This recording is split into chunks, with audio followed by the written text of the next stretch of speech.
This telecast of our signal to our off-track betting parlors is authorized by Supreme Ventures Racing and Entertainment Limited for the sole use of our licensees. Any reception, interception, retransmission, redistribution, or other use of the signal without the express written consent of Supreme Ventures Racing and Entertainment Limited is strictly prohibited and will be the subject of criminal prosecution and civil action. Any equipment or apparatus involved in such a use is subject to seizure and forfeiture under the law.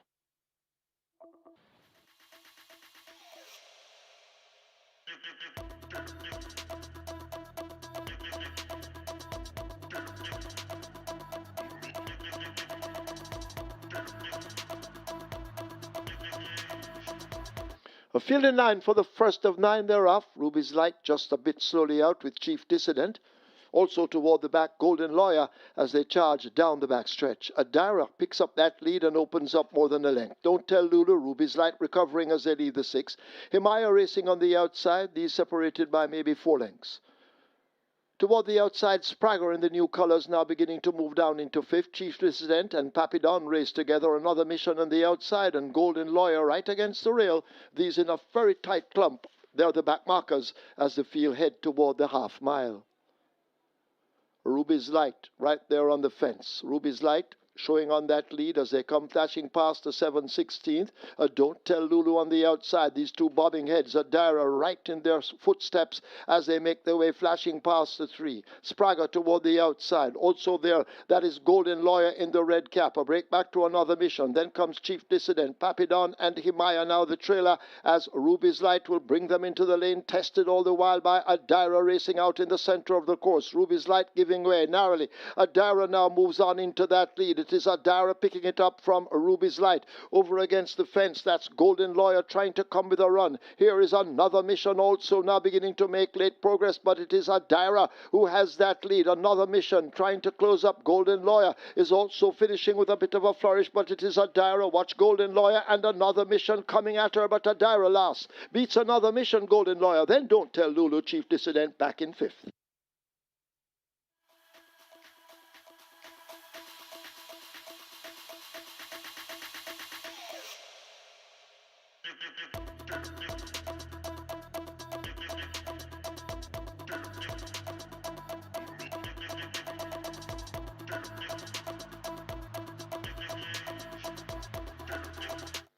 Ready for a start. They're off and racing. Danka gets a good start to the near side. Also to the near side, that's Star Aura. Coming across from the far rail, that's 1,000 Treasures, and 1,000 Treasures dictate terms in the middle. Danka right there too, along with Star Aura and Prince Roy left out of it. That's a J Speed as they make their way, coming to the 3 furlong point, and on that lead, Star Aura and Danka matching stride. Star Aura narrowly in front of Danka. Then comes 1,000 Treasure. Prince Roy on the far side and still left out of it. That's J Speed, but it's Star Aura keeping them a merry chase. It's Star Aura in front. Danka switched toward the near side and trying to renew a challenge. It's Star Aura in front of Danka, also trying to come on that 1,000 Treasure. But I think Star Aura has this one all sewn up. Danka still there trying along with 1,000 Treasure, but Star Aura eased in the end. Will win by about 6 or 7 lengths. 1,000 Treasures is second. Then comes Danka, Prince Roy, and just out of it, that's J Speed.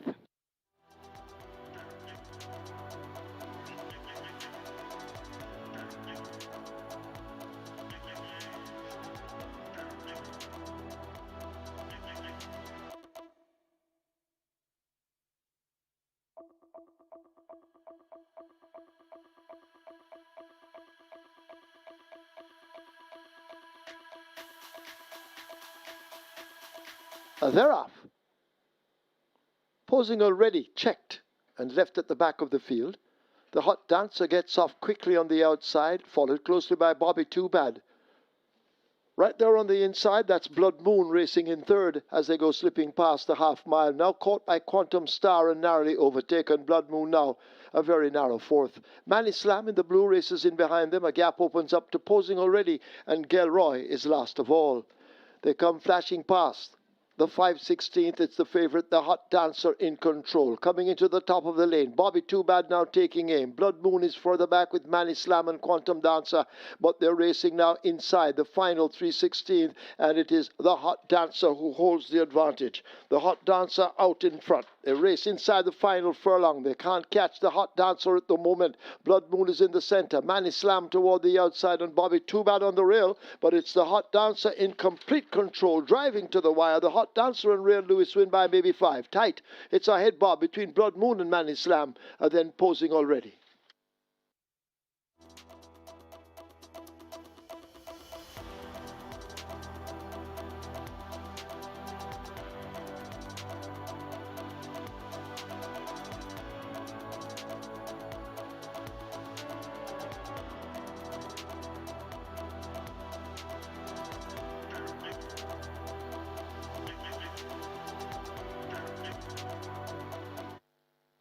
And now they're off and racing. Getting a good start on the far side, Sky Rizzy, and tacking across in the middle. Conundrum is also on the premises, so is Bad Investment. Then comes Jack Daniels. Casual Peach comes next, and just behind them and racing at the back of the field, that's Daddy Jones. So Conundrum looks to be marginal leader from Sky Rizzy right there on the far side, right in between horses. That's Bad Investment. Closer to the rail, Jack Daniel. This is where the race lies as they make their way coming out of the chute with just over 2 furlongs to travel. Conundrum and Sky Rizzy. These are the twos. Conundrum, Sky Rizzy. Sky Rizzy on the far side. Conundrum right in dead center of the track there in front of Jack Daniel and Bad Investment. It's Sky Rizzy, Conundrum and Sky Rizzy not giving each other an inch. Conundrum on the outside. Sky Rizzy, Jack Daniel is winding up and coming forward. Conundrum, Sky Rizzy still on the far side, just to the lead, and Sky Rizzy goes on to beat Conundrum. Jack Daniel is a third, back in fourth. That's a Bad Investment.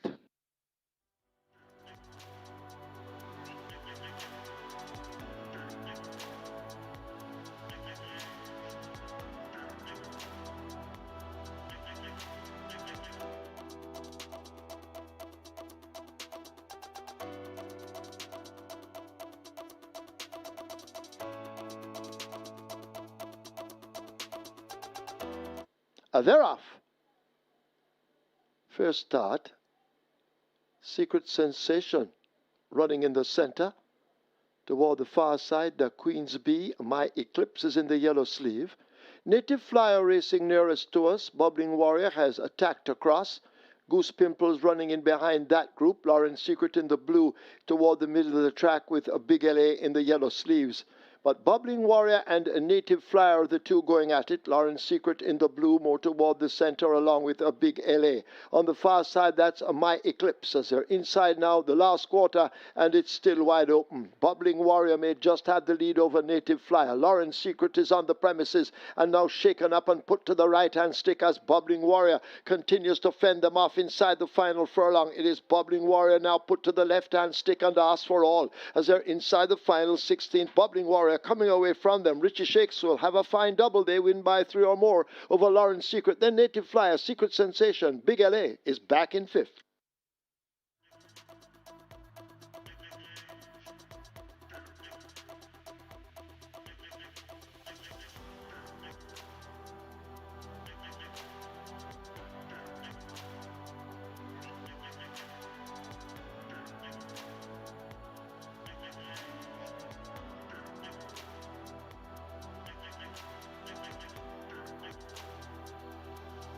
We're ready for a start. Off and racing, not a bad line as the Leviticus wants that lead. Rushing down on the outside, that's Margarita right there too against the, going down on the outside. Ascend is also in the mix. Right there too, that's Summer Palace in the mix as well. As they're in a tight clump going toward the 4. Just behind them, or about 4 lengths or 5 lengths before we come to Brompton Boy and High Sluice Square. Then comes a Riley J. Miss Brayton comes next, and Proudest Vision racing at the back of the field, and Ascend now ascends with that lead. Right there too on the inside, that Summer Palace. Ascend with the lead. Summer Palace against the rail. The Leviticus left back against the rail. Margarita coming out wide along with High Slew Squared and Brompton Boy. It's a mad finish as now Margarita and Ascend still in front of Margarita. High Slew Squared coming home nicely. Also coming on the inside, the Leviticus coming out wide. Brompton Boy, what a nice finish this is. It's still Ascend, but here comes High Slew Squared, and High Slew Squared now beats Ascend. Then comes Brompton Boy, Margarita, and the Leviticus back in fifth.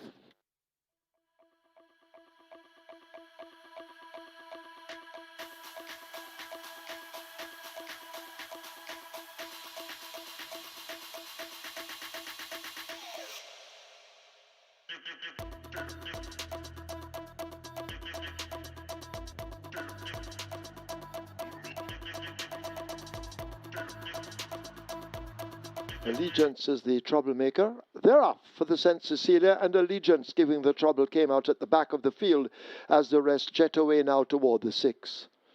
So Don grabs an early lead. Goodbye Firefly, just a half a length down on the outside. Wall Street Trader and Zulu Warrior team up as a pair. In behind them, that's Mojito, and forget Allegiance, the slow starter. They've left the 5 and run toward the half mile in the St. Cecilia, and so Don has that lead by a length and a tail. Goodbye Firefly on the outside. Wall Street Trader and the Red Silks now gaining the ground against the rail. A break back to Zulu Warrior moving ahead of Mojito, and Allegiance continues to trail the field as they approach the final 3 furlongs. It is so Don out in front. Goodbye Firefly now testing on the outside. Wall Street Trader wound up for a run as they leave the 5/16. Mojito begins to creep closer. Zulu Warrior left second to last, and forget Allegiance as Sudan turns for home at the top of the lane with that lead. Goodbye Firefly left back in second. Wall Street Trader trying to accelerate, but it is Sudan continuing to hold the advantage. A crack or two of the right hand stick from Radish, the sneaky Fox Roman, and Sudan continues to hold them off with a clear advantage. Goodbye Firefly and Wall Street Trader, Mojito and Zulu Warrior, but it's all Sudan winning the St. Cecilia by maybe 4 lengths. Tight between Zulu Warrior, Goodbye Firefly. Wall Street Trader looks to be fourth.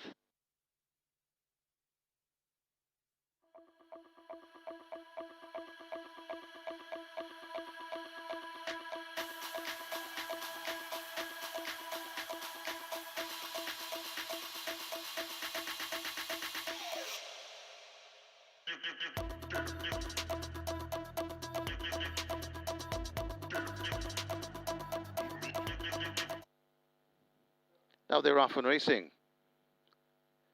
Forever Fire gets away sharply from gate number 2 and switches to the middle of the racetrack over toward the near side and traveling powerfully. That's Unbelievable Power. Right behind them, that's I Am Who I Am. Switching across. Over on the far side, that's Comuna Trace.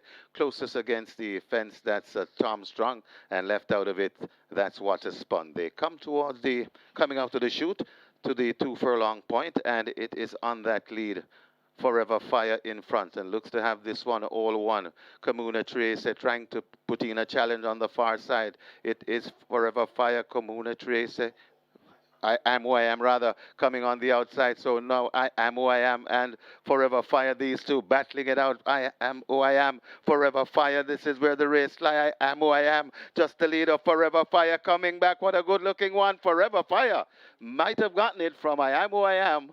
Then comes Unbelievable Power, Comuna Trace back in fourth.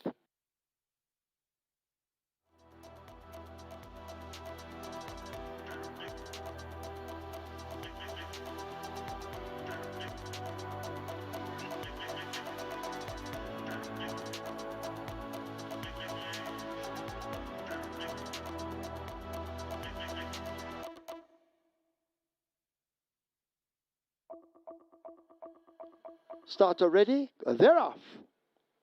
DOK just misses it along with 1 Ian Lynx and Juventus 1. Brilliant Boy also with the back markers as they charge down the backstretch. Total Eclipse got off quickly and takes an early lead. Wall to wall on the outside. Strong Avenue now moving down on the rail.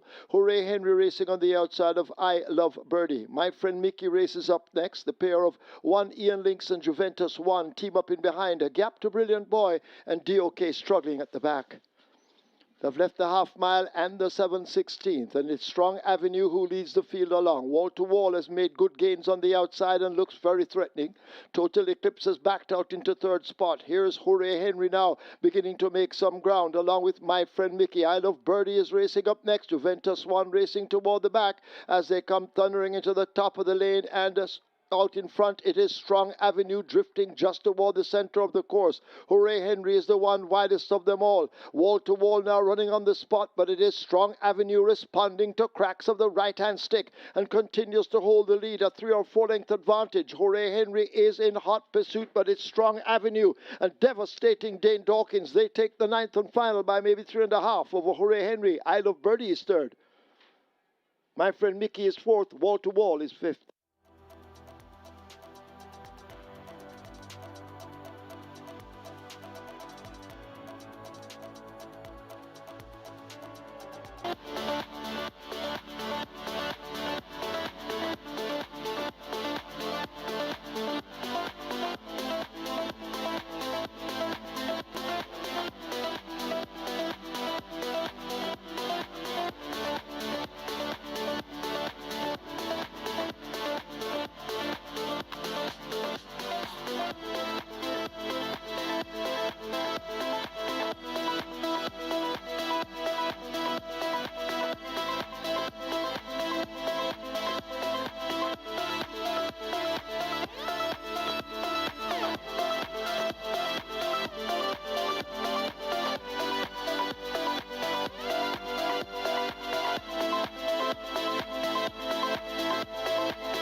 Once again, a very good morning to all racing fans. As Supreme Ventures Racing and Entertainment Limited welcome you to the Caymanas Park Racetrack and our off-track betting parlors.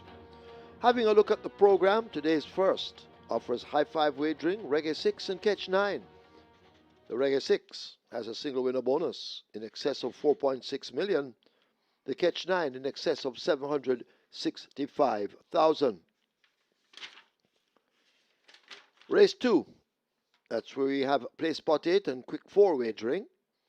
Play Spot 8, single winner bonus in excess of $1.1 million. And the Quick 4 in excess of 850,000. In the second event, scratch number 5, Sky Rizzy. Sky Rizzy is not eligible. Race 2, scratch 5, Sky Rizzy, not eligible.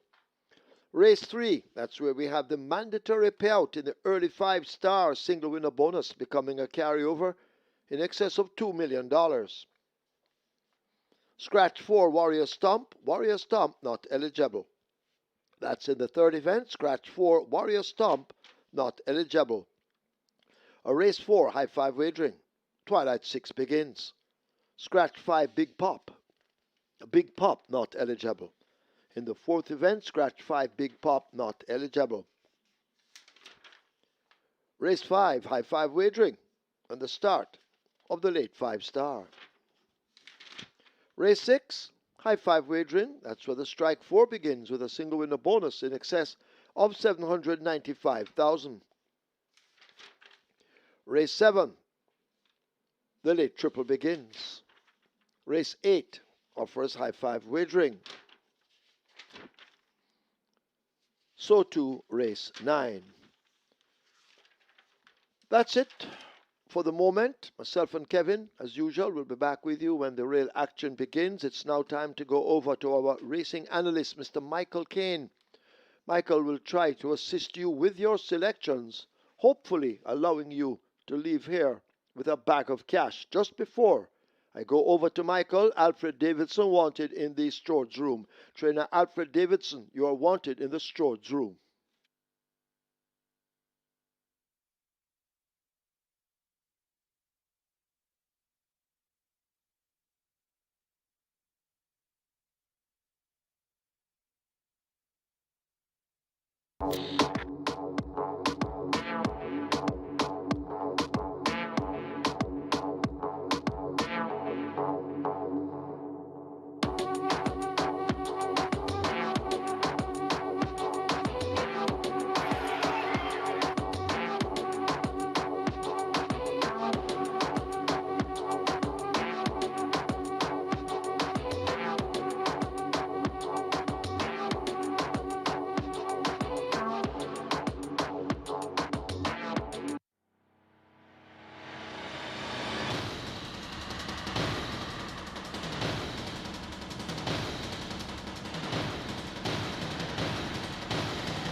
very good day to you, fellow racing fans, and welcome once again to Caymanas Park, home of the Caribbean's #1 derby, for the Caribbean's final thoroughbreds at home of the Booty Mile. We have 9 races in total for you today, and our features are going to be the ASTON COMMOCK Memorial Trophy, race number 7. On the card, a field of 7 will go 1 mile. It's a restricted allowance for native bred 4 years and up, none of 3, and imported 4 years and up, none of winners of 2. The purse here, 780,000. The MABROUK Sprint Trophy, race number 9. A purse of 1.25 million will go, they'll go 1,000 meters straight or 500 straight, their field of 11. And over the allowance contest of 3 years and up, and that's going to be the 9th and final event on the card. Mandatory period is on for the early 5-star, just over $2 million in the jackpot converted to carryover. That begins in race number 3. So that sequence races 3 through 7, the early 5-star mandatory period. And the regular 6 jackpot over 4 million. And indeed, the Kets 9 building as well. And the Twilight 6 also a must-bet item. Minimum guarantee payout there, $3 million. It's fairly sunny so far this morning. We had some heavy rain yesterday. And wow, was the track in sloppy condition yesterday afternoon. And it's opened up as fast here today. But yesterday, really, we closed off on a sloppy track. So bright sunshine so far this morning. And the track has dried out quite nicely. Still have some patches there of clearly some wet areas. And as you can see there on the inside, that's where you can see quite a few puddles. So let's hope that those puddles will dry out before too long. And we're going to be on a fast track to start the day. So we're going to keep the horses that look likely to prefer the wet underfoot condition, but fast right now. And later on, we could very well be having some more rain. So watch out for that possibility throughout the afternoon. We're 42 minutes to go to post for the Omen contest, and we have a big field of 10 to kick off the Regular 6 and Catch 9. This is for the 350 to 250,000 claim level. They go 7.5 furlongs or 1,500 meters. The purse here is 700,000. Early region shows 1 to 2 for number 10. Sir Wongdon, 5 to 2 for number 9. Prince Marshall. Then you get 9 to 2 for number 1. Silent Cat, followed by 9 to 1 for numbers 4 and 8. Those horses are Princess Akila and Diamond Rock. And after those, you drift out to double-digit odds. My best 4 for race number 1 includes 3 Money Must, 4 Princess Akila, 9 Prince Marshall, and 10 Sir Wongdon. Sir Wongdon led for a long way last time out when going a distance of a mile. Third by 4.5 lengths in the end to all is right. And Bubbling Brown Sugar. Bubbling Brown Sugar came back to Franklin for a win when next out. So this Sir Wongdon, Radish Ramadan picks up the mount for trainer Adrian Prince. This one reports from a clean change of barn rather, and Sir Wongdon, formerly trained by Patrick Fong, more popularly known as Chinalo, who passed away recently, and we sincerely send out condolences to the entire racing fraternity. The trainer Patrick Fong was very well loved here at Caymanas Park, had a great fan base, and he's so much of a popular individual, quite a true gentleman of the sport as well, and he is well experienced. Started off way back in the early days, and if my records are right, he started off as a groom. He was actually the president of the Groom Association at one stage, and he went up through the ranks, became a trainer, and a very capable trainer as well. So he was the trainer of Sir Wongdon up to his passing. So now it's Adrian Prince, that's the new trainer, and Sir Wongdon, definitely a fit customer, third by 4.5 lengths after leading for a long way on the 29th of March. So Sir Wongdon is going to get the vote here in race number 1. Number 3 is Money Must. This one ran on to be a second at 5.5 furlongs on the 18th of February, and similar effort now gets 2 furlongs longer to travel. Should see him being in the thick of things where it matters most. Emina McLean picks up the mount for trainer Ricardo Brown, and this Money Must most certainly should be finishing well from off the pace and opens up at 14 to 1. So that's going to be a fairly good price for the chances of Money Must, who fits well among these. Number 9, Prince Marshall, was a winner when last out. That was on the 31st of January. Claimed from Ryan Darby, now trained by Winston Morris. Richie Shakes picks up the mount. He was aboard to victory on the 31st of January, and Richie Shakes had a double yesterday, so he's in good form for the weekend. And usually when jockeys have good form the day before, they come good on the Sunday. So look out for Prince Marshall to run a decent race here, though change in barn from Ryan Darby. Prince Marshall, though, has good back class and is one to keep on the right side. Princess Akila, number 4, she should be forward placed, and she's going to be one of the pace setters here. Shane Richards to ride for trainer Ricardo Brown. Blinkers on, figure it on. And this one steps up in journey from 4.5 furlongs straight and 5 furlongs straight to 7.5 furlongs, unproven at distances such as 7.5 furlongs, but she's going to be a pace factor. And the pace makes the race, so let's see how brave Princess Akila will get out there on or near the lead, because they're going to have company from Sir Wongdon, and the way Sir Wongdon led last time out suggests that Sir Wangdon could outpace Princess Aquila. Going 10, 3, 9, and 4 as my order of preference for race number 1, and that's Sir Wangdon to get the better of Money Must, Prince Marshall, and Princess Aquila. Reggae 6 and Catch 9 both kick off in race number 1.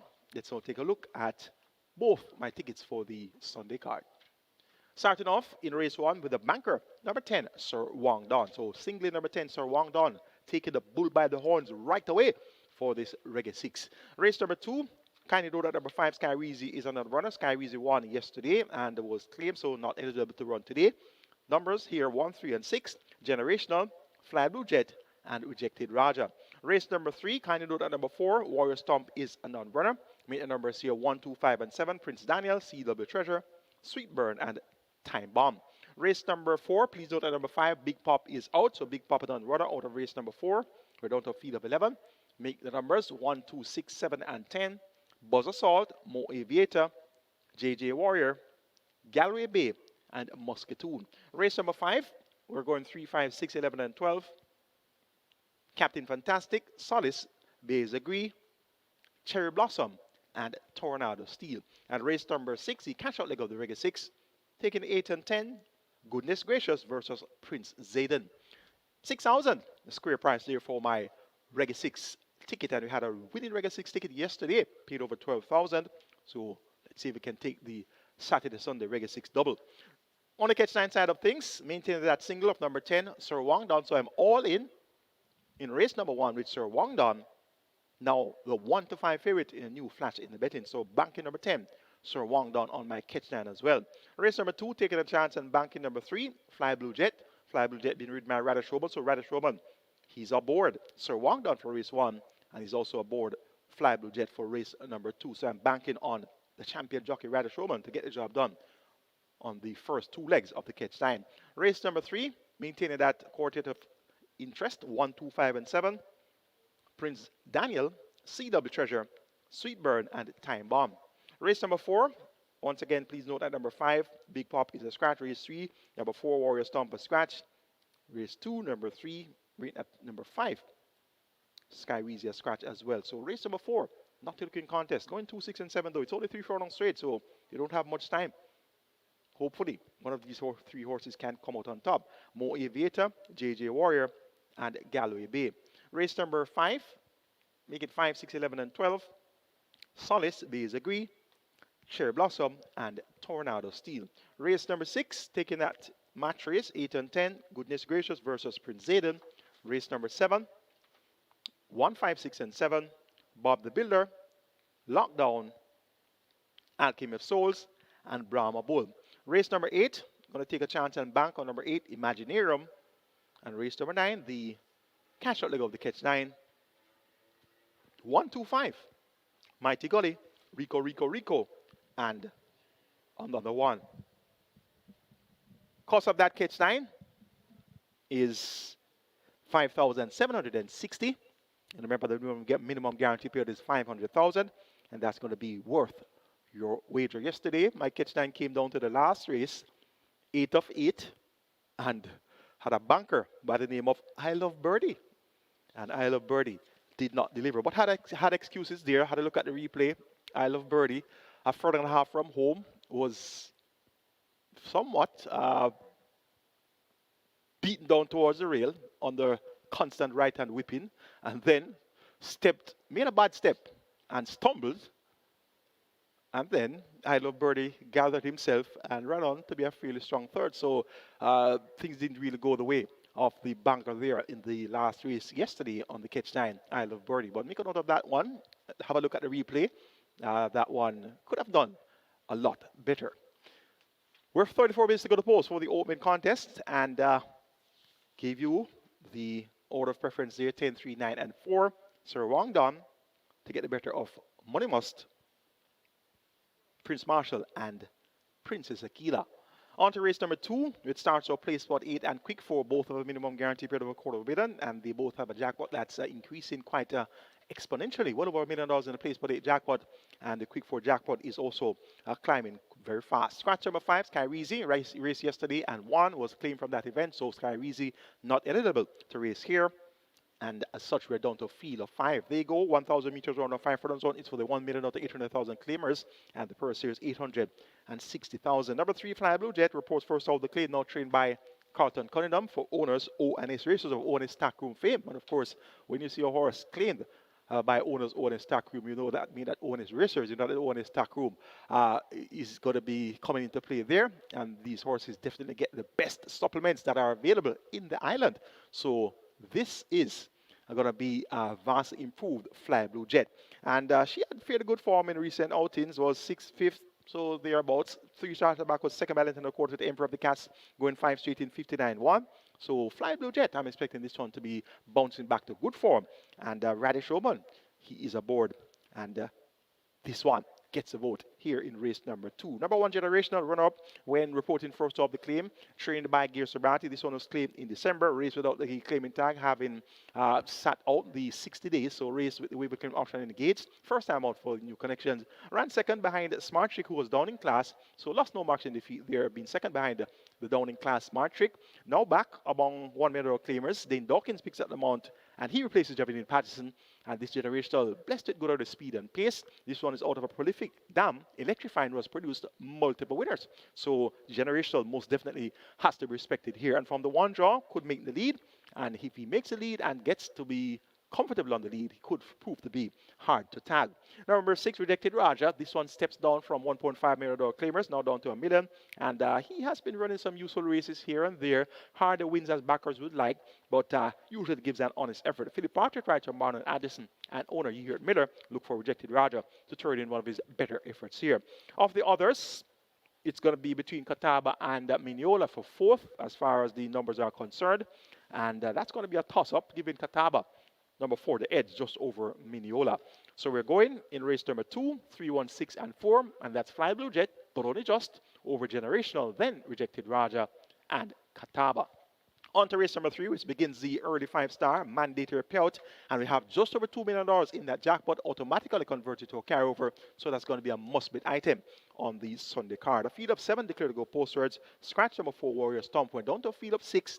It's a maiden condition race for native bred 5 years and up. And the purse is $700,000, and they go 1,000 meters straight. My best 4 includes 1, My Charge, Prince Daniel, 2, CW Treasure, 5, Sweet Burn, and 7, Time Bomb. 1, 2, 5, and 7. That's where I'm going in race number 3. Number 1, Prince Daniel, showed some improvement last time out, 4 by 7.5 lengths behind Planner, CW Treasure, and Time Bomb. Now, when I had a look at the race in retrospect, the replay of the event, saw where Prince Daniel got a good start from the 1 draw. Actually, made the lead for maybe somewhere in the first furlong, but then he was not really asked to establish a lead. He could have gone on by maybe a length or a length and a piece, but instead he was put on the bit, and then in doing so, we had 3 other horses from the outside going into the half-mile bend that came down on him, caused him to be in tight quarters. Jockey had to take a pull. Then, right after that, we saw Prince Daniel making a forward move again, this time around coming around rivals, and he was in a challenging position, turning for home. Then after turning for home toward mid-track, he somehow dived towards the rail. So that's what you call 3 runs in racing, and a horse given 2 runs is usually finding himself in a difficult spot. So you don't try to give a horse 2 runs in a race, as in you go to the lead, and then you back off, and then you come back. So 2 run is not a recipe for victory in thoroughbred racing. You want to give a horse 1 run at best. So you rate first, and then you bubble to a boil, and then you get that 1 kick, and you should be in good stead to give your best effort. So when a horse is asked to give 2 runs, it's automatically lessening its chances, and then 3 runs at that, it's even worse for the chances of the horse. So that was the situation with Prince Daniel, but he still ran well enough, 4 by 7.5 lengths. And so, given that he has shown some improvement, I'm expecting him to do well today, as long as he isn't given 3 runs this time around. John Post 1, not the best place to be, but it's only a field of 6, given the scratch off number 4, Warrior Stomp. So a field of 6, we'll see the starting gate have been centered more than being over towards the far side. So the small field of 6, starting gate going to be toward the center of the track, and as such, the 1 draw won't be as a hindrance as it would have been in a more sizable field. Number 2, CW Treasure, second by 3.5 lengths in that same planner event. This one went up the 3 to 5 favorite, will be the favorite again today. Shane Richardson picks up the mount, replacing Javine Patterson, and he rides here for trainer Patrick Taylor, more popular known as Mice. And this CW Treasure has a lot of scope to improve. Was only raced 3 times, 1 second and 1/3. So she's the type that definitely is going to be right there in this field of 6.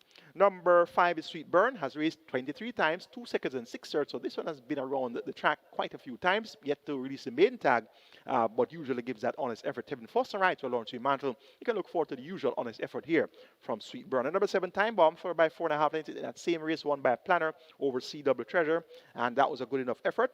Now reverts to the straight, coming back from 6 furlongs to 5 furlongs straight.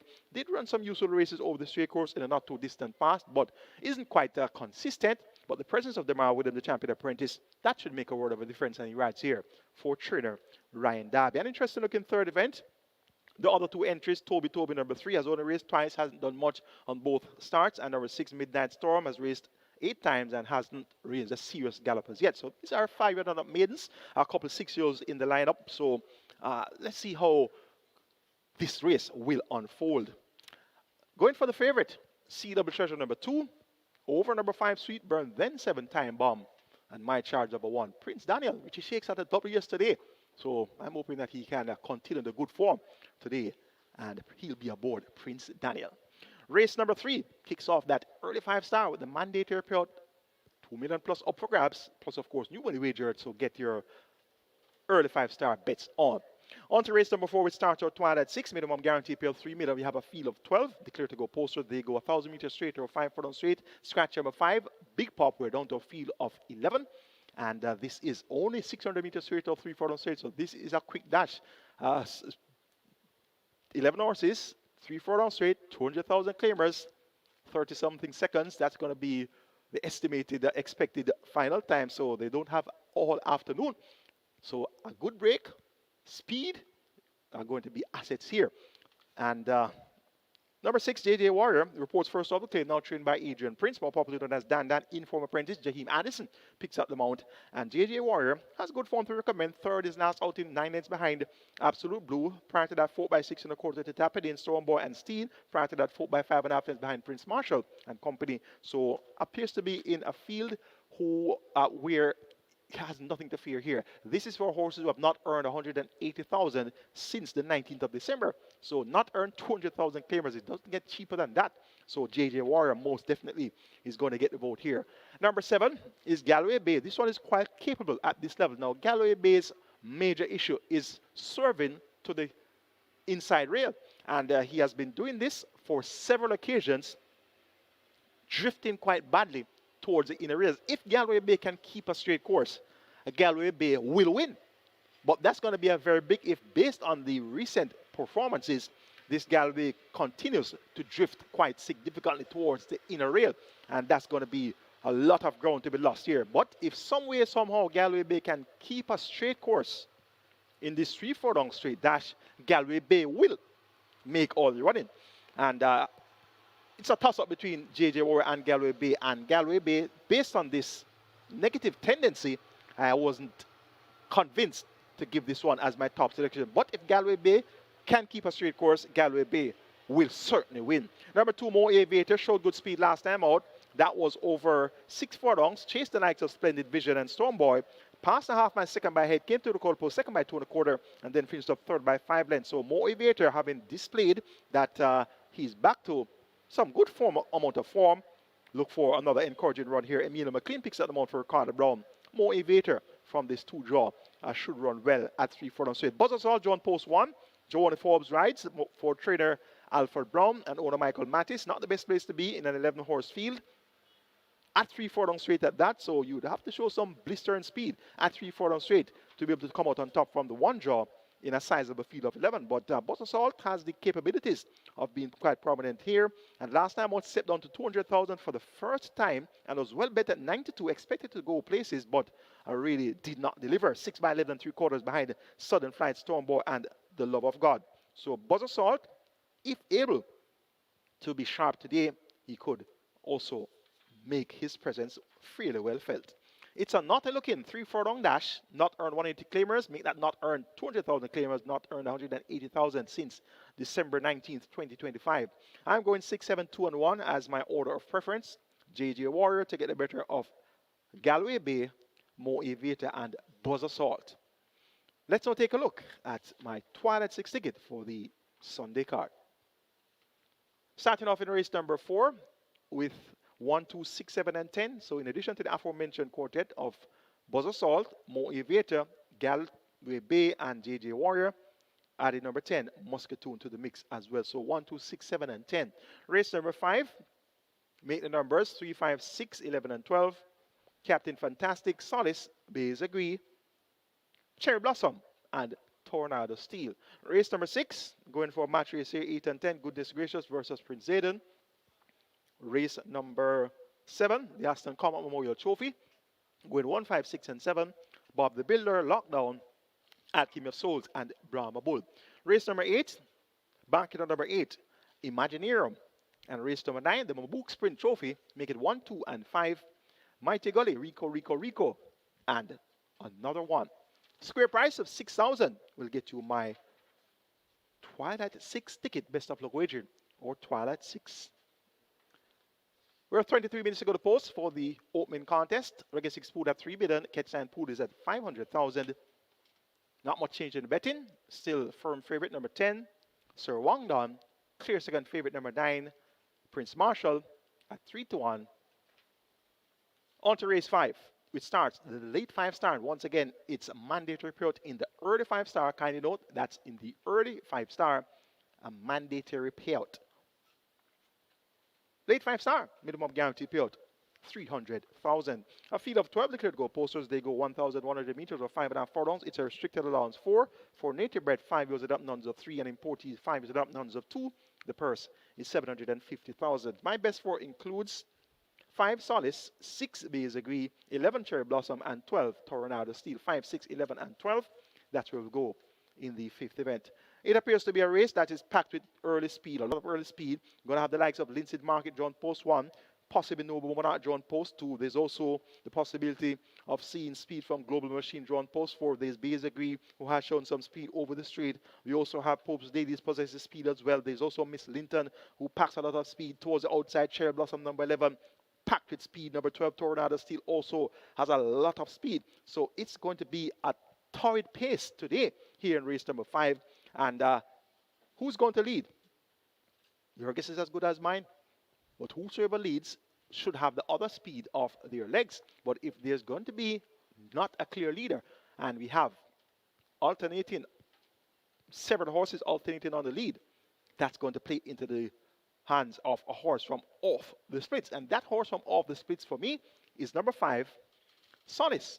Sadiki Blake rides for trainer Barnton Bernard. And last time out, over 5 furlongs straight, Solace ran on to be second by a length behind Radam. Coming from off the pace, Prantanad, ridden by Sadiki Blake twice. And there was 4 by 8.5 lengths to Bobby 2, Bad Chief Dissident, and Adira. And then came back 9 by 7.5 lengths, going 6 furlongs to Princess Fiana, Chief Dissident, and Radam. So this race looks perfectly suited to the running style of Solace. And I'm expecting Solace to be strongest at the finish here. Tornado Steel from the outside post.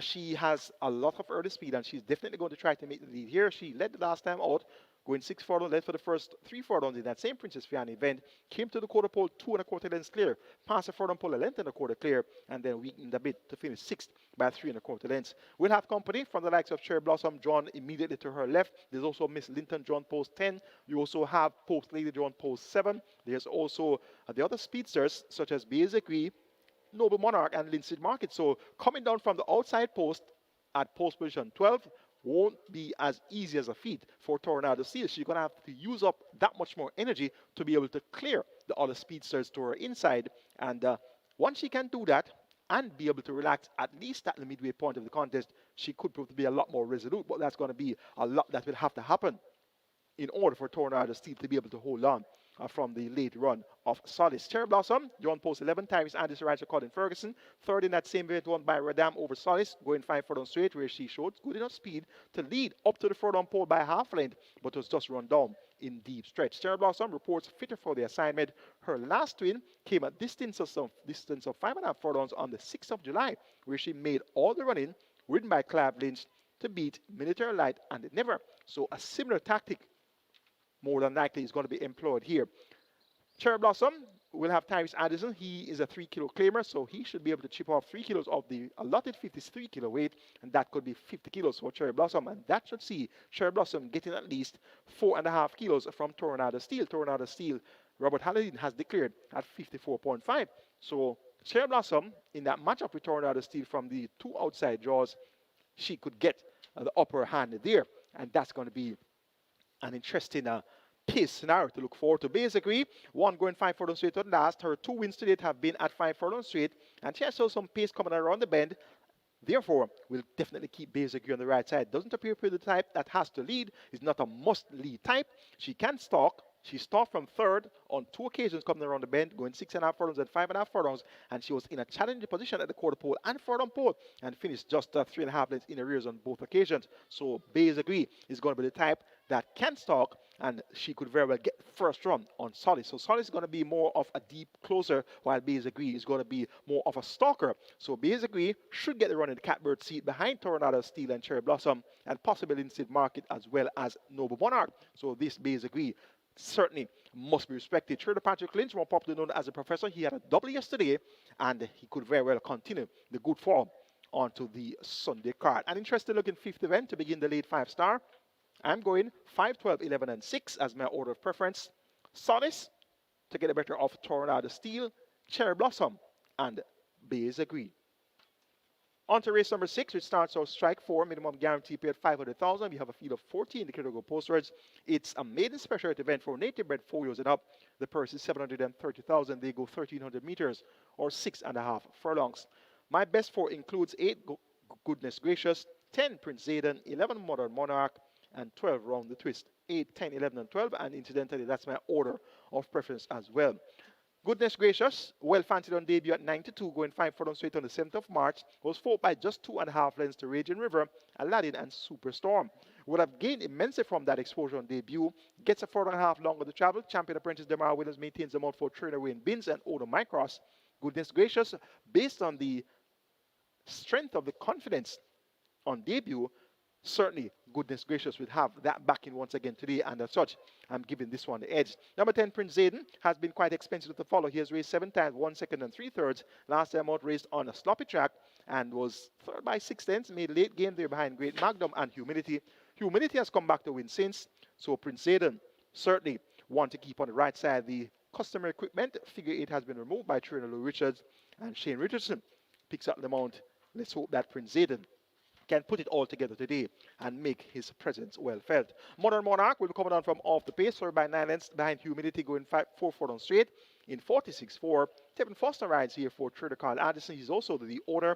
Modern Monarch, 1 to keep on the right side. And number 12 is Round the Twist, ran on to be second, going 7.5 furlongs behind Black Ringo, cuts back in distance by a furlong.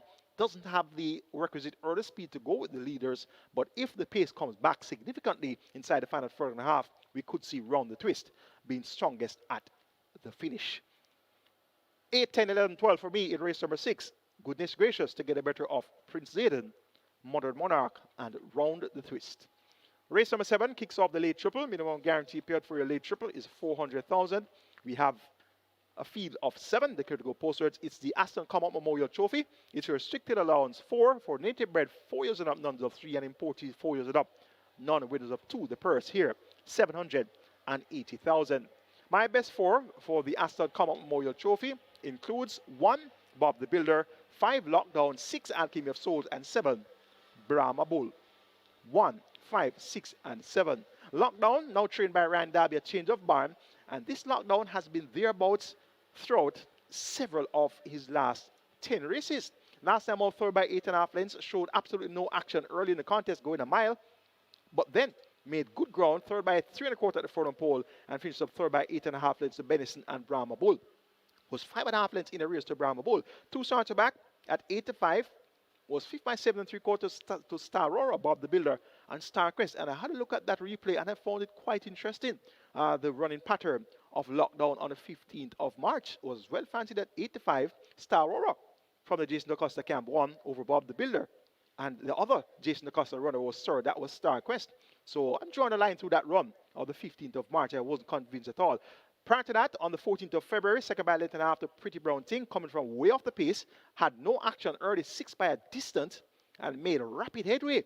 Turned for home, third by 2 1/4 lengths, third by a length and a quarter at the front pole, and was a strong second. Had 2 lengths to spear over Brahma Bull, who was third. So has exchanged beatings with Brahma Bull. Last time they met, Brahma Bull was 5 1/4 lengths clear of lockdown. Prior to that, we saw lockdown 4 by 6.5 lengths to Miss Grove and StarQuest going 64 lengths. That trip was on the sharp side. And earlier, on the 31st of January, going 7.5 furlongs, 4 by 4 lengths to Prince Roy and StarQuest.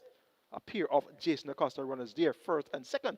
So this lockdown has been running some useful races, but just not coming out on top. I suspect that the change of barn will be beneficial to lockdown's chances today. Champion Apprentice Demar Williams picks up the mount for trainer Ryan Darby, and this lockdown, once brought with that well-timed run, could be strong enough at the finish to overcome any of the hindrances that he would normally have had to face in his recent 8 or 9 starts.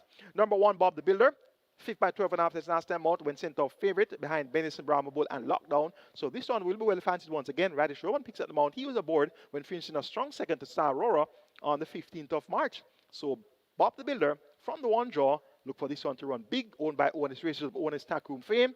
Trained by Adrian Prince, more popular known as Dan Dan. So Bob the Builder most certainly has to be respected here. Notably, Radish Roman, who was aboard Brahma Bull for his last 3 outings, finished second on Brahma Bull last time out by 3 1/4 lengths to Benison. He's off Brahma Bull and now on Bob the Builder. So that's going to be a significant note to make.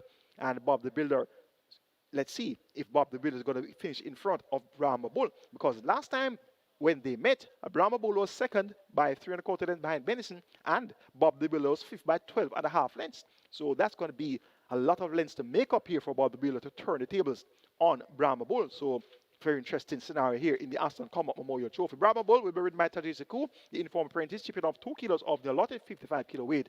It's going to be 53 kilos here for Brahma Bull, and this Brahma Bull ran a brave race last time out, led early, then was relegated to third, passing a half mile, then came through to lead at the quarter post. So this is an example of a horse with 2 runs in a race. So led coming out of the gate for the first couple of furlongs, then taken off, then reproduced, led at the quarter pole, and opened up by 2 1/4 lengths at the furlong pole, but was still unable to hold on in deep stretch. Benison got the better of Brahma Bull there, but that was a good enough run, fairly convincing effort from Brahma Bull. So it's back at a mile once again, and has been at a mile 2 of the last 3, led on both occasions before weakening where it matters most. So let's see if Terry Sekou can get Brahma Bull to keep on going here.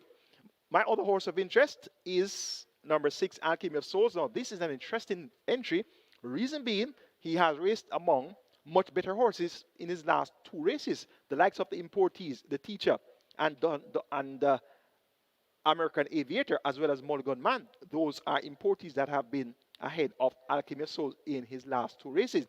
Was 5th by 18.5 lengths to the Teacher, Honor Prince, and Mulligan Man when last out, going 6 furlongs. That was his seasonal debut on the 28th of March. Prior to that, raced on Mute Mile Day on the 6th of December, was 7 by 17 lengths behind Don Quasi, American Aviator, and Miss Gove. So the caliber of horses that have beaten Alchemy of Souls in his last 2 appearances are far better than the opposition today.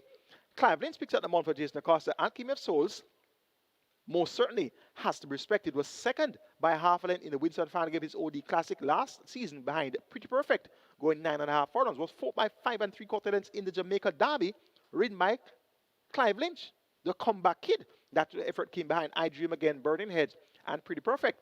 So when you look at the class of the horses that Alchemy of Souls has competed among on several of his last 8 or 9 races, he most certainly will be comfortable among these horses in the ASTON COMMOCK Memorial Trophy. So if there's going to be any form of a mild upset in this event, Alchemy of Soul is going to be the horse that perfectly fits that type of scenario. 430s here will be responsible for making the fractions quite honest. And in addition to 430, we also have Brahma Bull, They are going to be the pace setters. Good Conscience made all the run to win the mile last time out, so he's going to be for the pace as well. Stamp Sharp also has some pace, and so does Bob the Builder. So it's going to be a strong enough pace in this 1 mile contest to pave the way for a horse like Alchemy of Souls coming from off it, as well as Lockdown. Also runs his best races coming from off the split. So it's an interesting event. Pace, stamina, it's all here for the ASTON COMMOCK Memorial Trophy. I'm going for number 5, Lockdown. To get the better of number 1, Bob the Builder. Then 7, Brahma Bull. And 6, Alchemy of Souls. On to race number 8, which is the start of the late double. We have a field of 14 fillies. Native bred 3-year-old fillies. It's a maiden special event. The purses have been done 50,000. My best 4 for race number 8 includes 2 Awesome Emma, 6 Astor, 8 Imaginarium, and 10 1 Deggy Links. 2, 6, 8, and 10. Imaginarium, a strong second behind stablemate. Passionate and Beyond, going 7 furlongs on last, made rapid headway and finished with a full head of steam. Second by 3 lengths in 1:29.2. Cuts back in distance by a furlong and a half, but did show good enough pace, going 6 furlongs and 5.5 furlongs in 2 previous starts. Anthony Adam picks up the mount for Anthony Nunes and owner breeder Nigel O. Fisher. This Imaginarium could prove strongest at the finish. Worked quite well going into that 6th of April race, where she worked 5.5 furlongs in 1:07 and change. So she is showing significant improvement at exercise. So I'm expecting Imaginarium to be the one you'll all have to try and beat. Astor number 6 ran a big race on debut, third by 6.5 lengths to Pippa and My Lady Gold at 37-1. Came back and got a lot of attention second time out at 2-1 when ridden by Tevin Foster. Was ridden by Roger Houghton on debut, so the attention came at 2-1 second time out. 4 by 6.5 lengths behind Passion and Beyond, Imaginarium, and Behave. So ran well in that same Imaginarium event. So Astor has first time races today. Richie Shakes picks up the mount for trainer Fitzum Williams, more popularly known as Features, and he's a master at preparing fillies. So Astor most definitely has to be respected here. One Deggy Links, number 10, has gotten significant attention at the wagering on both attempts. 3-1 on debut, third by 5 3/4 to Ali as well, and Sky's the Limit. Sky's the Limit has come back to win since. Second time out, 6-1, 8 by 14.5 lengths in that same Pippa event. Blinkers now fitted, tongue tie now fitted for the first time, so blinkers and tongue tie on. Radish Roman picks up the mount, replacing Tim Foster, right in here for trainer Barrington Bernard and owner Ian Lodge. One Deggy Links certainly should step up her game here. And number 2 is Awesome Emma, ran on debut among Colts and Geldins. Rockhampton won over App the Tiger and City of Dreams. So second appearance now is among fillies only. Rain Lewis maintains the mount for trainer Peter Dumbasad and owner PJK team. Second time races for Awesome Emma. And based on the pace she showed on debut, chase splits of 23-4, 35 flat, 46-2, and the final time there was 59-1. She was third by a length and a half at the quarter pole, fourth by 4 1/4 at the front pole, and finished up fourth by 7 lengths behind Rockhampton and Eye of the Tiger. So that experience on her belt now faces fillies only, has second time Lasix. Awesome Emma most certainly can get the job done as well. Quite an open looking 8th and penultimate for the Sunday card. I'm taking number 8, Imaginarium, to get the better of number 6, Astor, then 10, 1 Deggy Links, and 2 Awesome Emma. The 9th and final is the MABROUK Sprint Trophy. We have a field of 11 going 1,000 meters straight. It's an open 10 allowance contest of 3 and up. The purse is 1.25 million, and this is our feature race today. 1, 2, 3, and 5 work with the inside horses here. Mighty Gully, Rico, Chocomo, and another one. And usually I don't like to work with the inside horses over the straight, but these appear to be the class horses, and their only obstacle, or the main obstacle, is going to be the inside post that they got. Mighty Gully, run up last time out the Desert of Malibu, 2 starter back, run up behind Money Market. Clearly, she should go one better here, but the one draw in a field of 11 over the straight, never the best place you want to be. Never the best place to be. Number 2, Rico, John post 2, and 2 is not too far from 1. So you draw on post 1, over the straight in a big field, you're at a disadvantage. You draw on post 2, not too far from 1, you can't be really at much more of an advantage than the one draw, but you're still better off than the one draw. So Rico, won in 57.3 when last out, going 5 straight with 54 kilos, and Shaheem Gordon. It's now Jaheim Addison, 51.5 kilos, the allotted weight, and he should be able to chip off that 3 kilos. So that should be 48.5 kilos here for Rico. So winning with 54 kilos in 50.3. Stepping up in class, albeit to overnight for the first time, yes, but the manner of victory, the time of the victory, suggests that he should be able to acquit himself fairly well here. And this lightweight, and having done 57.3 2 weeks ago, Rico could be at that stage of rapid improvement, and as such I've given him the edge here, despite the fact that Mighty Gotti has more experience at overnight and actually raced at open allowance as well. So giving the edge here to Rico at the scale, 48.5 versus 55, the 1 draw for Mighty Gotti, 2 draw for Rico. I'm leaning towards Rico here. Number 5 is another one, he has 56 kilos, so will be allowing weight to both Mighty Gotti and Rico. Rider Roman Rider Anthony Nunes, and this another one is somewhat of a straight specialist. Had an unbeaten record over the straight for some time in his career. I think it was his first 3 attempts over the straight. He was a winner. So he loves the trip. Gets mid-race draw at post position 5. So he'll be able to get that better first run from the 5 draw versus the inside horses Mighty Gotti and Rico, as well as Chocomo. And the one to his immediate left is Dream to Reality. So the draw makes a difference coming out the straight. So another one, third by 4 tennis last time out behind Desert of Malibu and Mighty Gotti. And I had a look at that replay, and there was a spill in that event where 2 horses lost their riders. And another one was significantly affected by the spill. So he did extremely well to finish third by 4 lengths in that Desert of Malibu Mighty Gotti event. So reverts to the straight, gets a better draw than the inside horses, and if he can step up on that last effort where he suffered interference in that spill where we lost 2 riders, then another one most certainly can get the job done as well. And number 3 is Chocomo, well fancied on his seasonal debut on the 21st of March. Only able to muster 5th by 7 lengths to Goodbye Firefly, another one, and Unbelievable Force. Back here now with Aaron Chachi picking up the mount for Jason Acosta and Ona Milade Azan CD. Chocomo continues to work well, and he goes well over the straight also. So Chocomo is also going to be one to keep on the right side. And his stablemate is here as well, Prince Aman and Rico. So Jason Acosta has a strong hand in the MABROUK Sprint Trophy. And Prince Aman won among claimers when last 2 races actually were among claimers. So steps back up to overnight, has good form at overnight as well. Actually won at overnight on the 22nd of November, beating Champion Bubble and Atlantic Convoy. So he is no stranger to winning that overnight allowance as well. But he'd have to try to do it at the top of the scale at 57 kilos, allowing weight all round. And that's going to be a difficult task here for Prince Aman. But his usual honest effort is expected. It's the MABROUK Sprint Trophy. Looks quite competitive on paper. I'm going 2, 1, 5, and 3. Rico over Mighty Gotti. Another one. And Chocomo. That's going to be the handicapping seminar for you today. And we're down to a minute on the clock. So didn't really milk the clock totally today.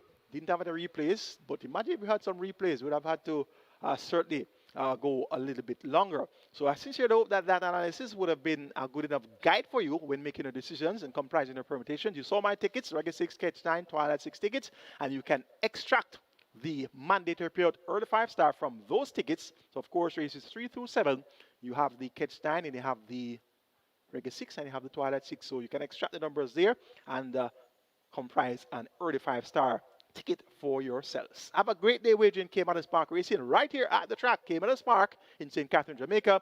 And if you're wagering at our OTBs Island-wide, all 100 plus OTBs Island-wide, or even if you're at home, relaxing and wagering through the SD Games app, wagering on MBet, or even if you're overseas, wagering on the overseas betting platforms such as ExpressBet, NarBets, the Woodbine mobile betting platform, and also on FanDuel.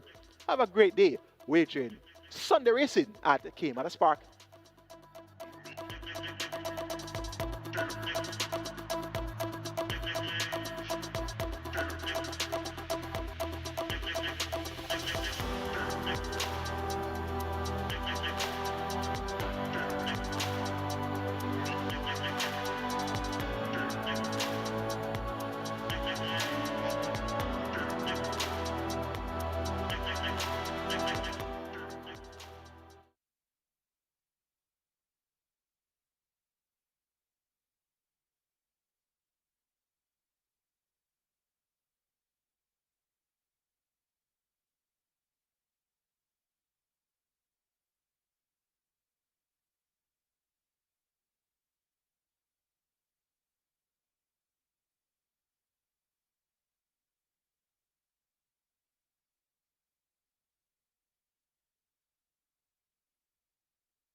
Happy Sunday, and we're here for day two of a two-race day weekend here at Caymanas Park. So quickly, let's get into race one. Couple horses being supported here to a small extent. Princess Akila currently at $5. Prince Marshall, this one is at $3.40, but the overwhelming best back runner here is number 10, Sir Wang Dong, currently at $1.40. This one is also a 1-9 favorite in the tote, so very well supported on both sides at the tote and at the fixed odds windows. That's number 10, Sir Wang Dong in the first race. Looking a little later on the program though, at the fixed odds windows in race 6, there are two of them that are getting some really good early support. Goodness Gracious down to 290 and Modern Monarch down to 350. So Goodness Gracious and Modern Monarch both getting very good support at the fixed odds windows from early for race number 6. In race 7, Lockdown, very well bet down to $1.55. In race 8, absolutely hammered. Awesome Emma down to $1.80. Very well gambled this Awesome Emma in race 8. And in race 9, as you would imagine, Mighty Gully taking a lot of early support, currently down to $2. So Mighty Gully in race 9 getting the early support. So back to race 1 here, not very interesting in terms of what's going on, as it's a lot of gambling on Sir Wang Dong, currently at, well, just dropped from $1.40 to $1.35 on this one, 1-9 favorite. And as I mentioned, Prince Marshall and Princess Akila getting some lesser degree of support there, but it's really all Sir Wang Dong at the fixed odds units here for race number 1. Good luck today.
Horses take the track for the first. It's for 3-year-olds and up. It's an optional claiming event, 350,000 to 250,000 the tag. 6-year-olds and up, non-winners of 4. Native bred 5-year-olds, non-winners of 2. And imported 5-year-old maidens, the distance 1,500 meters or 7.5 furlongs. Number 1, Silent Cat, the weight 52.5 or 116 pounds. 2, Blue Sky, 53 or 117. 3, Money Must, 53 or 117. 5, Hijo Primero, 51.5 or 114.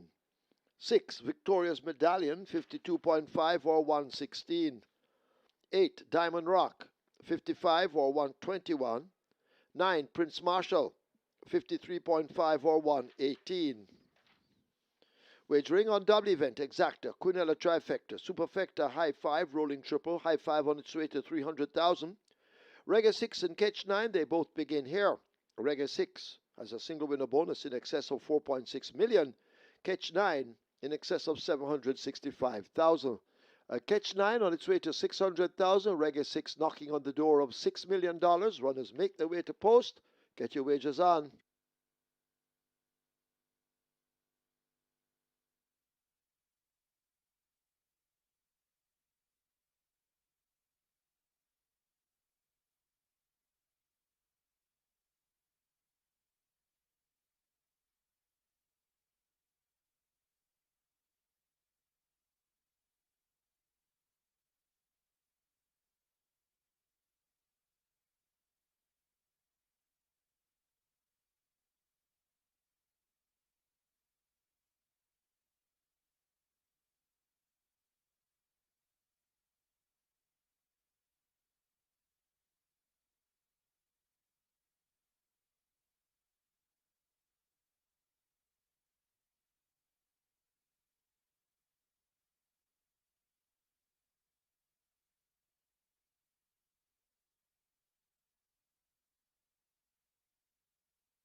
Runners making their way to post. This is race number 1. The Reggae 6 starts right away. Reggae 6 approaching 7 million. Reggae 6 approaching 7 million. The jackpot bonus in excess 4.6 million. And the catch 9 starts here as well. Catch 9 jackpot bonus in excess 765,000. The catch 9 pool approaching 600,000. And we have a nice high five pool to start the day. High five pool approaching 400,000. We have the regular slates of tracks over at Tamil Cost, and the big news is Mountaineer Park has a massive MR6 carryover, Super 6 carryover Mountaineer this evening, nearly $1.5 million. Get your wages on here in the first Caymanas. Runners heading to post.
Hello once again, racing fans, and welcome to Caymanas Park, home of the Caribbeans at number 1 Derby Road. The Caribbeans final sorbet and home of the Mote Mile. We have 9 races in store for you today. Our features, the ASTON COMMOCK Memorial Trophy as well as the MABROUK Sprint, races 7 and 9 respectively on the card.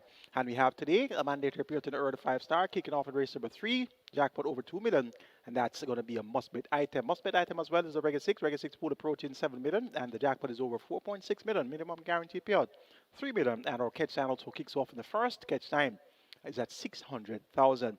Horse on the way to the gate for race number 1. An option claim at $350, 250,000, 7.5 furlongs or 1,500 meters of the trip. The purse here is 700,000. Top selection is number 10. Sir Wong Don. Riding Roman rides for Adrian Prince. This one led for a long way, going a mile when last out. Cuts back by half a furlong to 7.5 furlongs. Appears likely to make the lead. And at 1 to 5 is your firm favorite in the wagering. Number 3 is Money Must. This one gets 13 to 1. Not as quick as Sir Wong Don or Prince Marshall or even Princess Akila, but will be coming on from off the pace. And this is going to be my exacta horse, hoping that he can pick a trip, find a trip, pick a path, and run on for the runner-up spot. Number 9 is Prince Marshall, also should come on from off the pace. The winner last time out under the care of Ryan Darby reports first time of the claim. Richie Shakes, right? He had a double yesterday, and he was aboard to victory aboard this Prince Marshall when last out on the 31st of January. So Prince Marshall has good back class, and he could be the one to chase home the big favorite, Sir Wong Dam. Number 4 is Princess Akira. She has pace, and you know pace makes a race. She will be before the place. Not proven, though, that distance is in excess of 6 furlongs or even 6.5 furlongs. So 7.5 furlongs could be asking a lot too much from this Princess Akira, but she looks fairly well, and she'll definitely use her pace to make the race. Going 10, 3, 9, 4 in race number 1. Sir Wong Dam over Money Must, Prince Marshall, and Princess Akila. Reggae 6 pool approaches 7 million. Your catch time is at 600,000. You have a limited wagering time remaining. Get those bets on now, and best of fortune.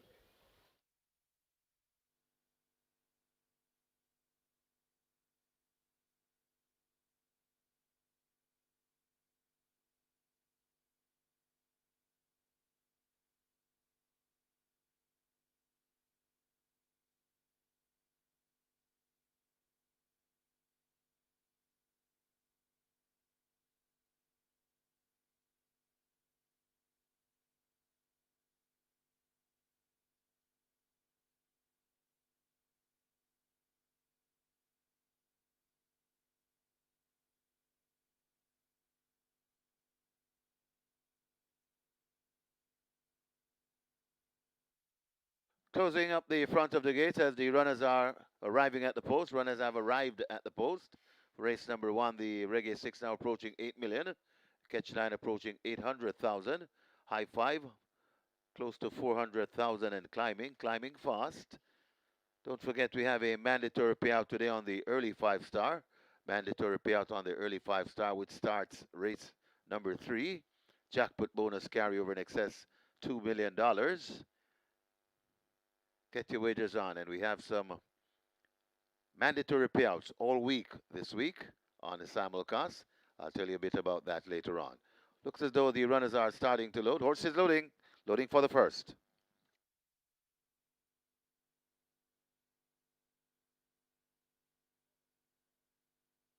Horse is now loading. Silent Cat, the first one in. So Silent Cat goes in. Blue Sky will be next. Ricardo Carr walking across to have a seat. Front of gate 3 open to accept Money Must. 12-1 in the wagering, this Money Must. And Money Must is in. Emilia McLean climbing aboard. Quite a few to load, which gives you time to wager. Next should be Princess Aquila, Shane Richardson.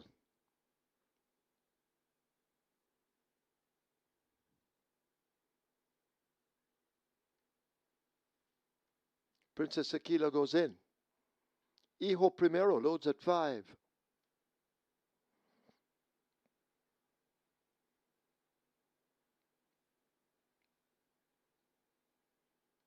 Rider off Victoria's Medallion. And that one will load at 6. 52-1, one of the outsiders. Coming up next appears to be Diamond Rock. Diamond Rock will load at 8. Goes in. Prince Marshall will be the next one. Prince Marshall backing away. So they spin Prince Marshall around once again. Rider coming off to assist with the loading. So Wang Dun, the 1-2 favorite, coming into 10. Not many left to load. They're still fighting with this Prince Marshall as Richie Shakes waits in the wings. ZI not yet in at 7. So they're working on Prince Marshall.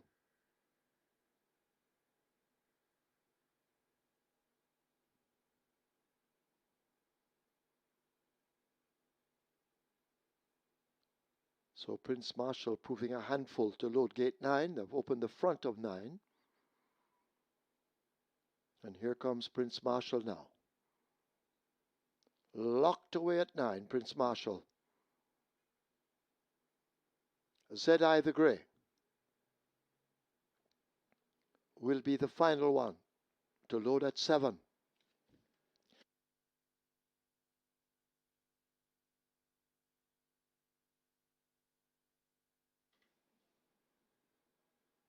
ZI there or thereabouts now looks to be in. Rider climbing aboard. Field in line for the first of 9. 7.5 furlongs. ZI not settled. Starter not ready.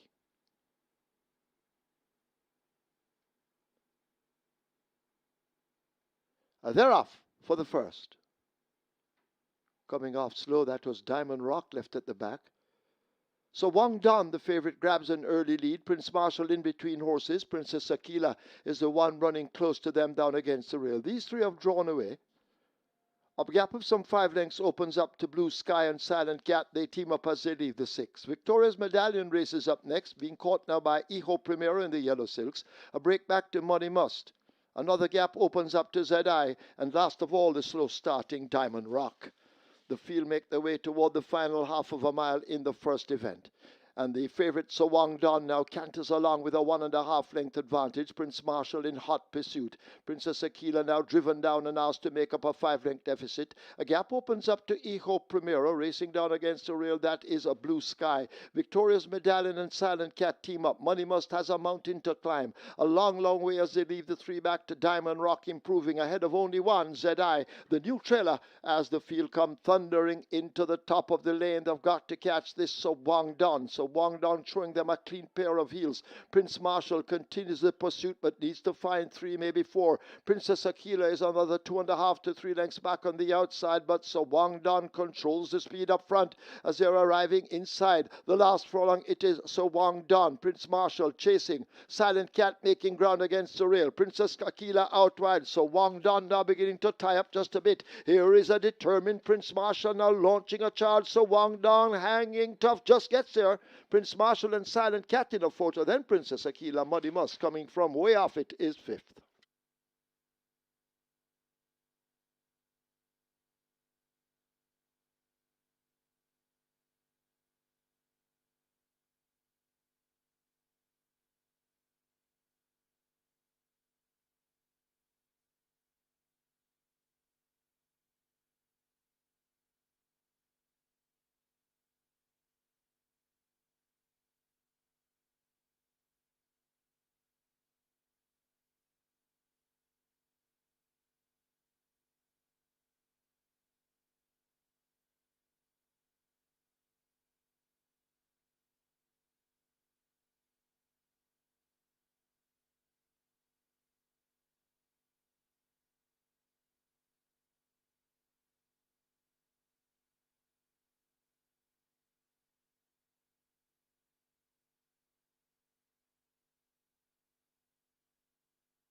In the winners enclosure, the unofficial winner of race number 1 and number 10 is Sir Wang Don.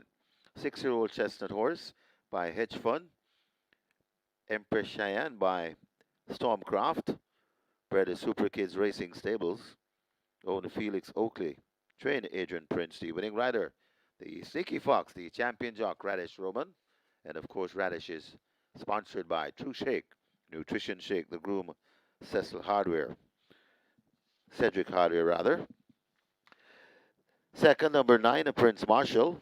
Third, number 1, Silent Cat. Fourth, number 4, Princess Aquila. And fifth, number 3, Money Must. Final time for 7.5 furlongs, 137.1.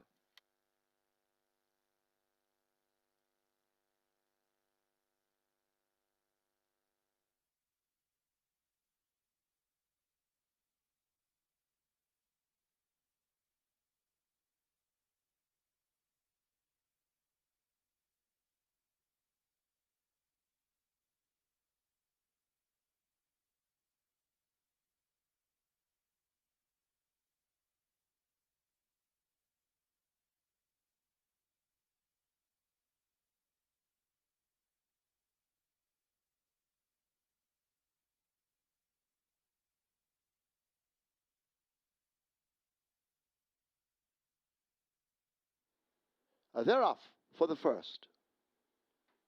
Coming off slow, that was Diamond Rock left at the back.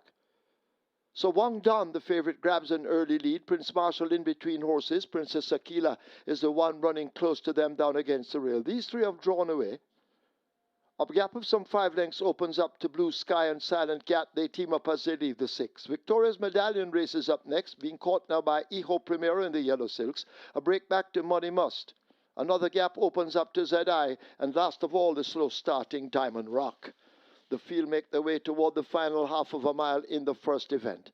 And the favourite Sawang Don now canters along with a 1.5 length advantage. Prince Marshall in hot pursuit. Princess Aquila now driven down and asked to make up a 5 length deficit. A gap opens up to Hijo Primero, racing down against the rail. That is a Blue Sky. Victoria's Medallion and Silent Cat team up. Money Must has a mountain to climb. A long, long way as they leave the 3 back to Diamond Rock, improving ahead of only one, ZI. The new trailer as the field come thundering into the top of the lane. They've got to catch this Sawang Don. So Wang Don showing them a clean pair of heels. Prince Marshall continues the pursuit but needs to find 3, maybe 4. Princess Aquila is another 2.5 to 3 lengths back on the outside, but Wang Don controls the speed up front as they're arriving inside. The last furlong it is Wang Don. Prince Marshall chasing. Silent Cat making ground against the rail. Princess Aquila out wide. Wang Don now beginning to tie up just a bit. Here is a determined Prince Marshall now launching a charge. Wang Don hanging tough, just gets there. Prince Marshall and Silent Cat in a photo. Then Princess Aquila. Muddy Musk coming from way off it is 5th.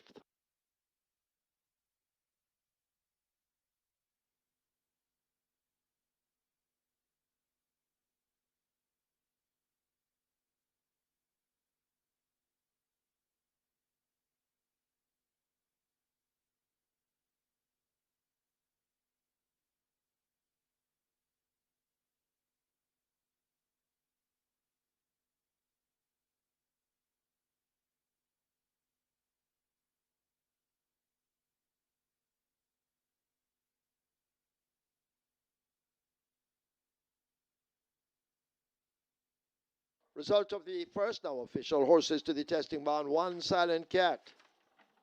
10 Wang Don. 1 and 10 go to be tested. Splits 23-4, 47-2, 114-2.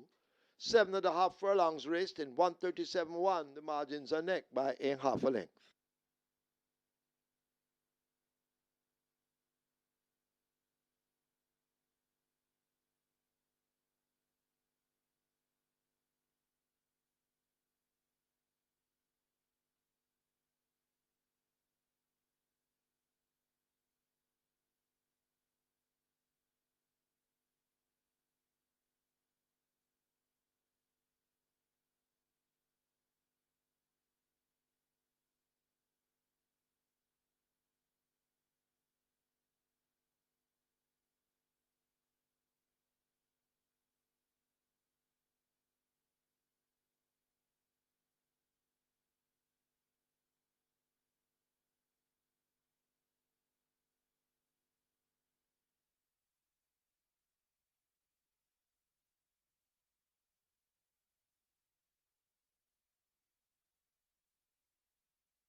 And just reminding you of the mandatory payouts on simulcast for this week.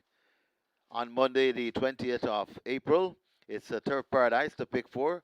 Mandatory payout on the pick four on Tuesday, the 21st. It's Mountaineer, the MR6. A mandatory payout on the MR6. And just reminding you, later on at Mountaineer, we have a massive Super 6 carryover. MR6 has a carryover in excess 1.5 million. On Wednesday, the 22nd of April, it's Sparks, the pick four, mandatory payout there. On Thursday, the 23rd of April, it's Gulfstream Park, mandatory payout on the pick four. On Friday, the 24th of April, it's a Santa Anita, mandatory payout on the Cali 6. And we also have mandatory payouts at Keeneland Park on the Super 6 and a pick four on Friday as well. And on Saturday, the 25th, it's Charlestown, a mandatory payout on the pick four at Charlestown. And on the 26th, Sunday, the 26th, it's Santa Anita, mandatory payout on the pick four. So those are the mandatory payouts we have for you on the simulcast coming all this week. So please make a note and best of luck.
Race number two, and small field of five here, and not a whole lot going on, but I mean, the little that is going on is between number one generational, well backed.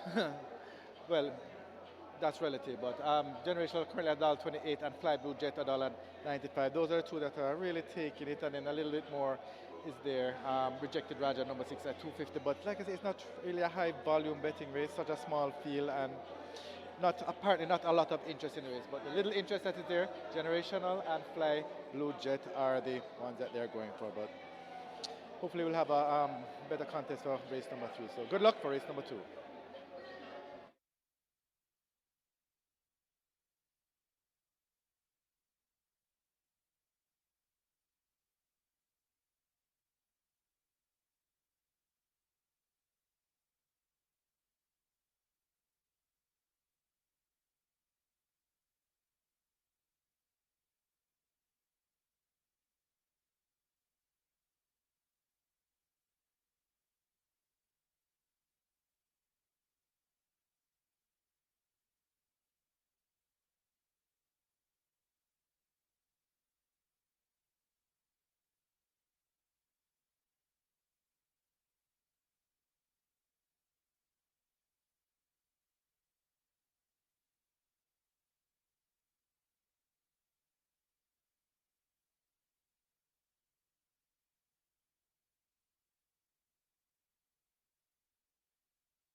Horses take the track for the second. It's for 3-year-olds and up.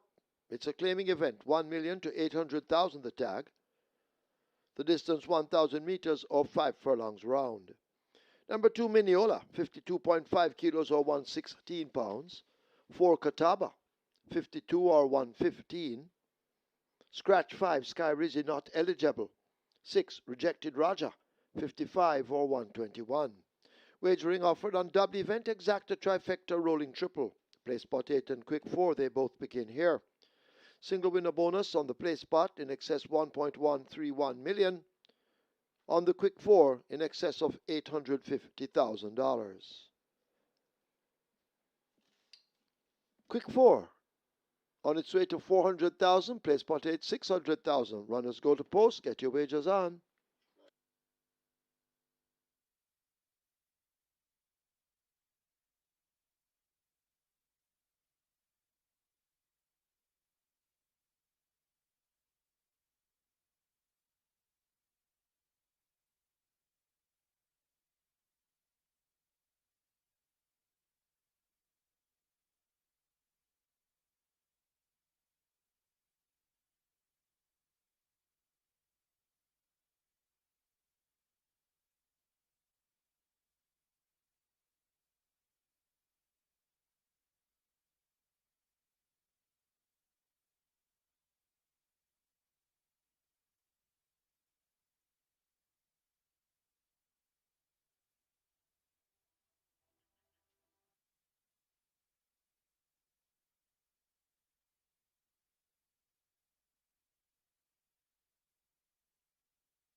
Sir Wong Down gets the job done in race number 1. Radish Robot riding for Adrian Prince and owner Felix Oakley. And of course, as I mentioned during the handicapping seminar, Sir Wong Down formerly trained by the late Patrick Fong, more popularly known as Chilolo. And he had this one running big when last out on the 29th of March before his passing. And we sincerely send condolences to the friends and family and indeed the entire racing fraternity to our lost brother Patrick Fong. and indeed may his soul rest in peace. So Sir Wang Dan gets a win. Had to gut it out inside the final third down there when strongly pursued by Prince Marshall, who chased relentlessly throughout, and they came back to the wire that way. 10-9 from one. Silent Cat ran a much improved race there, one to dot, and Princess Akila showed her good early pace and finished up in fourth. That ticket count on the Reggae 6, 3,650, with over 5.5 million in that net pool, and the catch line starts off on 425 live tickets and over 526,000 in that net pool. So took the bull by the horns early with both major exotics banking on number 10, Sir Wang Dan. Had some anxious moments there in deep stretch, but champion Lucky Rider Showman got the job done. It's now on to race number 2, which starts the place 48 and quick 4. Scratch number 5, Sky Reese. We're down to a field of 5. They go 1,000 meters round. It's for the 1 million down to 800,000 claimers. The purse here is 860,000. Top selection is number 3, Fly Blue Jet. Radish Roman rides for trainer Carlton Cunningham and owner O&S Races of O&S Tack Room fame. So you know that Fly Blue Jet is well nourished, well treated with all those supplements from the O&S Tack Room. And this one looks quite spiffy in the afternoon here, and she's ready to give off her best once again. Even money, strong second favorite behind the 45 favorite number 1. Generational also looks well. The Dawkins Rider Gears Rabati, this one reported first of the claim on the 21st of March and was a strong second behind the Downing Class Smart Trick. So Generational, John Post 1, he's 9 years old, getting on in years, versus Fly Blue Jet, John Post 3, she's 6 years old. I think that youth is going to make a difference here. But Fly Blue Jet, though, not as quick as Generational from the go, but I'm expecting her to be for the place stand close enough to Generational to be able to tackle him where it matters most. Number 6 is Rejected Raja. He is one that also runs quite well. He has been competing at $1.5 million level his last few races, so now back down to 1 million. And he looks quite well also for the Partridge Rider Mountain Addison and Rejected Raja. The Visor now returned. This one could prove to be the strongest at the finish if the pace comes back, but they don't have all day to come back. It's only 1,000 meters round, so Rejected Rider will have to be quite sharp and ready. Number 4 is Kataba, also capable when at her best. Demar Williams, champion apprentice, he rides for Everald Francis, and this Kataba should be able to prompt the issue with the likes of Generational and Fly Blue Jet. Whether or not she can get away from those two very useful horses, that's definitely the scene. But in this field of 5, Kataba should definitely make her presence well felt. Only one horse neglected at betting, that's number 2, Miniola, and she should be outsped from the off. Make it 3, 1, 6, and 4. Fly Blue Jet, but only just over Generational, then Rejected Raja and Kataba. Quick 4 pool is at 300,000. Your place for 8 pool is at 600,000. You have limited wagering time remaining. Get those bets on now, and best of fortune.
They're closing up the front of the gate for the loading process race number 2.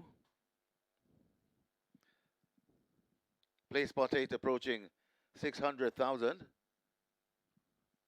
as the front of the gates are closed.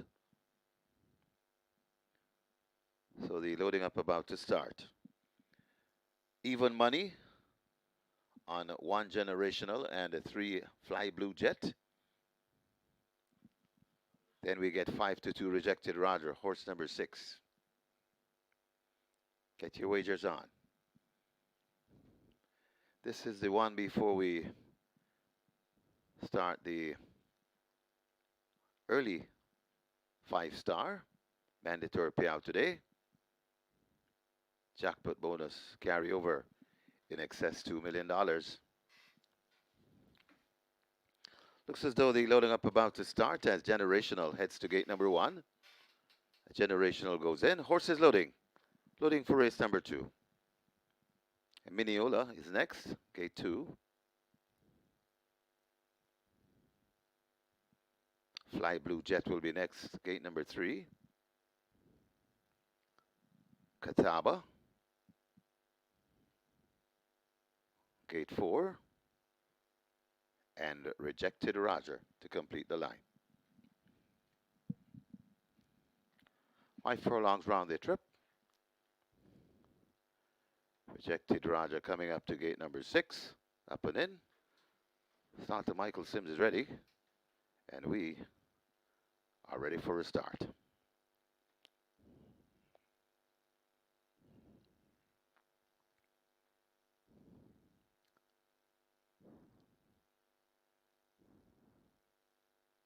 Now they're off and racing.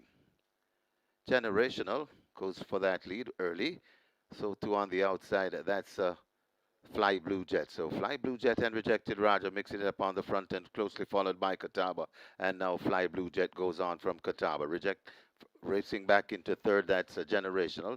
Then comes Rejected Roger and Mineola racing at the back of the field. They go past the 3, and it's Fly Blue Jet in front, closely contended by Catawba. They're about 3 lengths in front of Generational. Another 3 to Rejected Roger, and recovering after that break, that's Mineola there at the top of the lane. Fly Blue Jet, Catawba pressing home an attack on the outside. Generational now looks to be coming back for more, but Fly Blue Jet still in front, enjoying a 2 to 3 lengths lead. Fly Blue Jet begins to pull away from these as they come inside the final half a furlong. Fly Blue Jet sprinting clear. It's the second on the card for the Sneaky Fox Radish Roman. Fly Blue Jet bouncing in easily for about a 6 or 7 length lead, 7 win.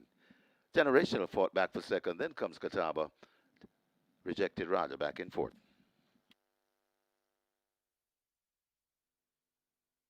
We have claims. We have claims in the second. Number 1, Generational. 3 submitted, 1 void. Sacklin Roman for Sydney Roman. Sacklin Roman claims Generational for Sydney Roman. 2 submitted for number 3, Fly Blue Jet. O'Neill Markland for himself.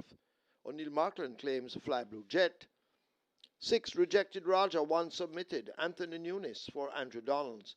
Anthony Nunes claims Rejected Roger for Andrew Donalds.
In the winners enclosure, the unofficial winner of race number 2, number 3, Fly Blue Jet, 6-year-old dark bay or brown mare by Air Force Blue, Perfectly Beautiful by Perfect Soul, bred William Harrington, owned ONS Racers, trainer Carlton Cunningham, 2 on the day, a perfect 2 from 2 for the champion jockey, Radish the Sneaky Fox Roman, and of course he's powered by True Shake Nutrition Shake, the groom Jerome Samuel, second, number 1, Generational, third, number 4, Catawba, and the fourth, number 6, Rejected Raja.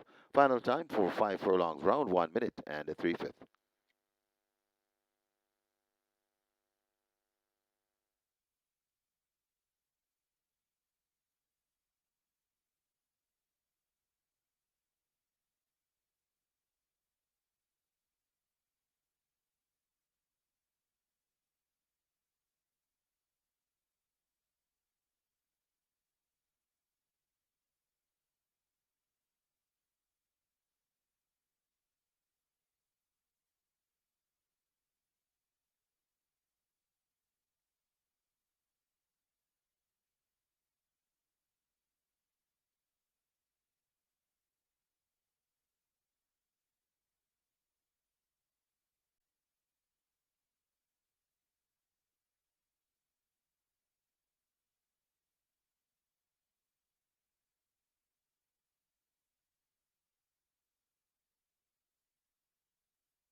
Now they're off and racing.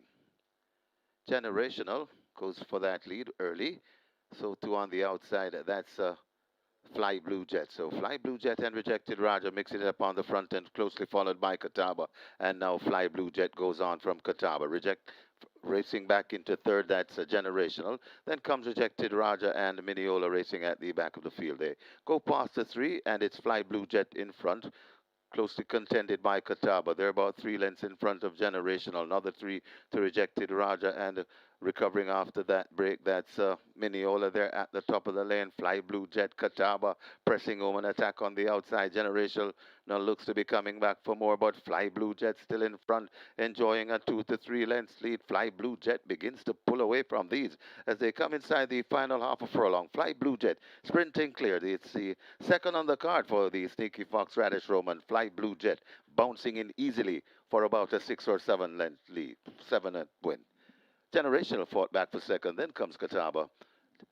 Rejected Raja back in fourth.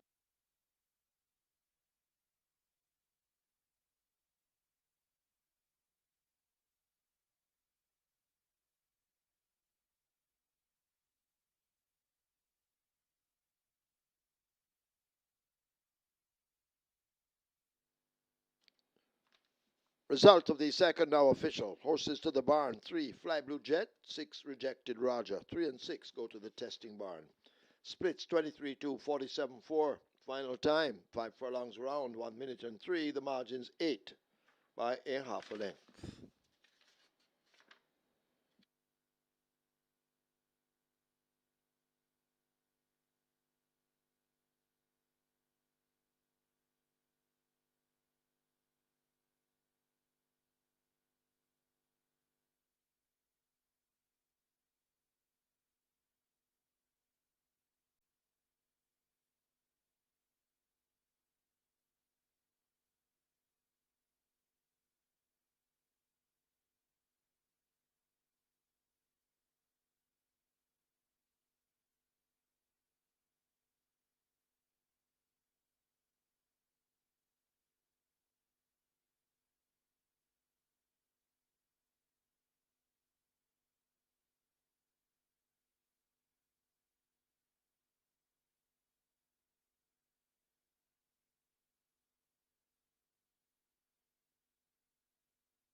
So this is race number 3. This is where the early 5-star begins. Early 5-star today. It's a mandatory payout. A mandatory payout on the early 5-star with a jackpot bonus carryover in excess $2 million. The pool approaching $4 million. So the early 5-star pool approaching $4 million. Rolling triple on its way to 300,000. And number 3, Toby takes the track early. Number 3, Toby on track.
Duty wanted in the saddling barn. Blacksmith on duty wanted in the saddling barn.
Horses take the track for the third. It's a maiden condition race for native bred 5-year-olds and up. The distance 1,000 meters or 5 furlongs straight. 1 Prince Daniel, 53 kilos or 117 pounds. 3 Toby, already on the way to the start. 51.5 or 114. Scratch 4 Warrior Stump, not eligible. 6 Midnight Storm, 55 or 121. 7 Time Bomb, 54 or 119. Wagering on double event, exacta, trifecta, rolling triple. This is where the mandatory payout in the early 5-star begins, with a single winner bonus becoming a carryover in excess of $2,087,000. Early 5-star heading for $4 million, rolling triple 300,000. Get your wagers on.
Fly Blue Jet gets the job done. The first time of asking for Trainer Carlton Cunningham and Odor ONS races a bonus stack room fee. What a sharp performance from Fly Blue Jet. Flew out of the starting gate, outsped Generational. Generational did not have a chance of keeping up with this Fly Blue Jet today, and that's a sharp performance indeed. Generational eventually gained second over Kataba and rejected Rada, checked in fourth. Live ticket count on the Reggae 6 after the first two legs, 2,466 to 5.5 billion plus in the net pool there. And the Catch 9 live ticket count, 248. I hope I like those two bankers to start the Catch 9. Banked Sir Wang Don, banked Fly Blue Jet. So we should be in the driver's seat on the remainder of that Catch 9 ticket. It's now on to the mandatory payout. Early 5-star, over $2 million in the jackpot, converted to a carryover, and right now we're at 4.6 million in new money wagered. Scratch number 4, Warrior Stomp, went down to a field of 6. They go 1,000 meters straight or 5 furlong straight. It's for native bred 5 years and up. It's a maiden condition race, the purse 700,000. Number 2, CW Treasure. This one went off at odds of 3 to 5 last time, or second by 3.5 lengths, going 6 furlongs behind Planner in 1:18 and 3/5 of a second. Has scope to improve, has only raced 3 times. She's a 5-year-old be a mare by Brad Quest out of the Stormcraft Dam Black Treasure.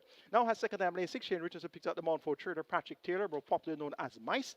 And this one is at odds of 2 to 1. CW Treasure most certainly can get the job done. Number 5 is Sweet Burn. This is your 3 to 2 favorite. Tevin Foster Rice or Orange Man has had several opportunities, to be exact 23.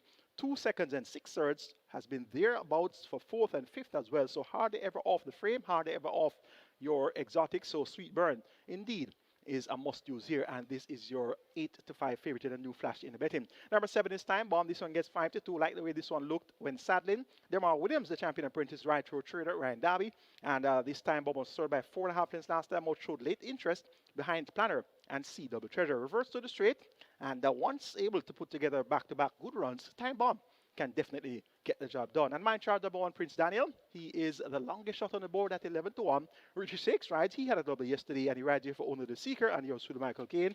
And this Prince Daniel, like the way shaped on the 29th of March, 4 by 7.5 lengths in that same Planner, CW Treasure Time Bomb event.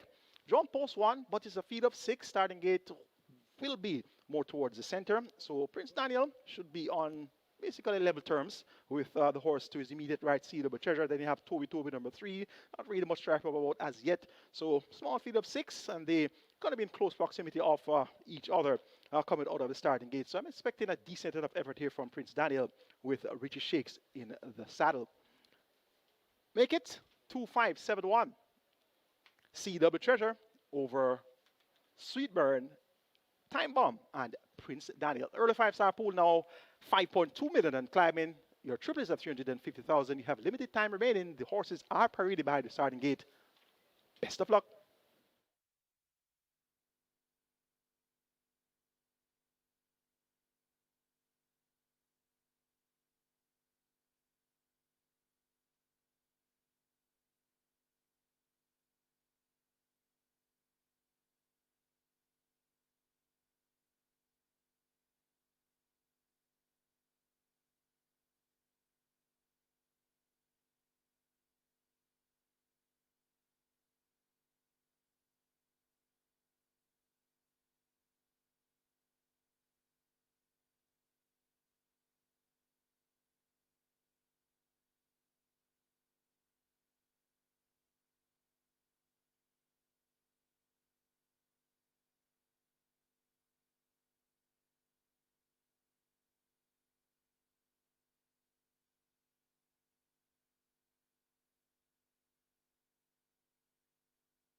Runners arriving at the start, race number 3, the early 5-star pool approaching 5.5 million, early 5-star pool approaching 5.5 million with a jackpot bonus carryover in excess $2 million.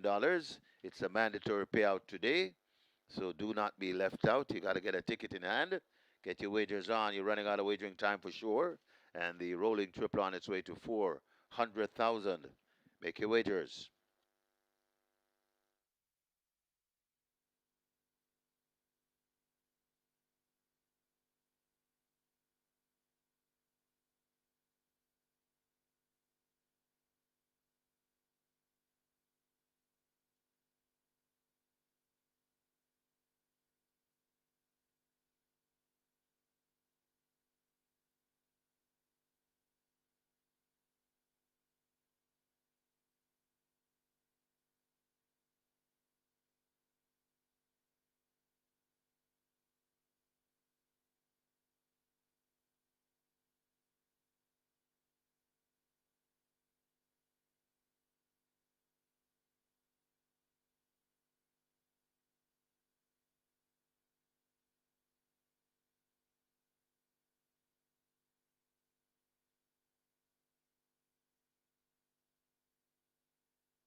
They're now closing up the front of the gates for this, the third event, as the early 5-star with a carryover in excess 2,087,000 at 6.1 and climbing. The rolling triple heading for 500,000. Prince Daniel, the first one in as the horses are loading. Horses loading, Prince Daniel in.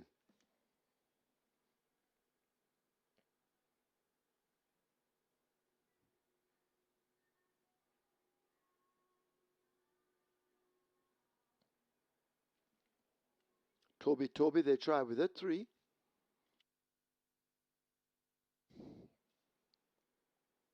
Toby is in. Sweet Burn will load at 5.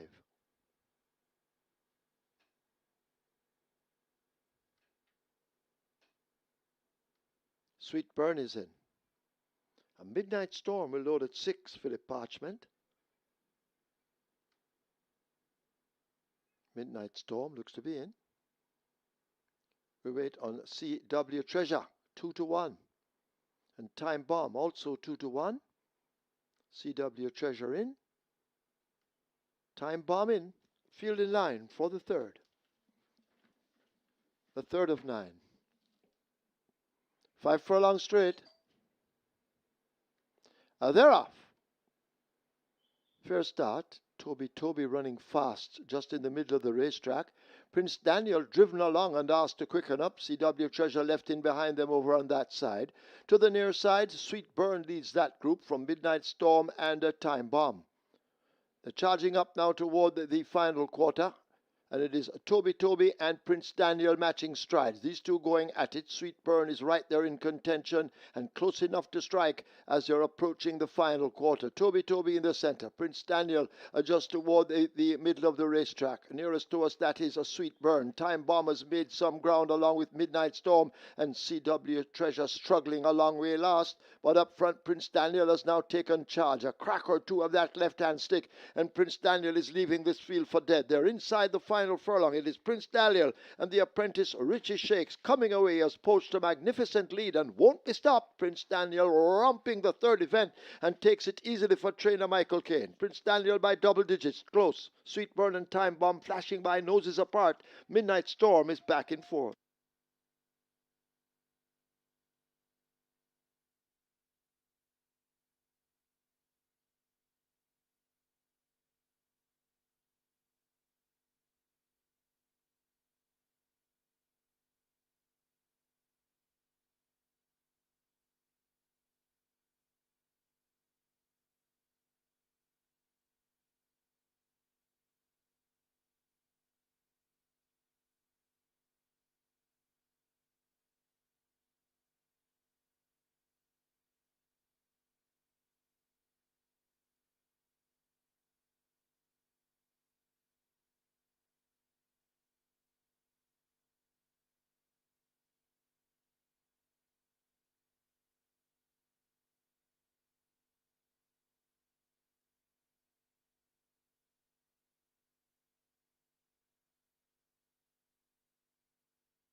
In the winners enclosure, the unofficial winner of race number 3, number 1, Prince Daniel. 6-year-old Bay Horse by Savoy Stomp. Smarty Marty by Smarty Jones. Bred Mark Perry owns a Seeker. Trained Michael Caine Jr., the winning rider Richie Shakes, the groom Okan McCollin. Second, number 5, Sweet Burn. Third, number 7, Time Bomb. Fourth, number 6, Midnight Storm. Final time for 5 furlong straight, 102 and 2.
Five furlong straight. They're off. Fair start. Toby running fast just in the middle of the racetrack.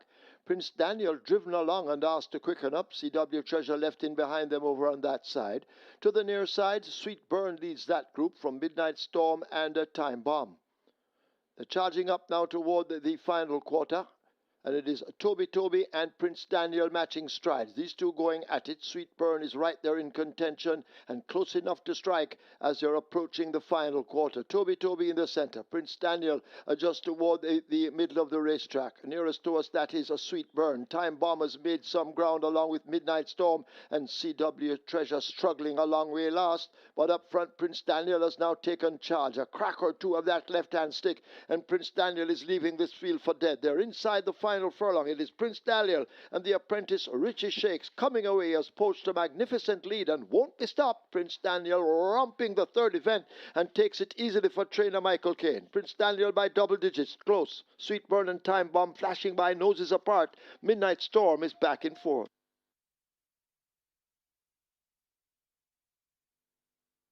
Result of the third now official. Horses to the testing barn. 1 Prince Daniel, 3 Toby. 1 and 3 go to be tested. Splits 25-3, 49-3. 5 furlong straight raced in 102.2. The margins 14 3/4 by ahead.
Race number 4, and one of the more nutty looking races on the card today. But we have a big favorite here, and in terms of the backing, number 6, JJ Warrior, currently at $1.90, by far the best backed horse in this race. A couple of others are getting support. Number 1, Buzz Assault, currently at $4. Mo Aviator also at $4. 7, Galway Bay at $4 as well. Decent support for those, but the real meat of the matter is with number 6, JJ Warrior, currently at $1.90, by far the best backed runner. And fixed as winners for race number 4, so good luck.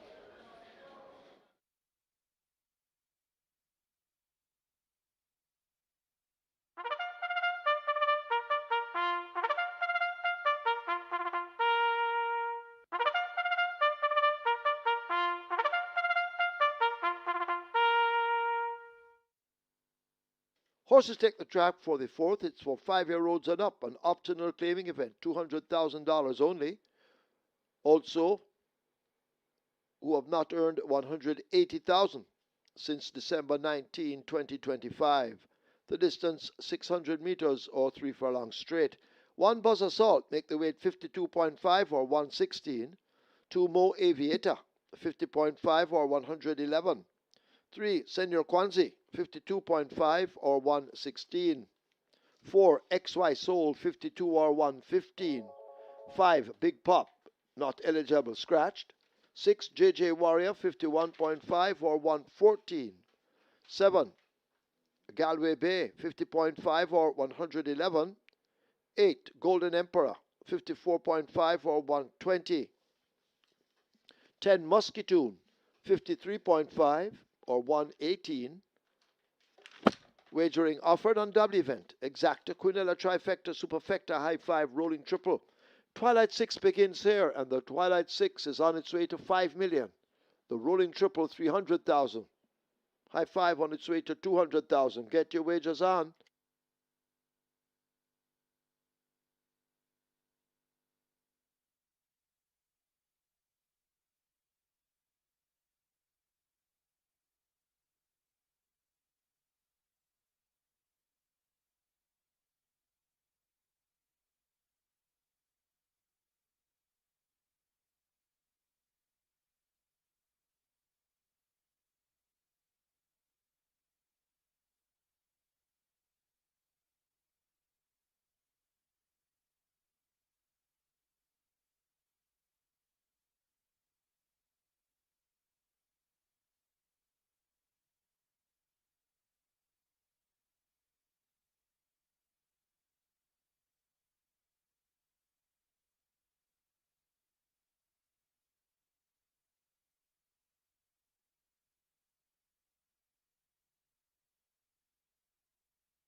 So Prince Daniel gets the job done in race number 3, a mile upset win at 9-1, and that's Richie Unstoppable Shakes in the saddle for yours truly, Michael Kane, and owner the Seeker, a 14 3/4 length win. So I guess the one draw didn't matter there. It was 6 horses in the lineup, and the starting gate tacked across, of course, more towards center course, and Prince Daniel gets a flying start, hustled out of the starting gate there by Richie Shakes. Richie Unstoppable Shakes, and streaked away for a wide margin win. Really impressed with Prince Daniel's performance today. Live ticket count on the Reggae 6, 305 with 5.5 million in that net pool. 22 tickets are still going on the catch time with over 526,000 in that net pool. And both my tickets are still traveling, Reggae 6 and catch time. And once you're following, you should be traveling as well. And the mandatory payout early 5-star begins with 401 live tickets. And I told you to extract that early 5-star from the Reggae 6 and catch 9 tickets. And indeed, of course, the Twilight 6 tickets as well. And you should be started as well. 401 tickets and 6.25 million plus in the net pool there. It's now on to race number 4, scratch number 5, Big Pop. We're down to a field of 11, and they go only 600 meters straight or 3 furlongs straight. It's for the lowest level of claim in 200,000, and these horses who have not earned 180,000 since December 19th, 2025. Top selection goes to number 6, JJ Warrior. Jaheim Addison rides for Adrian Prince, and this one reports first off the claim. Raced well at the 200,000 level, last 3 races, third, fourth twice. So he has good form to recommend, and once he gets away from starting getting good order, we could very well see JJ Warrior getting the job done here. Number 7 is Galway Bay. This one could be the one they'll all have to catch. The problem with Galway Bay, though, is that he tends to drift very badly over towards the rails. So if he's drawn post position 7 and he doesn't keep a straight course and drifts toward the far side, that's going to allow other horses to be able to get the better of him once they keep a straight course, of course. So Galway Bay, that's the concern here. But if he's able to keep that straight course, he ought not to be caught. Number 2 is Mo Aviator. Showed good speed last time out, going 5 made at 6 furlongs, and was served by 5 lengths to Splendid Vision and Stormboy. Chased relentless from the half-mile quarter pole, and indeed a similar effort. Now cutting back a distance, should see Mo Aviator being bank contention throughout. Emilio McLean right to third, Ricardo Brown. And number 1 is Buzz of Salt. Never the best place to be, the one draw. And this is a field of 11, but he has class. He steps down to 200,000 for the second occasion. And based on Prince Daniel's performance a while ago, we may have to consider the one draw to be not such a bad thing at all. But it's a bigger field. It's 11 horses. And indeed, you have to be on your A game if you're going to win from the one draw. But Buzz Assault, in comparison to most of these, has to be respected as well. Jawani Forbes, more popularly known as Allen, he had a win recently aboard a horse named Humility, and that was in a race for jockeys who had not won a race for several months. So he's now in a race for horses who have not earned 180,000 since December 19th. So he could very well be onto something good here. Buzz Assault can be respected as well. Make it 6-7-2-1 in race number 4. To kick off the Twilight 6, JJ Warrior over Galway Bay, Mo Aviator, and Buzz Assault. Twilight 6 pool is approaching 5 million. It's at 4.8 million. Your triple is at 350,000. Starting gates being put in place. Get those wages on now, and we're under a slight drizzle, so look for the horses who like the wet underfoot condition for the remainder of the card. And best of luck.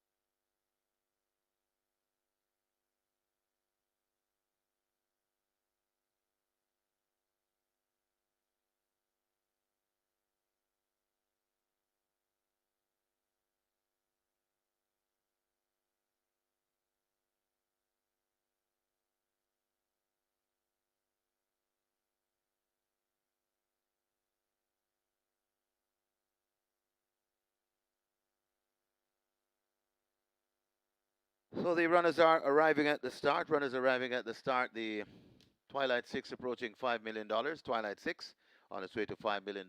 High five wagering. That's approaching 250,000.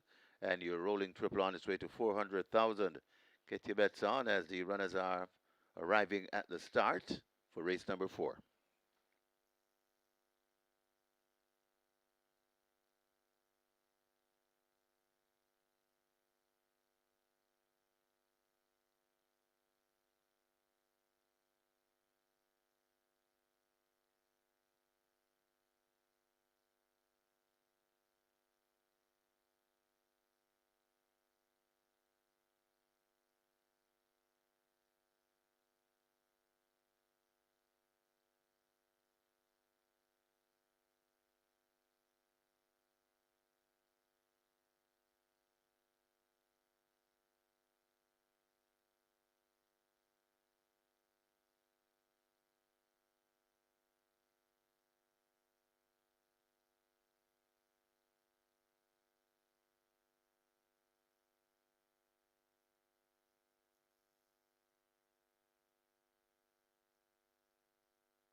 They've closed up the front of the gate for race number 4, the loading up about to start, and the Twilight 6 approaching $6 million. Twilight 6 on its way to $6 million.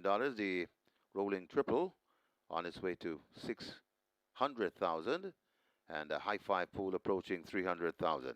Get your bets on as the loading up about to start.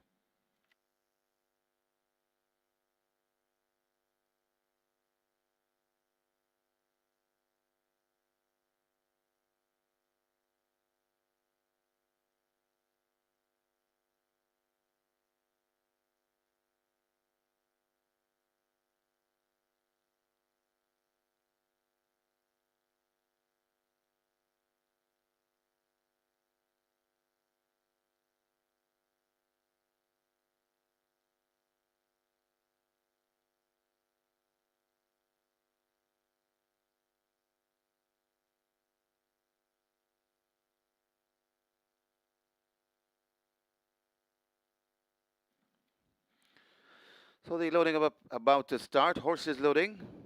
Mo Aviator, the first one to load. Golden Emperor slotted into gate number 8. Senior Kwanzaa, gate number 3. Twilight 6 has gone past the $6 million, heads to 6.5 if time permits.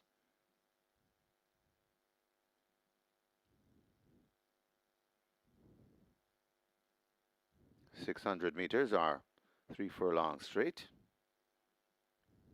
Galloway Bay heads to gate number 7. XY Soul to gate number 4.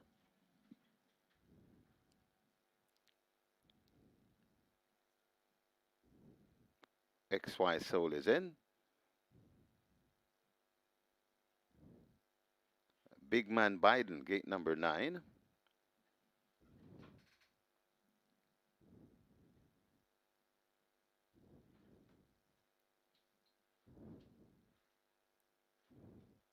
No Surrender, gate 12.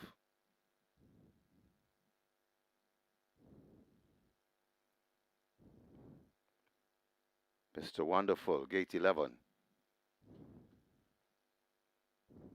One to load.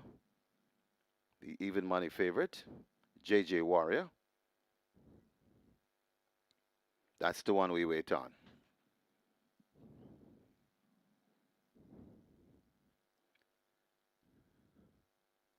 So JJ Warrior backing away from gate 6.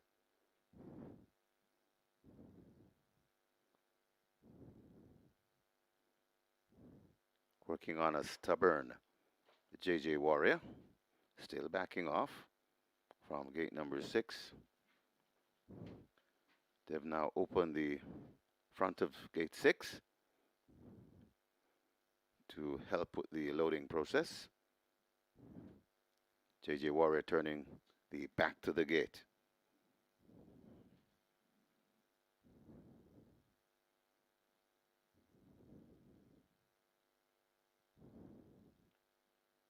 So still they work on JJ Warrior.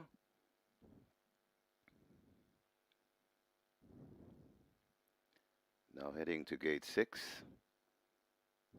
with the help of the hard-working starters assistants. JJ Warrior part of the way in, now up and in. 3 furlongs straight the trip. Best of luck with all your wagers. They're off and racing. Mo Aviator gets a flyer on the far side. JJ Warrior also in the mix. Galloway Bay is right there too. So is Mr. Wonderful as they spread right across as they come to the 2 furlong point. And JJ Warrior in the middle. Mo Aviator on the far side. Galloway Bay is right there too. Then comes Big Man Biden under the fence. That's Mr. Wonderful, but it's Mo Aviator just holding on to that lead. Well, here comes Galloway Bay and coming on to that's Buzz Assault. It's Mo Aviator hanging tough. It's Mo Aviator. Here comes JJ Warrior, Mo Aviator, and Mo Aviator goes on to beat Big Man Biden. Then comes JJ Warrior, got tied for fourth. Maybe No Surrender or Galloway Bay.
Due to the fall of the rider, we now have a stewards inquiry. Stewards inquiry looking at the fall of the rider. Hold all tickets, please.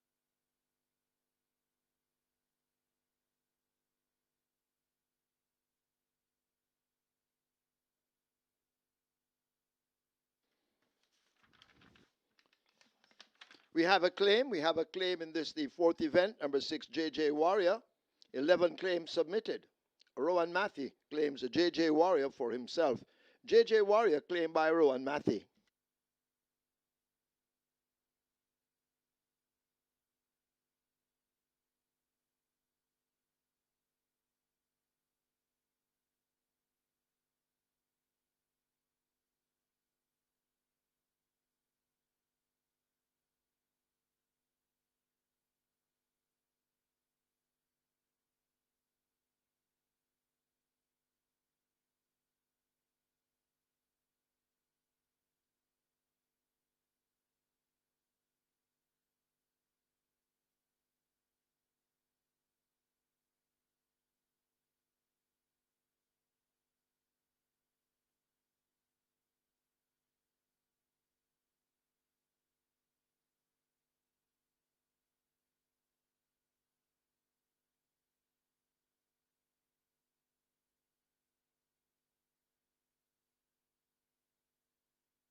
In the winners enclosure, the unofficial winner of race number 4, number 2 Mo Aviator, 6-year-old bay horse by Northern Giant, Black Magic by Ghost Ransom, Bred Weiss 1955 Limited, owned Vincent Ramsey, train Ricardo Brown, the winning rider Emilia McLean, the groom Dave Dixon, second,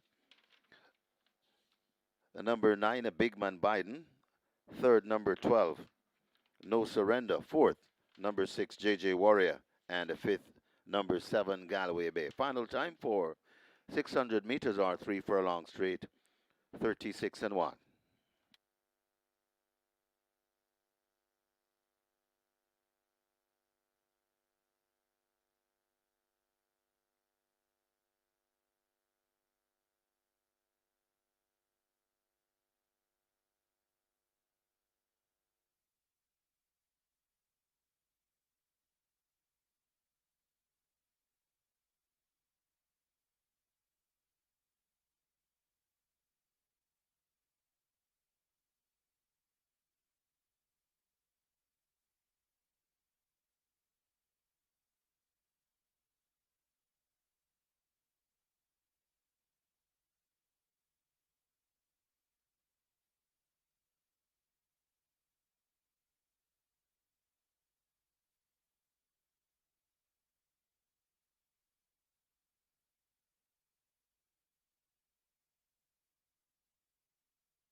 They're off and racing. Mo Aviator gets a flyer on the far side. JJ Warrior also in the mix. Galloway Bay is right there too. So is Mr. Wonderful. as they spread right across as they come to the 2 furlong point. And JJ Warrior in the middle. Mo Aviator on the far side. Galloway Bay is right there too. Then comes Big Man Biden under the fence. That's Mr. Wonderful, but it's Mo Aviator just holding on to that lead. Well, here comes Galloway Bay. It's Mo Aviator hanging tough. It's Mo Aviator. Here comes JJ Warrior, Mo Aviator, and Mo Aviator goes on to beat Big Man Biden. Then comes JJ Warrior. Got tied for fourth. Maybe No Surrender or Galloway Bay.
And after this George's inquiry, there will be no change. No change to the order of finish.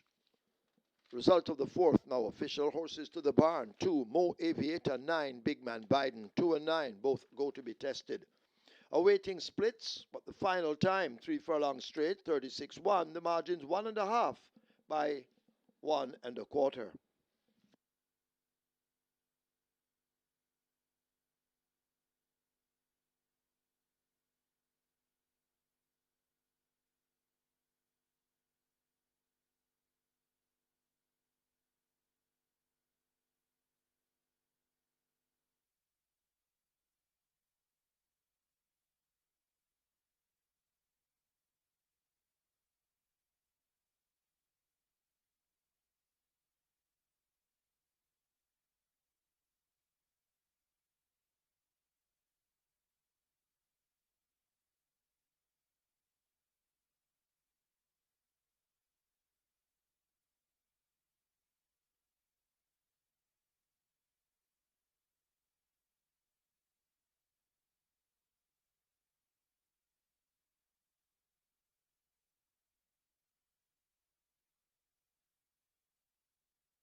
Number 6 Baez Agree takes the track early.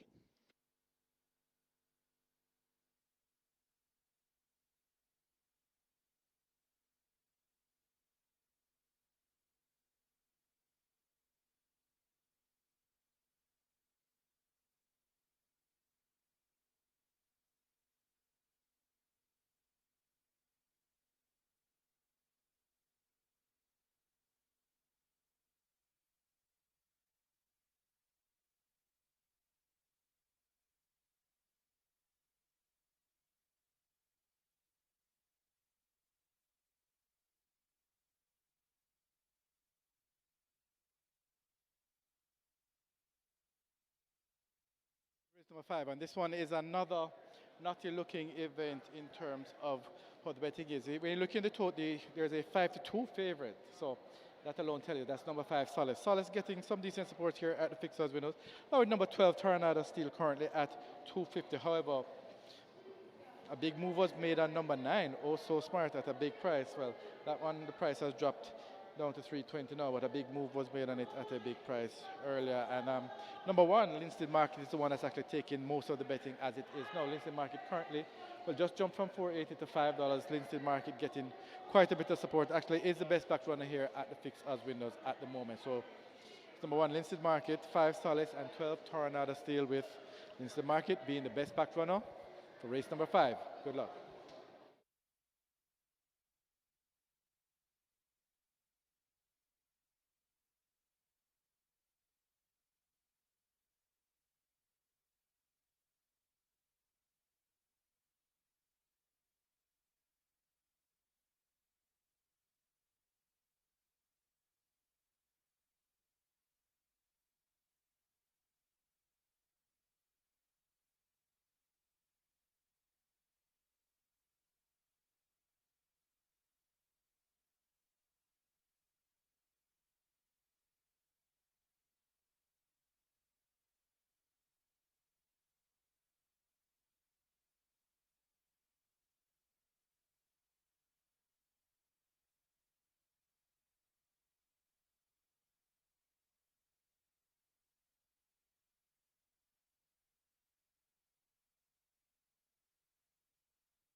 Horses take the track for the 5th. It's a restricted allowance 4 for native bred 5-year-olds and up, non-winners of 3, and imported 5-year-olds and up, non-winners of 2. The distance 1100 meters or 5.5 furlongs. 1 Linstead Market make the weight 53.5 kilos or 118 pounds. Number 2 Noble Monarch 50 or 110. 3 Captain Fantastic 55 or 121.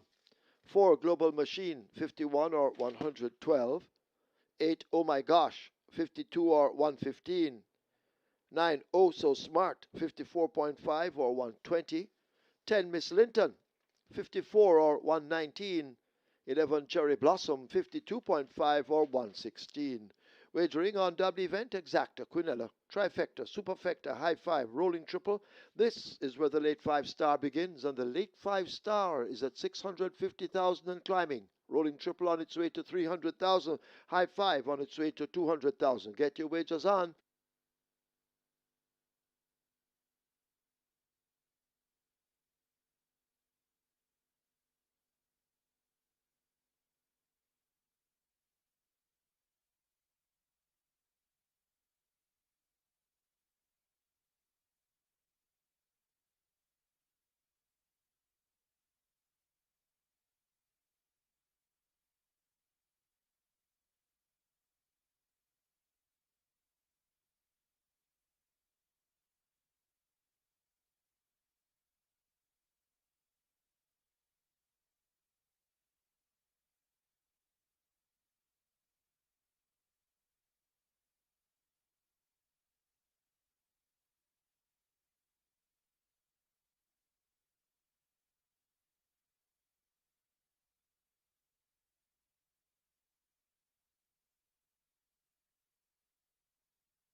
Mo Avita gets the job done in race number 4. Emilio McLean riding for trainer Ricardo Brown. Got a sharp start. It's only 3 furlong straight, so the start was the big difference there. And Mo Avita holds on in deep stretch from a cavalry charge.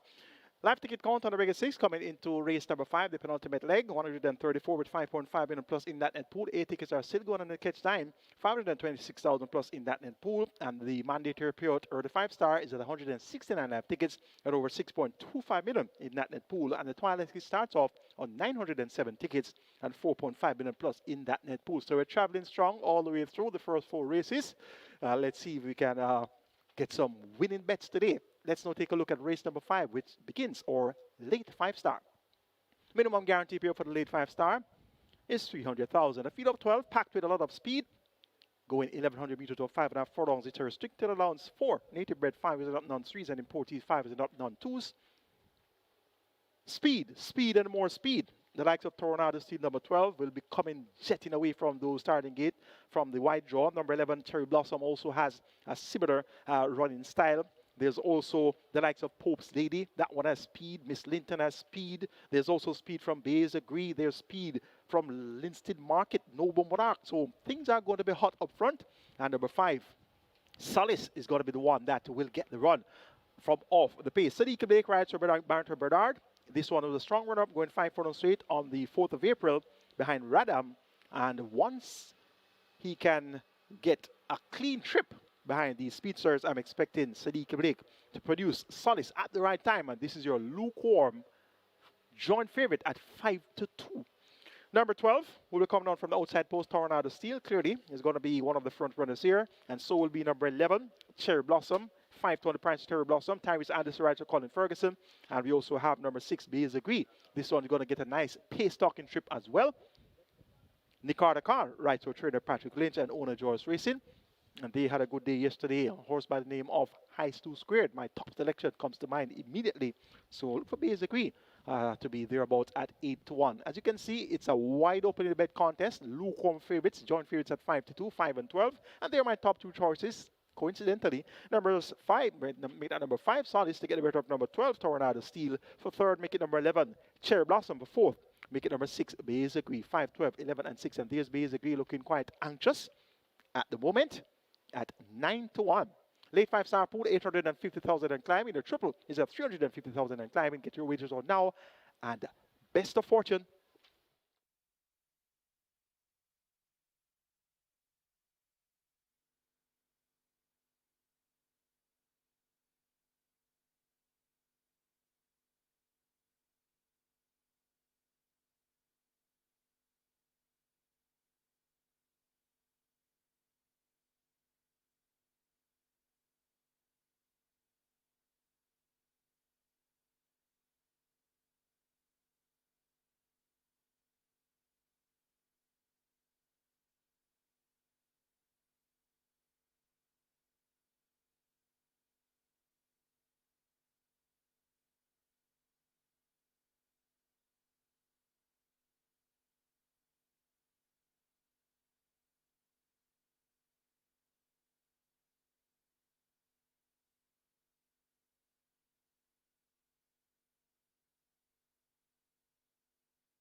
Closing up the front of the gate for the loading process race number 5, the late 5-star approaching 1.2 million, and your rolling triple on its way to 450,000. High 5, just under 200,000 and climbing. Horses loading for the 5th.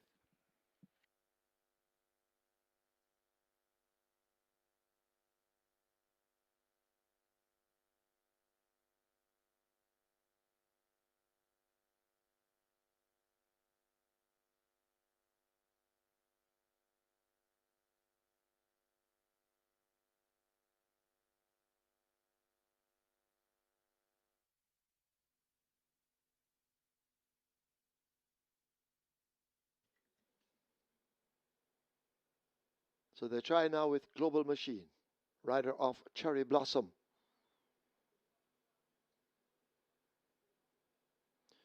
Rider coming off. Global Machine.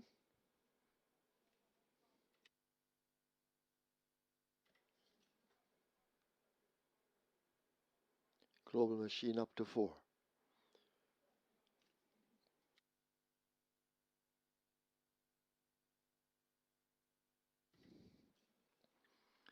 Global Machine riderless goes in. Pope's Lady walking to 7.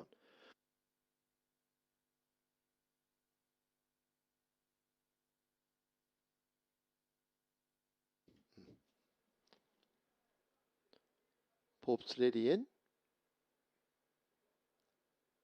Cherry Blossom looks to be in. 7 to load. Gives you wagering time.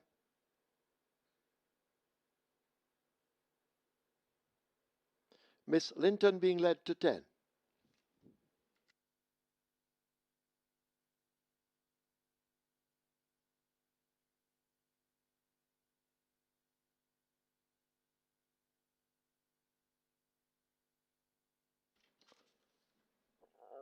Also smart loads.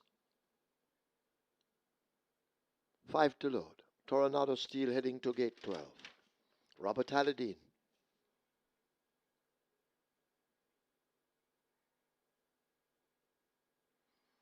They're in. Oh my gosh. Spinning around. That one will load at 8 when ready.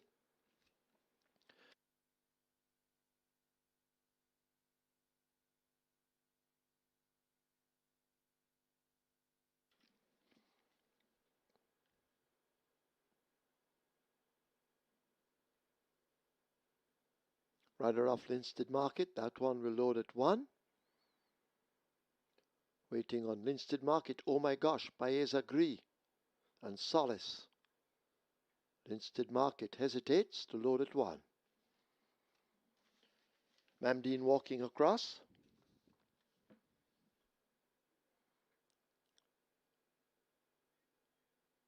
So they'll try to get this Linstead Market in now.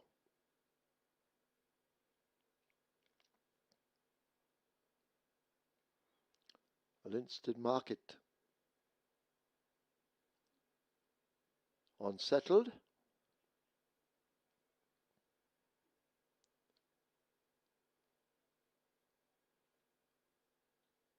Starter Michael Sims working on Linstead Market.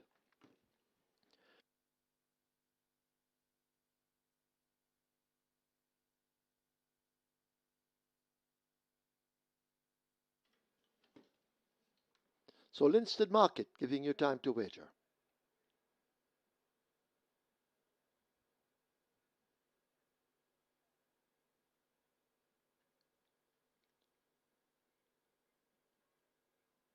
So they'll probably try now with the blindfold.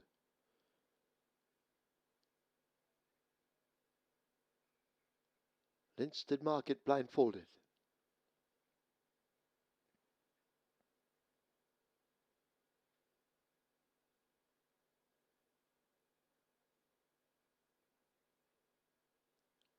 Linstead Market has to be turned.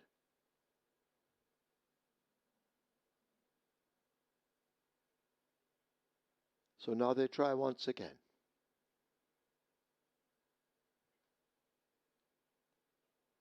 Linstead Market walking to 1. Linstead Market in most of the way.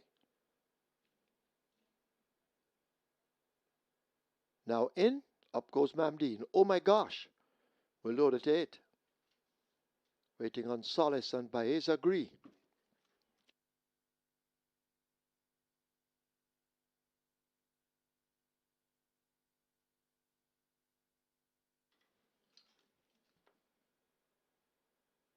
Solace coming to 5. Solace in. Final one Paez Agree to load at 6 with Nikado Car. Paez Agree goes in. Coming right back out. So we wait on Paez Agree.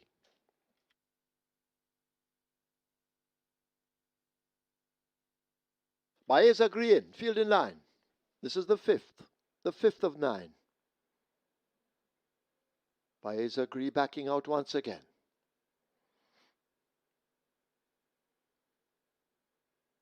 Baez agree back in. Starter ready? They're off. Pope's Lady is the one who steps off the slowest, along with Oh My Gosh. Linstead Market gets a quick start, goes for that lead, so too Cherry Blossom, and Cherry Blossom now uses speed to get the better of Linstead Market. These two shoulder to shoulder as they arrive at the half-mile marker. Noble Monarch going in pursuit. Tornado Steel is next. Miss Linton making ground. Baez agree on the outside, overtaken by Captain Fantastic. A Global Machine is showing some speed, also Smart Racing on the outside. Pope's Lady toward the back, and last of all, it's Oh My Gosh as they've run past the 3 and make their way to the 5/16th.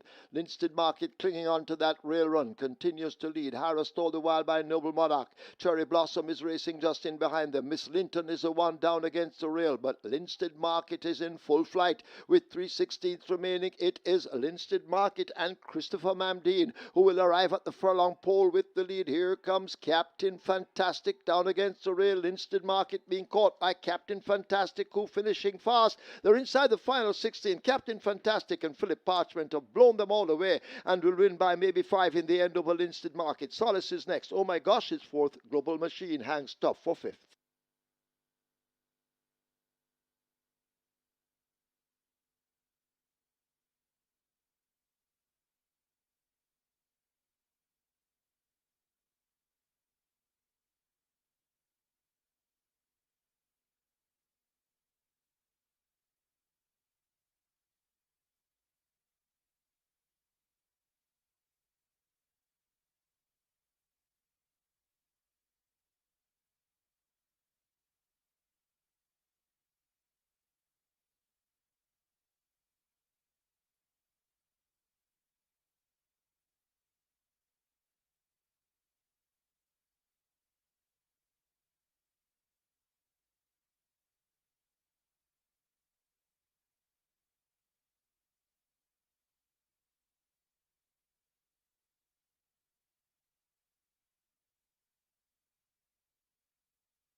In the winners enclosure, the unofficial winner of race number 5 and number 3, Captain Fantastic. 5-year-old bay horse by Bold Conquest. Awesome Camille by Vanadium. Bred Weiss 1955 Limited, owned Two Circles Syndicate. Trained Mikey Malo, the winning rider, the bustling Philip Parchment, the groom Anthony Blair. Second, number 1, Linston Market. Third, number 5, Solace. Fourth, number 8, Oh My Gosh. And the fifth, number 4, Global Machine. Final time for 5.5 furlongs, 108 and 2.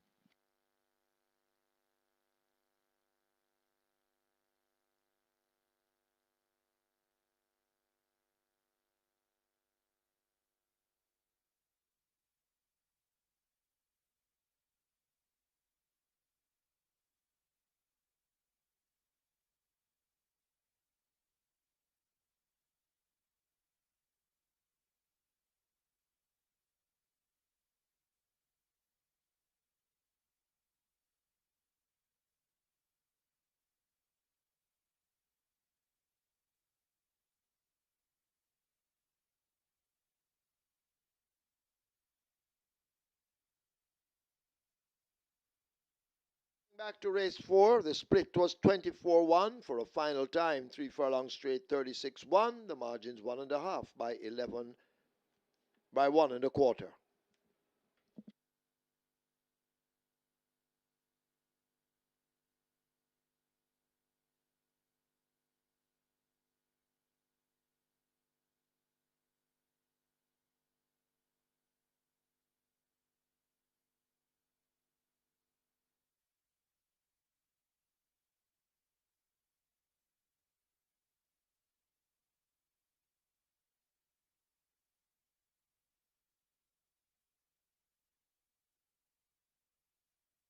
Starter ready? They're off. Pope's Lady is the one who steps off the slowest, along with Oh My Gosh. Linsted Market gets a quick start, goes for that lead, so too Cherry Blossom, and Cherry Blossom now uses speed to get the better of Linsted Market. These two shoulder to shoulder as they arrive at the half-mile marker. Noble Monarch going in pursuit. Tornado Steel is next. Miss Linton making ground. Baez Agree on the outside, overtaken by Captain Fantastic. A Global Machine is showing some speed, also Smart Racing on the outside. Pope slid it toward the back, and last of all, it's Oh My Gosh as they've run past the 3 and make their way to the 5/16th. Linsted Market clinging on to that rail run, continues to lead. Harassed all the while by Noble Monarch. Cherry Blossom is racing just in behind them. Miss Linton is the one down against the rail, but Linsted Market is in full flight with 3/16 remaining. It is Linsted Market and Christopher Mamdeen who will arrive at the furlong pole with the lead. Here comes Captain Fantastic down against the rail. Linsted Market being caught by Captain Fantastic, who finishing fast. They're inside the final 16. Captain Fantastic and Philip Parchment have blown them all away and will win by maybe 5 in the end over Linsted Market. Solace is next. Oh My Gosh is fourth. Global Machine hangs tough for fifth.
Another nice size field here, 14 runners here for race 6. And as I had mentioned earlier, the early betting is what seems to have carried over as you've approached post. I know it's number 8, Goodness Gracious, currently at 290. That was taking a lot of money from early, as well as number 11, Monarch, this one at 350.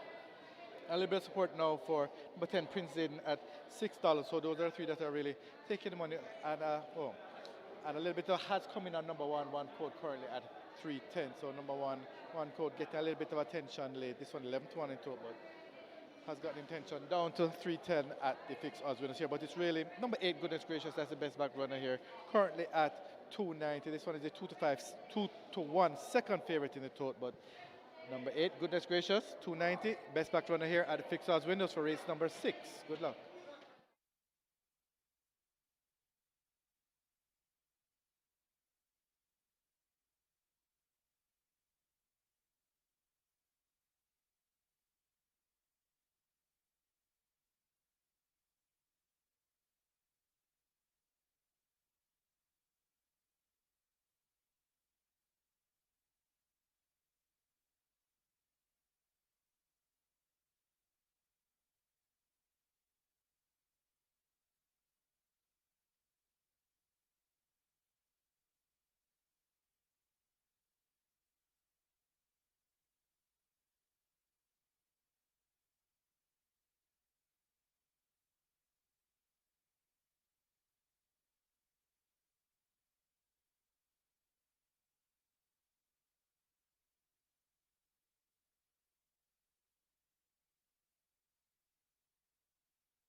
Horses take the track for the sixth. It's a maiden special weight for native bred 4-year-olds and up. The distance 1,300 meters or 6.5 furlongs.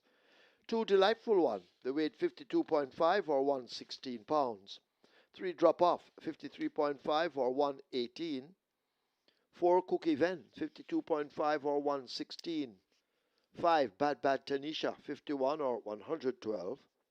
7 Medow 52 or 115. 8 Goodness Gracious 53.5 or 118. 9 Friends Connection 54.5 or 120. 13 Hoofy D 52.5 or 116. Wagering on double event, exacta, quinella, trifecta, superfecta, high five, rolling triple. This is where the strike 4 begins with a single winner bonus in excess 795,000. Rolling triple heading to 400,000. Strike 4 at a million and climbing. High five on its way to 200,000. Get your wagers on.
Captain Fantastic gets the win in race number 5. Philip Parton riding for Michael Marlowe. Michael Marlowe has been in good form in recent weeks. Had a triple a few races ago.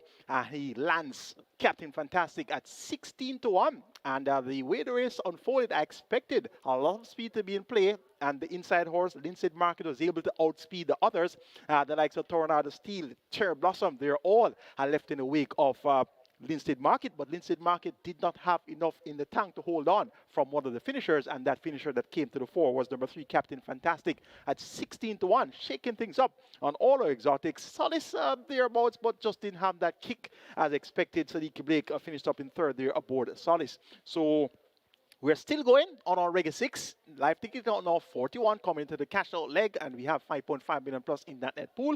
And 3 tickets are still going on the Ketstein. The Ketstein, that challenge couldn't carry as many horses on that leg, so we got knocked on the Ketstein there. But 3 tickets are still going, and 526,000 plus is in that net pool. And the early 5-star mandatory payout, 53 tickets still going with 6.25 million plus in that net pool. And had you extracted the early 5-star ticket out of the Reggae 6 and the Ketstein and Twilight 6, you would have been in the going there. So still going strong there. And the Twilight 6 live ticket count now down to 180 after the first 2 legs. And with the net pool there, 4.5 million plus. So 16 to 1.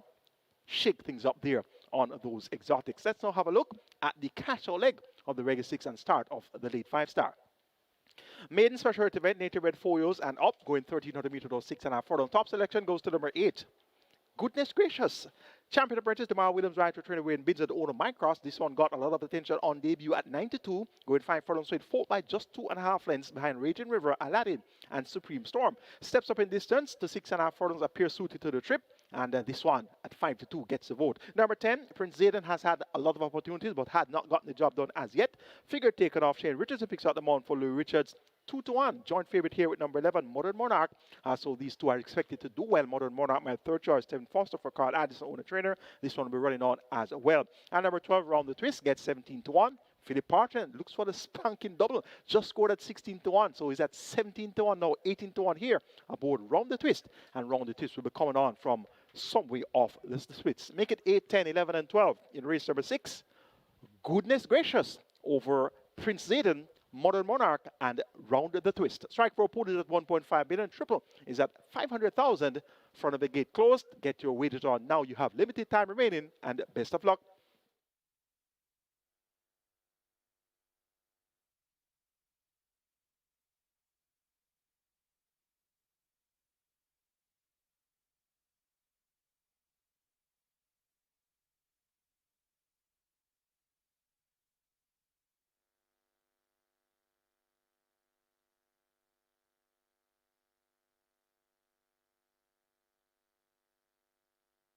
Horses loading for the 6th, the cash out leg of the Reggae 6.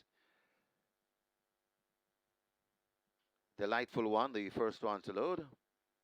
Drop off in at 3. Strike 4, a massive pool approaching 1.6 million. Triple approaching 550,000. Cookie Van loads at 4. High 5 approaching 250,000. Runaway Bay into gate 6.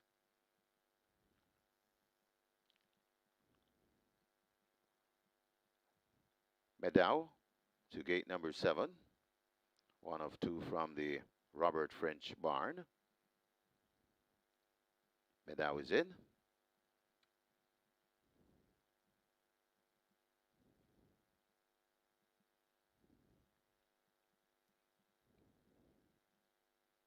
Rider comes down from 1 code, Christopher Mamdine.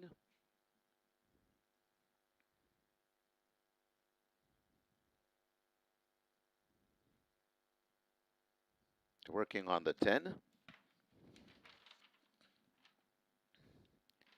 Prince Zayden is in without the rider. Friends Connection in at 9.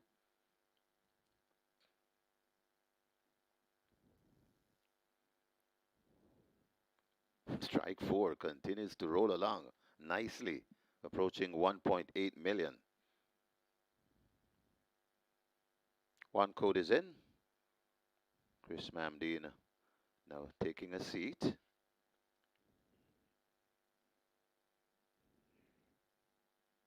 A bad Tanisha is in at 5.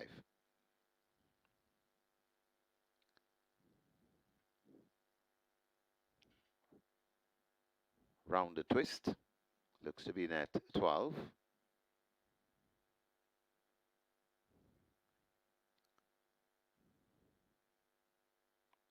My Honeydew loads at 14. Goodness gracious, coming to gate number 8. Backing away.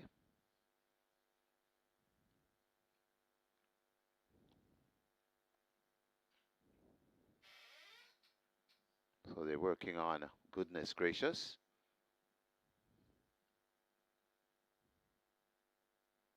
Who now goes in? Modern Monarch, gate 11. And 1 to load. Hoofity, gate 13. 6.5 furlong day trip. Working on Hoofity to complete the line. Modern Monarch backing out of gate 11, so 2 to load.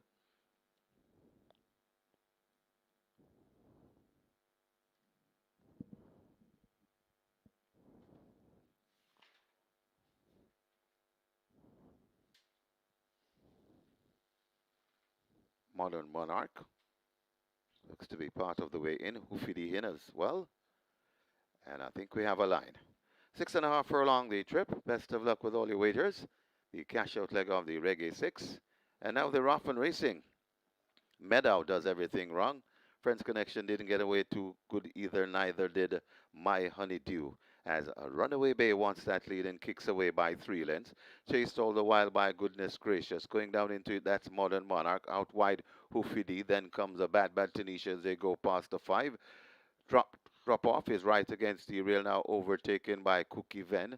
Right against the rail also, that's one code, just out of one code, that's Prince Zayden. Just behind Prince Zayden, Delightful One. Another 3 before we come to round the twist. Then way after it, that's Friends Connection after that bad start. So to Meadow and racing at the back of the field by Honeydew. They go towards the top of the lane and on the outside, Modern Monarch right there too. That's Goodness Gracious. Looks to be fading out of it after that lead.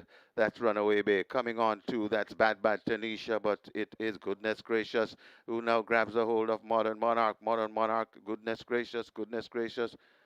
Modern Monarch now hits the front from Goodness Gracious. Here comes on the outside.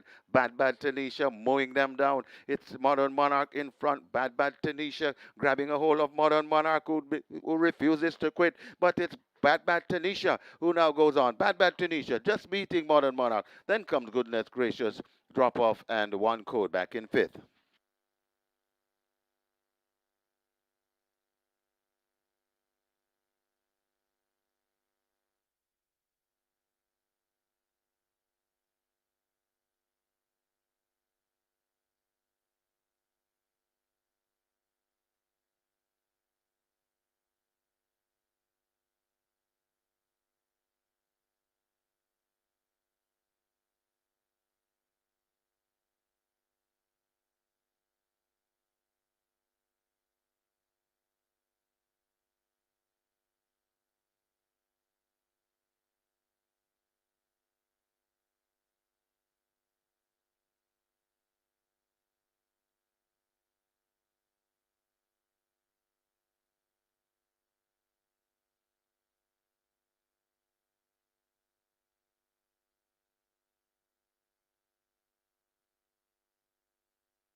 In the winners enclosure, the unofficial winner of race number 6 and number 5, Bad Bad Tanisha.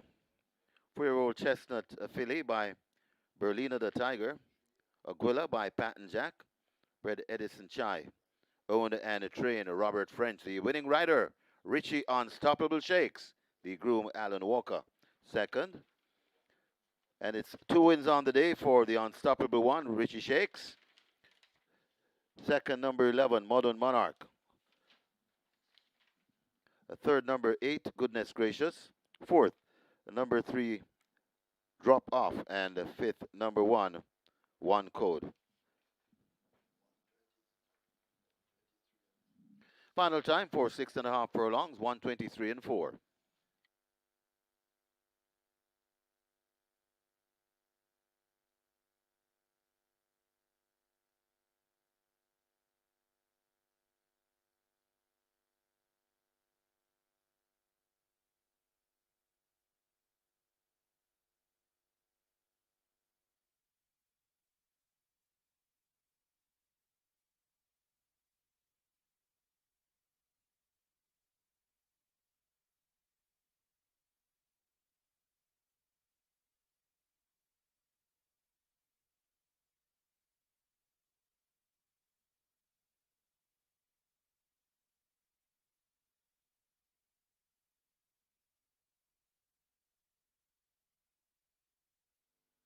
Your attention, please. Your attention, please. There's now a George inquiry looking at an incident leaving the 300-meter point. Please hold all tickets. George inquiry looking at an incident leaving the 300-meter point. Hold your tickets, please.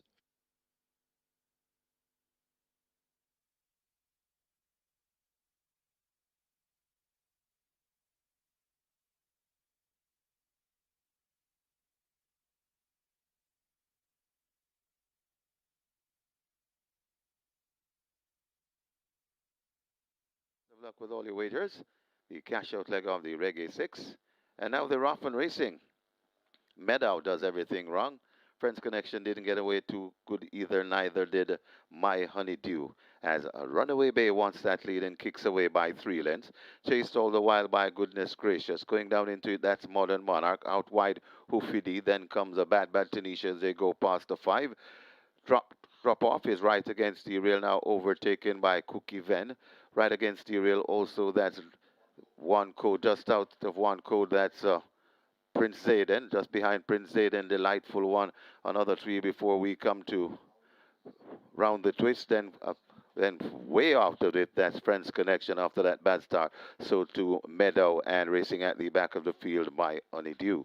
They go towards the top of the lane, and on the outside, Modern Monarch right there too. That's Goodness Gracious. Looks to be fading out of it after that lead.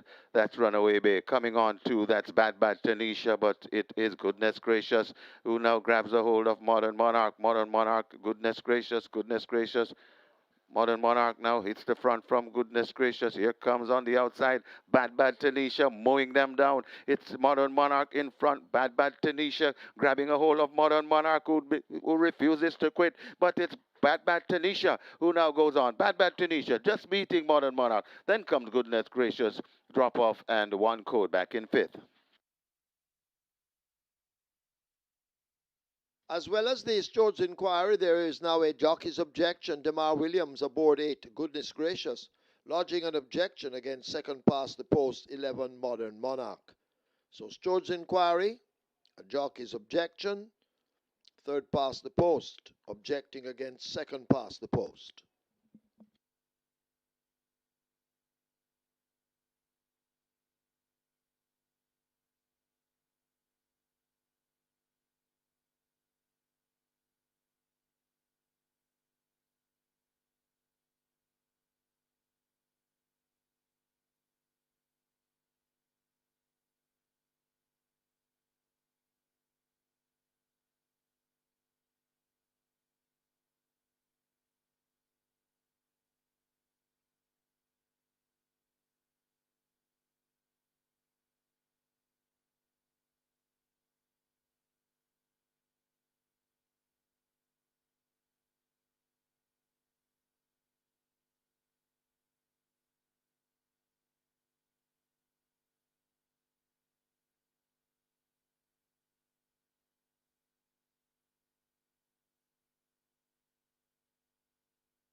So after this George's inquiry and jockey's objection, the objection has been overruled. There will be no change. No change to the order of finish. Result of the 6th now official.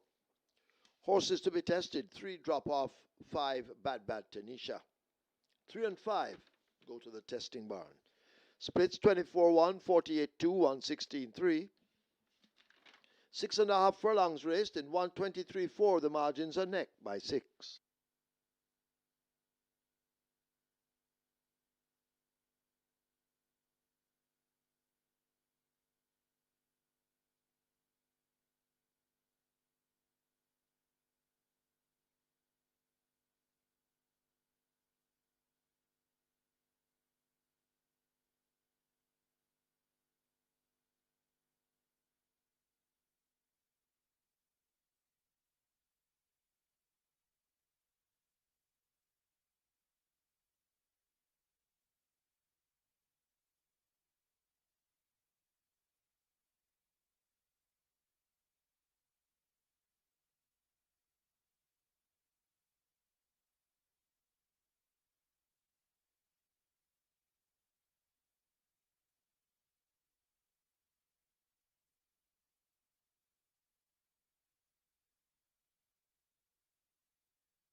So we now have a carryover in the high 5. It goes to race 8.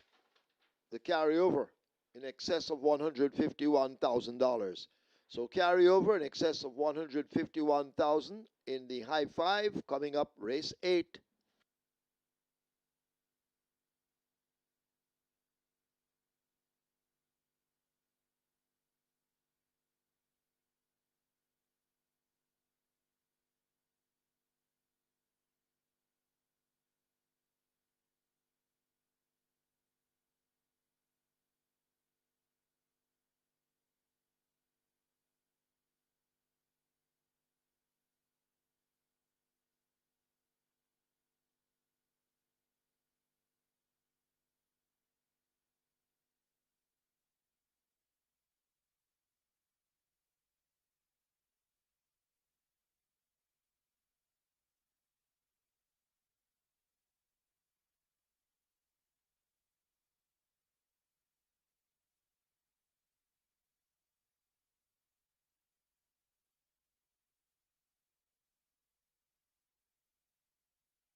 So that's Richie Unstoppable Shakes on a spanking double. 9-1 early on the card with Prince Daniel and 20-1 with Bad Bad Tanisha. And he had a double yesterday as well. So great going for Richie Unstoppable Shakes. Congrats to our Reggae 6 winners. 773,547. That's a good day in the office on a Sunday. And you got a nice guide with my ticket. I stumbled on the last leg, but you at least had the first 5, inclusive of a 16-1 outsider, Captain Fantastic. So you have been well guided to encash a winning ticket there. Jackpot in the Reggae 6 now 6.3 million plus. Let's now take a look at the closing stages of our Reggae 6 events. But Sir Wang Don controls the speed up front as they're arriving inside. The last furlong, it is Sir Wang Don. Prince Marshall chasing. Silent Cat making ground against the rail. Princess Akila out wide. Sir Wang Don now beginning to tie up just a bit. Here is a determined Prince Marshall now launching a charge. Sir Wang Don hanging tough, just gets there. Prince Marshall and Silent Cat in a photo. Then Princess Akila, Muddy Musk coming from way off it is 5th. But Fly Blue Jet still in front, enjoying a 2 to 3 lengths lead. Fly Blue Jet begins to pull away from these as they come inside the final half a furlong. Fly Blue Jet sprinting clear. It's the second on the card for the Sneaky Fox Radish Roman. Fly Blue Jet bouncing in easily for about a 6 or 7 length lead, 7 win. Generational fought back for second. Then comes Kataba. Rejected Raja back in fourth. But up front, Prince Daniel has now taken charge. A crack or two of that left-hand stick, and Prince Daniel is leaving this field for dead. They're inside the final furlong. It is Prince Daniel and the apprentice Richie Shakes coming away as poached a magnificent lead and won't be stopped. Prince Daniel romping the third event and takes it easily for trainer Michael Caine. Prince Daniel by double digits, close. Sweet Burn and Time Bomb flashing by noses apart. Midnight Storm is back in fourth. It's Mo Aviator hanging tough. It's Mo Aviator. Here comes JJ Warrior, Mo Aviator. And Mo Aviator goes on to beat Big Man Biden. Then comes JJ Warrior. Got tied for fourth. Maybe No Surrender or Galloway Bay. But Linstead Market is in full flight with 3/16 remaining. It is Linstead Market and Christopher Mamdeen who will arrive at the furlong pole with the lead. Here comes Captain Fantastic down against the rail. Linstead Market being caught by Captain Fantastic, who finishing fast. They're inside the final 16. Captain Fantastic and Philip Parchment have blown them all away and will win by maybe 5 in the end over Linstead Market. Solace is next. Oh my gosh, is fourth. Global Machine hangs tough for 5th. But it is Goodness Gracious who now grabs a hold of Modern Monarch. Modern Monarch, Goodness Gracious, Goodness Gracious. Modern Monarch now hits the front from Goodness Gracious. Here comes on the outside Bad Bad Tanisha mowing them down. It's Modern Monarch in front. Bad Bad Tanisha grabbing a hold of Modern Monarch who refuses to quit. But it's Bad Bad Tanisha who now goes on. Bad Bad Tanisha just beating Modern Monarch. Then comes Goodness Gracious. Drop off and one code back in 5th.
On to race number 7 here, and Bob the Builder, number 1, 1 to 5 favorite in the tote. Bob the Builder currently at $1.50 at the fixed odds windows.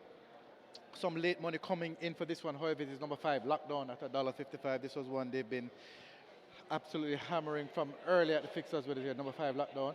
It may drift off a little bit. Currently at $1.55 with the late money coming in on Bob the Builder. So Lockdown may go up a little bit, but that's the one as it is right now. That's still the best back runner. A lot of early money on this one, but late money is coming in on Bob the Builder. So those are two that are getting bet here for race number 7. Good luck.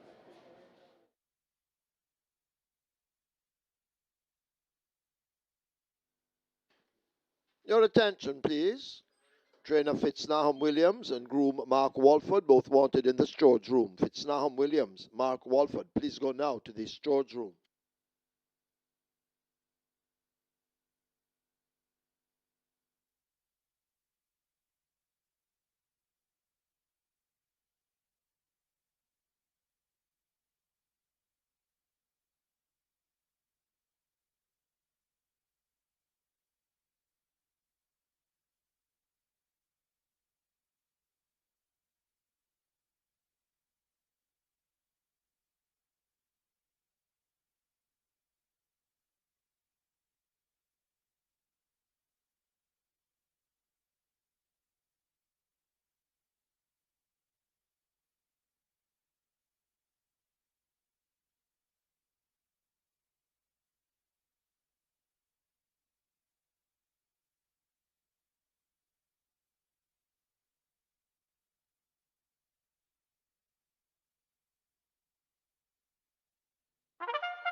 Horses take the track for the 7th. It's the ASTON COMMOCK Memorial Trophy. A restricted allowance 4 for native bred 4-year-olds and up, non-winners of 3, and imported 4-year-olds and up, non-winners of 2, the distance 1600 meters or 1 mile. Number 2, Slam Sharp. Make the weight 51.5 or 114. 3, Good Conscience, 54 or 119. 4, 430 the same, 54 or 119. 5, Lockdown, 52 or 115. 7, Brahma Bull, 53 or 117. Wagering on double event, exacta, trifecta. This is where the late triple begins. And the late triple is at 550,000 and heading for 600 on a way to a million. Get your wagers on.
It's now time for the Aston COMMOCK Memorial Trophy. On your monitor right now is a photo of Aston COMMOCK, champion trainer 1960.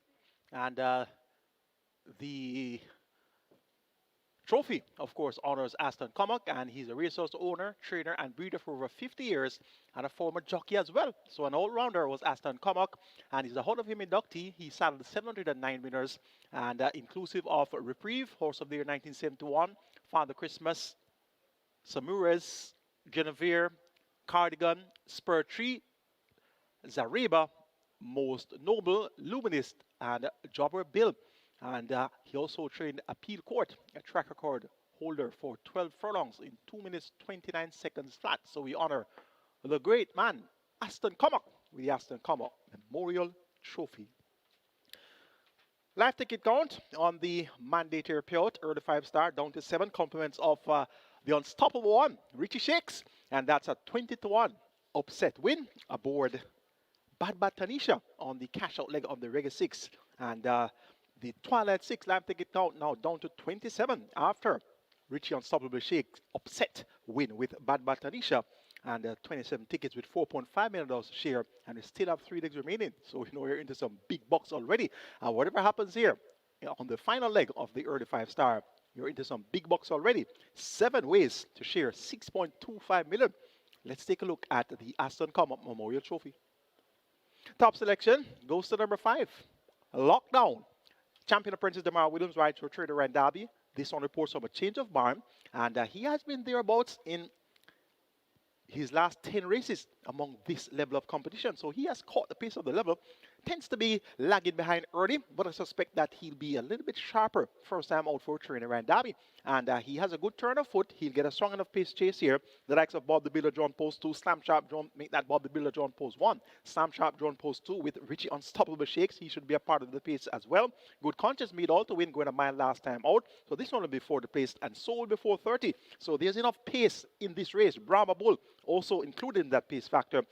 There's enough pace here to set things up for Lockdown come from off it. Bob the Builder, all the way at 3-5.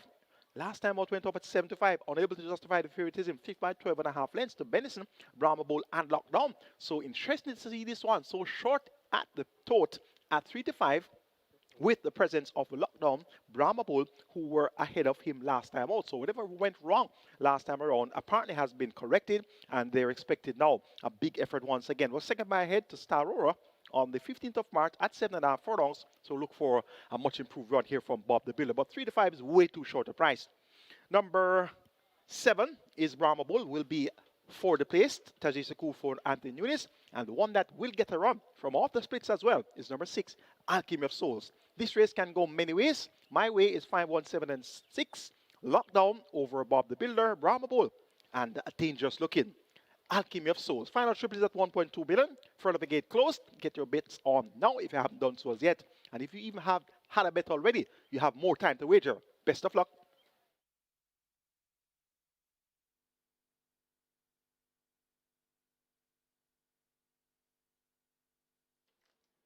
They've closed up the front of the gates. A late triple on its way to 1.3 million. You need to hurry, get your wagers on. Loading up about to begin for this, the 7th event. It's the Aston COMMOCK Memorial Trophy. 1 mile the trip.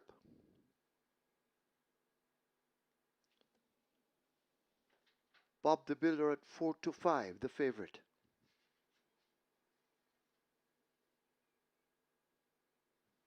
Now Bob the Builder at even money. Lockdown at 8-5. 7-2. Alchemy of Souls. And Brahma Bull at 3-1. Those are the principles in the betting. So you need to hurry now. Get your wagers on. Loading up. Very near.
So Good Conscience is in, horses loading, to be joined by 4:30 at 4.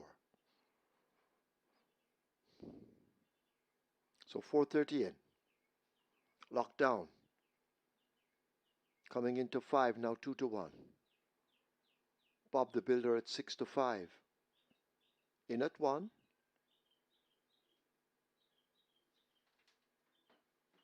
Three to load. They'll try with Brahma Bull at 7.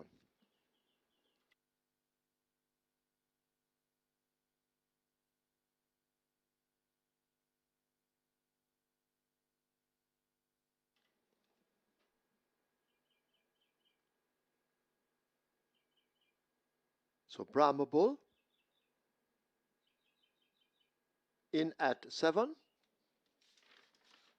Up goes Tajay Suku.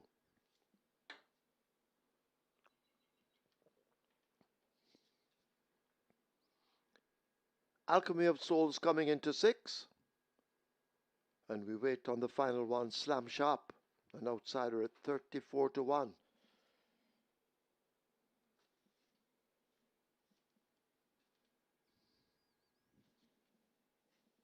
Mikey Marlowe already has 1. Richie Shakes 2. Fielded 9. They're off. Slam Sharp, Good Conscience race at the back early. Brahma Bull in a speed battle with Lockdown. There goes Bob the Builder, possessing dash, and Bob the Builder goes on to get a very narrow lead over Brahma Bull on the run down the back stretch. They approach the 6 furlongs. Out in front, Bob the Builder. Brahma Bull a length and a piece back and racing in second. 4:30 is 4 further lengths back. Slam Sharp and Lockdown team up together. Alchemy of Souls on the outside of Good Conscience. They're the back markers. They're about to arrive at the 5, and out in front, Bob the Builder rated with a 1-length advantage. Brahma Bull chasing all the time. 4:30 is 2 lengths further back. Slam Sharp racing next with Lockdown looking for a run between them. Alchemy of Souls in the green now moves ahead of the trailing Good Conscience.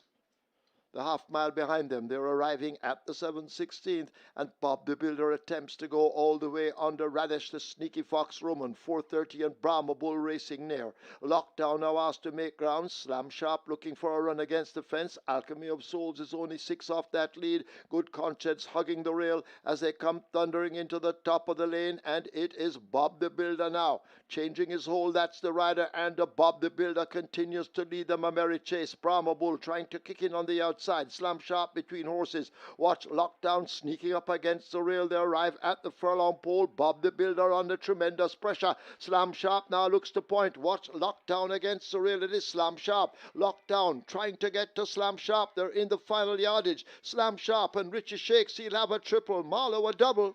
Slam Sharp wins it over Lockdown. Then Bob the Builder, Alchemy of Souls, Brahma Bull.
In the winners enclosure, the unofficial winner of race number 7, the ASTON COMMOCK Memorial Trophy.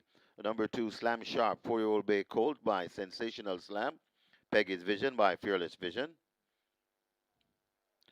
Bred and owned Valerie Marlowe. It's the second win on the card for trainer Mikey Marlowe. Congratulations, Mikey. And it's 3 wins on the day for Richie Unstoppable Shakes. Congratulations, Richie. The groom, Anthony Blair. Second, number 5, Lockdown. Third, number 1, Bob the Builder. And fourth, number 6, Alchemy of Souls. Final time for 8 furlongs, 1 mile, 141 flat.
Fielded 9.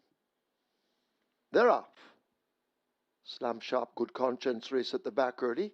Brahma Bull in a speed battle with Lockdown. There goes Bob the Builder, possessing Dash, and Bob the Builder goes on to get a very narrow lead over Brahma Bull on the run down the back stretch. They approach the 6 furlongs. Out in front, Bob the Builder. Brahma Bull a length and a piece back and racing in second. 4:30 is 4 further lengths back. Slam Sharp and Lockdown team up together. Alchemy of Souls on the outside of Good Conscience. They're the back markers. They're about to arrive at the 5, and out in front, Bob the Builder rated with a 1-length advantage. Brahma Bull chasing all the time. 4:30 is 2 lengths further back. Slam Sharp racing next with Lockdown looking for a run between them. Alchemy of Souls in the green now moves ahead of the trailing Good Conscience. The half-mile behind them, they're arriving at the 7/16th, and Bob the Builder attempts to go all the way under Radish, the Sneaky Fox Roman. 4:30 and Brahma Bull racing near. Lockdown now asked to make ground. Slam Sharp looking for a run against the fence. Alchemy of Souls is only 6 off that lead. Good Conscience hugging the rail as they come thundering into the top of the lane, and it is Bob the Builder now. Changing his hold, that's the rider, and Bob the Builder continues to lead them a merry chase. Brahma Bull trying to kick in on the outside. Slam Sharp between horses. Watch Lockdown sneaking up against the rail. They arrive at the furlong pole. Bob the Builder under tremendous pressure. Slam Sharp now looks to point. Watch Lockdown against the rail. It is Slam Sharp. Lockdown trying to get to Slam Sharp. They're in the final yardage. Slam Sharp and Richie Shakes. He'll have a triple. Marlowe a double. Slam Sharp wins it over Lockdown. Then Bob the Builder, Alchemy of Souls, Brahma Bull.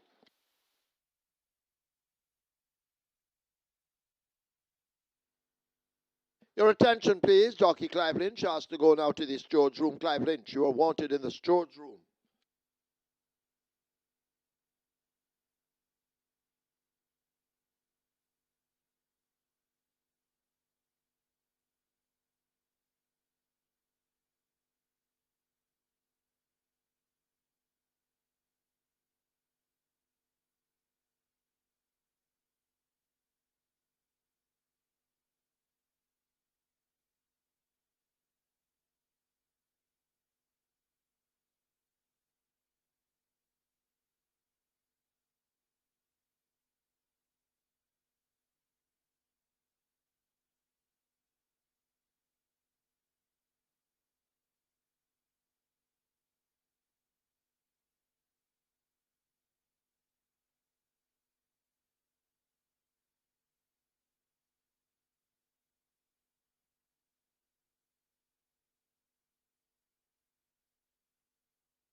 In the winners enclosure, the presentation of the Aston COMMOCK Memorial Trophy.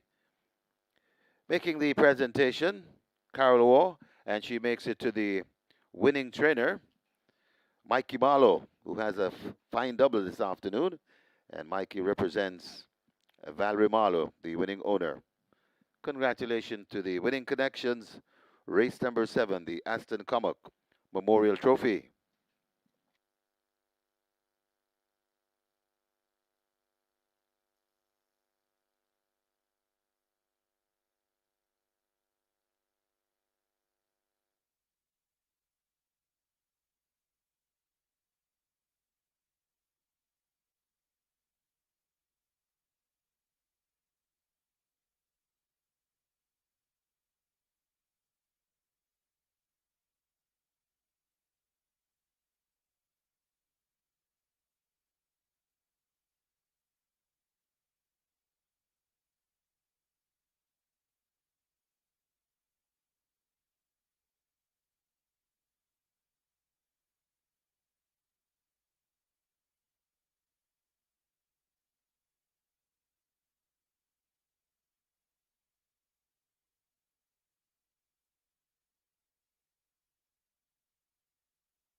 Just reminding you, we have a high five carryover here in race number 8, high five carryover in excess of 151,000. And this is where the very popular late double starting. And don't forget, later on at Mountaineer Park, for the first post at 6 p.m. sharp, the Super 6 carryover Mountaineer. We call it the MR6 in excess of 1.5 million. And it starts race number 3, Mountaineer Park.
And number 11, A Wing and a Prayer, takes the track early.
Number 8, Imaginarium, also takes the track early.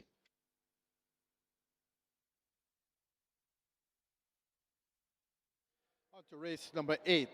This one, nice big field again, and this one is very nut in terms of the betting here. However, what started out with the early betting all over number 2, Awesome Emma. I was actually bet all the way down to $1.80. It's drifted back up to 320 now because some late support has been coming in for a couple of other horses, and some good price horses too. Number 4, My Lady Gold, getting good support there at $19. Number 12, Diva, currently at $11, good support for that one. And number 8, Imaginarium, getting a lot of attention as well, currently at $2.45. But as it was earlier in the day, Awesome Emma is still the best back runner, currently at $3.20. A lot of good price prices. So if you want to go to your fixers winners, if you don't think you can find a winner for this race, a lot of good options are there to place at some very good prices. So good luck for race number 8.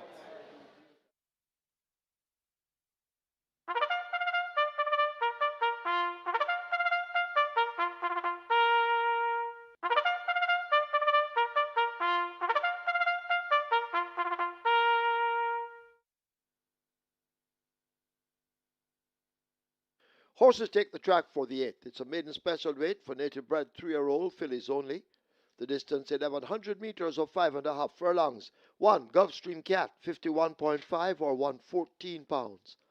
4, My Lady Gold, 52 or 115. 5, For My Love, 52.5 or 116. 6, Ostoa, 52 or 115. 7, Catalina, 54 or 119. 8, Imaginarium, 53 or 117. 9, Blood Diamond, 52.5, 116. 11, A Wing and a Prayer, 53.5 or 118. 12, Diva, 54.5 or 120. 13, Sonador, 55 or 121. Wagering offered on Derby event, Exacta, Quinella, Trifecta, Superfecta, High Five, with a carryover in excess of 151,000. It's heading for 350,000. Get your wagers on.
So Slam Sharp at 34 to 1, the longest shot on the board. Richie Unstoppable Shakes, and what a day for Richie Shakes. 1 aboard my chart, Prince Daniel at 9 to 1 in race number 3. And thereafter was named Unstoppable. 1 at 20 to 1 in race number 6 with Bad Bad Tanisha. And wins in race number 7, the ASTON COMMOCK Memorial Trophy, with a 34 to 1 long shot. Slam Sharp, and is really unstoppable right now. And indeed, that appears to have taken care of all of the remaining live tickets on many, if not those, all of those exotics. So indeed, big things there for Richie Unstoppable Shakes in race number 7. On to race number 8, which begins a late double. Native bred 3-year-olds, fillies only, and they go a distance here of 1,100 meters or 5.5 furlongs. The purse is 1,050,000. Let's take a look. Top selection is number 8, Imaginarium. Anthony added rider Anthony Nunes and owner breeder Nigel Fisher. Imaginarium, a strong run-up to stablemate Passionate and Beyond, going 7 furlongs on that in 1:29.2. Cuts back in distance to 5.5 furlongs, but worked quite well going into that 6th of April race. Worked 5.5 furlongs in 107 and change, so she'll definitely be able to get the distance here despite cutting back. Had 2 sprints on her first 2 races. Debut 5.5 furlongs, second time out 6 furlongs. So Imaginarium looks quite energetic right there, and she is ready to rumble. 5 to 2. Joint favorite is Imaginarium. Number 6, ASTON with the man of the moment, Richie Unstoppable Shakes. He's going for a four-timer. And this store on debut was served by 6.5 lengths, coming from well off the pace in a 6 furlong contest won by Pippa. Pippa was a 6.5 length winner. My Lady Gold was second, a store just a nose behind. And on debut had 57 kilos. Came back on the 6th of April in that same Passion and Beyond event where Imaginarium was second. And our store actually went off the second choice in the wagering at 2-1. Not able to justify the support though, 4 by 6.5 lengths in another encouraging effort. Second time of asking, now has first time laces administered. Fitznom Williams, more popularly known as Features of a Salfa fame. He is a master at preparing fillies, and the way Richie Unstoppable Shakes is riding right now, a store could very well get the job done. Number 10, One Deggy Links gets odds of 10-1. Well bet on her first two starts, 3-1 on debut. Third by 5 3/4 to Alias Will and Sky's the Limit. Sky's the Limit came back to win since. And her second outing went up at 6-1, 8 by 14.5 lengths in that same race won by Pippa over Miley the Goal and Astor. Blinkers on, tongue tie on. Ryder Showman replaces Stephen Foster. 10-1 for the Sneaky Fox. Well, that's going to be worth your wager. And number 2 is Awesome Emma. This one gets 2-1. Raced well on debut among Colts and Geldings. 4 by 7 lengths, going 5 straight behind Rockhampton, Eye of the Tiger, and City of Dreams. Now gets fillies only to work with. Second time, Lay 6. Ryan Lewis picks up the mount once again for trainer Peter Dumbassard. And with that experience under her belt, and now among fillies only, Awesome Emma could be good enough to win as well. And she's now your lukewarm 2-1 favorite. Looks to be an open contest. Going here for number 8, Imaginarium, to get the better of number 6, Ostor, with Richie Unstoppable Shakes. Can he make it? 4 wins on the Sunday card. For third, number 10, One Deggy Links. For fourth, number 2, Awesome Emma.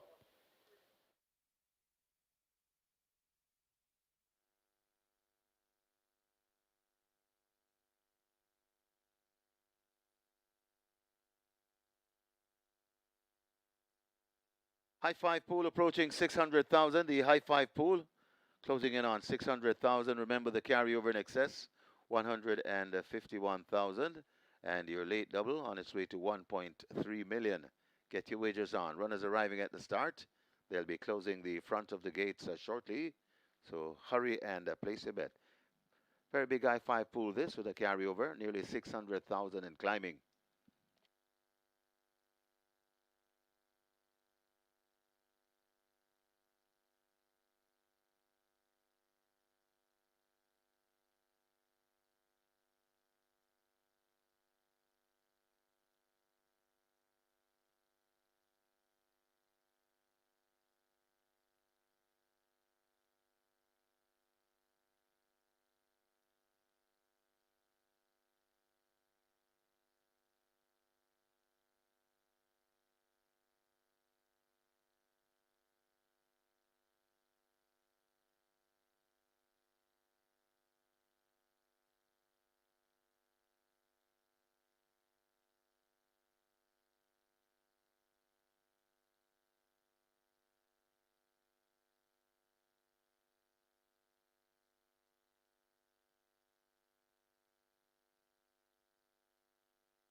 Closing up the front of the gates and the high five pool approaching 700,000. They're closing the gates, so the loading up is very near. Late double, a massive one. On its way to 1.5 million if time permits, but they're going to load them now, so hurry and place your wagers. Gulfstream Cat led to gate number 1. A Gulfstream Cat goes in. Horses loading. Loading for the 8th.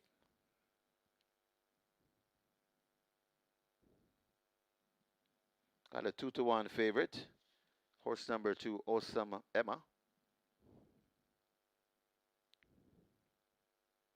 My Lady Gold will be next. Gate number 4.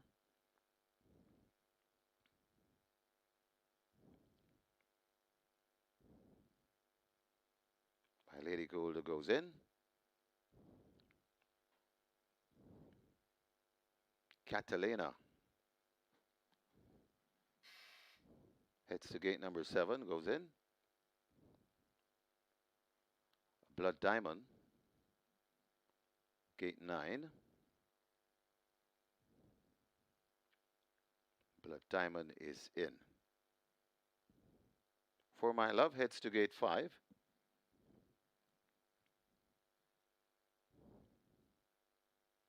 So there's still a slim chance for you to get a wagers.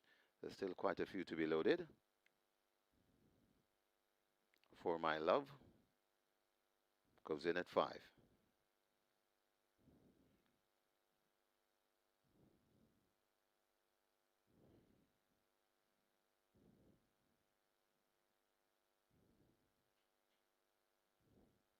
High 5 pool now approaching 750,000.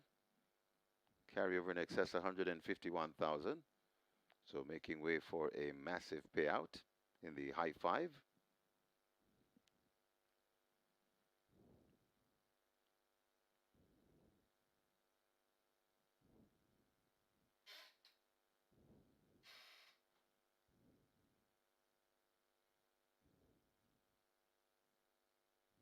Astoa. Astoa. Well, still quite a few to be loaded. One Dege Dege Links, Astoa, Diva, Sonador, Imaginarium, Delta Gamma, Miss Jungle Jen, Awesome Emma, and A Wing and a Prayer.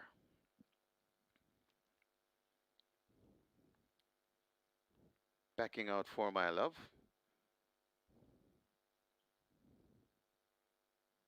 Rider stays in the gate.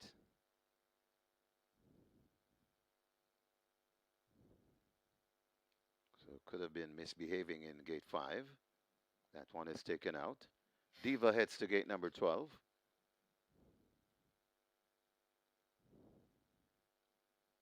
Diva turning sideways. Encouraged by the starter's assistants, trying to back away.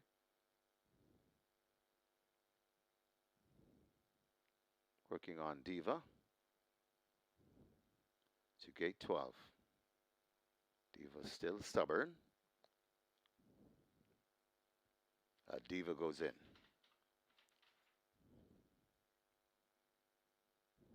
Sonador backing up to the gate.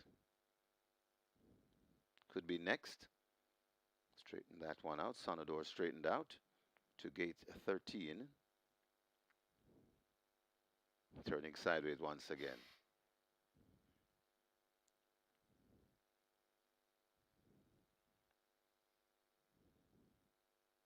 Loading process. Not moving very fast. That's good news for the very late bettors. If you're in the habit of betting late, there's still a very slim chance for you to get a high 5 ticket. Sonador goes in at 13. Awesome Emma lining up for 2. Now 8 to 5 in the betting.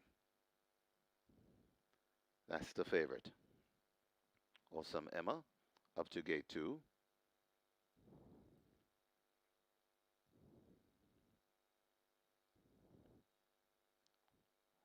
Awesome Emma is in.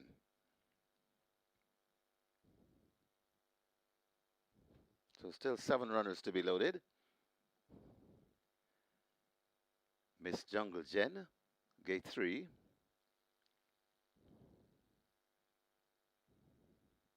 Hesitating. Goes in, Miss Jungle Jen. Astoa, gate 6.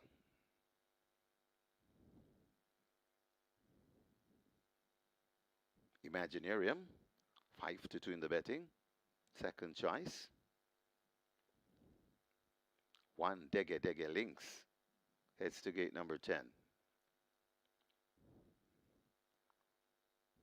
One Dege Dege Links is in. So we're getting there. Just about 3 to be loaded. Delta Gamma, gate 14.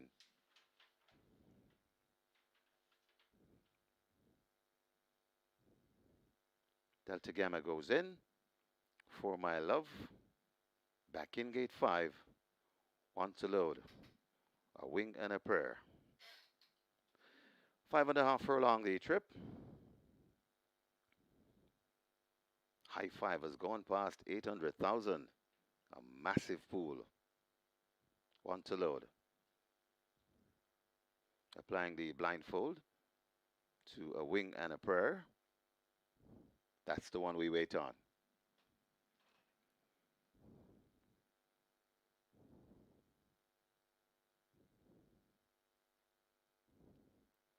Wing and a prayer is in. Started Enzo Miller is ready, and we're ready for a start.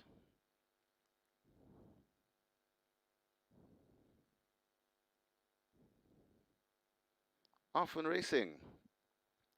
Diva marginally missing it, along with Blood Diamond, but Awesome Emma wants that lead, followed through by Astor Racing down there in a second, right there in a third. That's Delta Gamma rushing around. Also following through, that's a wing and a prayer. Then comes Miss Jungle Gen back there as they make their way towards the three, and it's Awesome Emma in front of Astor Racing in second. Coming around, that's Sonador right against the rail. That's Delta Gamma. Then comes coming out, that's My Lady Gold there at the top of the lane, and it is Astor battling Awesome Emma, Astor and Awesome Emma. Osto on the outside, Awesome Emma right against the middle of the track, trying to come on that Sonador, but Ostoa looks to be doing the better. It's Ostoa in front of Awesome Emma. Ostoa keeping on from Awesome Emma. Still there, Sonador trying to come on, but Ostoa begins to pull away, and it's 4 on the day for Unstoppable Richie Shakes. Second goes to Awesome Emma. Then comes Sonador, My Lady Gold, maybe fourth, got tied for fifth.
So that's 4 wins on the day for Unstoppable Richie Shakes.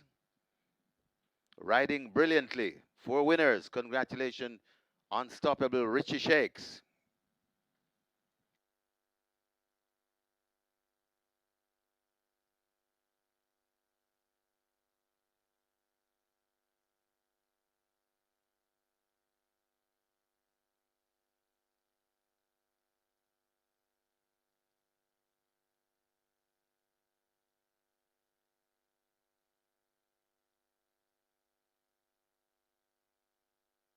In the winners enclosure, the unofficial winner of race number 8, the number 6, Astoa. A 3-year-old bay filly by Sunshine and Shadow. The lady scored by Even the Score. Bred Orange Valley Estates Limited, owned San Luis. Trainer Fitznoham Williams. Winning rider, a four-timer for Unstoppable, Richie Shakes. The groom, Mark Walford, second. A number 2, Awesome Emma. Third, number 13, a Sonodor. Fourth, a number 4, My Lady Gold. And fifth, number 8, Imaginarium. Final time for 5.5 furlongs, 107 and 4.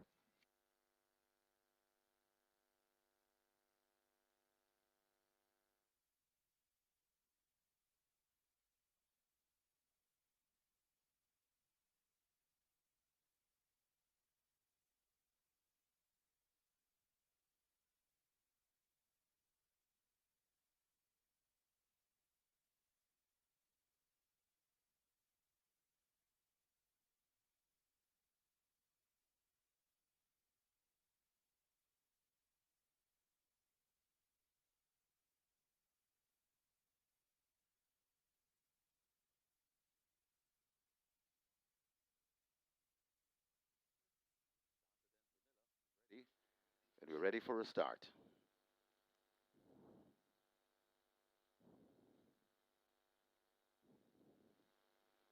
Often Racing.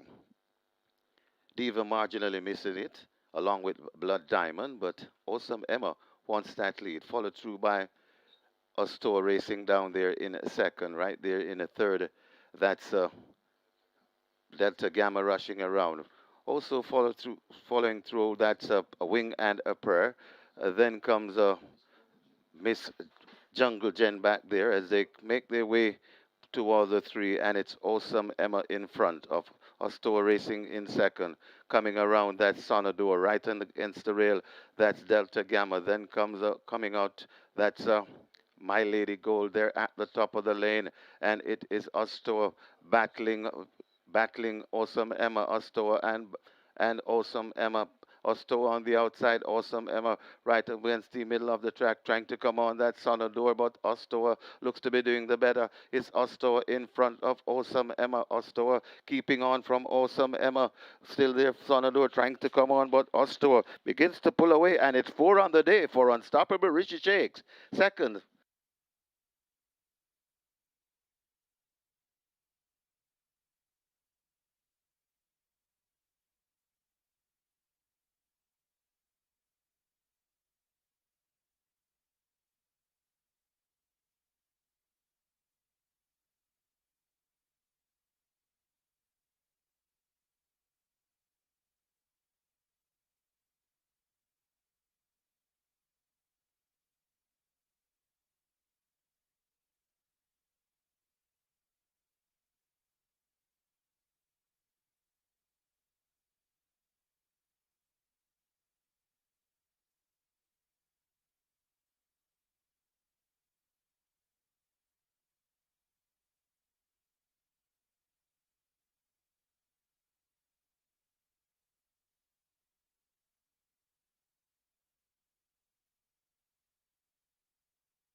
On to the ninth and finally, what has been a day of very good price winners so far. So on to the last one. Number one, Mighty Gully, 245, is the best back runner, and they've been all over this one from morning. However, that's not the only one being supported, but it is the 85 favorite in total. So it's a favorite there, and it's also the best back runner at the fixers winners. But number two, Rico, 360, taking some money as well. Number five, another one, 380. A little bit of support for that one as well. And then when you're going down to the outside now, number 10, Fearless Soul at 350. A lot of support for that one, particularly some large place bets on that one down to $1.35 to place. So betting is spread out, but as far as the win is concerned, number one, Mighty Gully is the best back runner here at the Fixers Winners for the ninth and final. Good luck.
Horses take the track for the ninth. It's the MABROUK Sprint Trophy, an overnight allowance for 3-year-olds and up.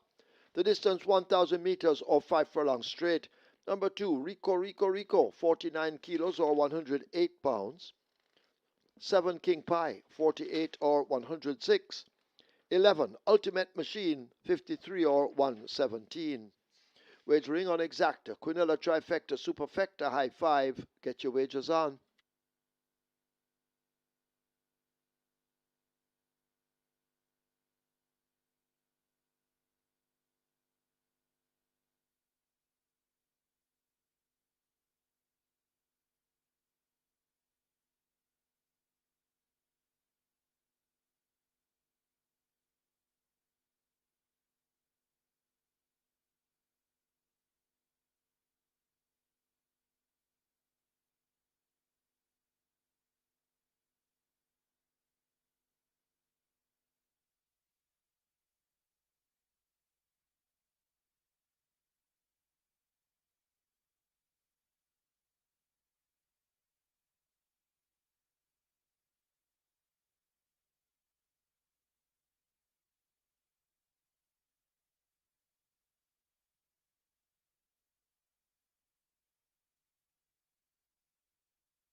It's now time for a feature race on the card, the MABROUK Sprint, and we have on your monitor right now a photo of MABROUK, horse of the year 1970, owned by Mrs. E.T. Azan, trained by Alan Bailey Williams, and the jockey on board there, Jeffrey Williams. 14 career wins out of 59 starts, and was a winner of the Chrysalis Handicap, 5 straight in 1970, won the Bristol Handicap, a 5.5 furlong contest in 1970 as well, won the Jockey Club Stakes also in 1970, over 7 furlongs, won the Astor Handicap, 5 straight in 1970, won the Abundant Handicap also in 1970, won the Albert Handicap, a 5-round event in 1970, won the Antonia Handicap as well, that was at 6 furlongs, won the Astral Handicap, also won the Allenby Handicap over 5 furlongs straight, and won the Accordion Handicap over 5.5 furlongs. All those wins came in 1970, so this was really a productive start. Horse of the year in 1970, MABROUK, and we have the MABROUK Sprint Trophy or feature race on the card.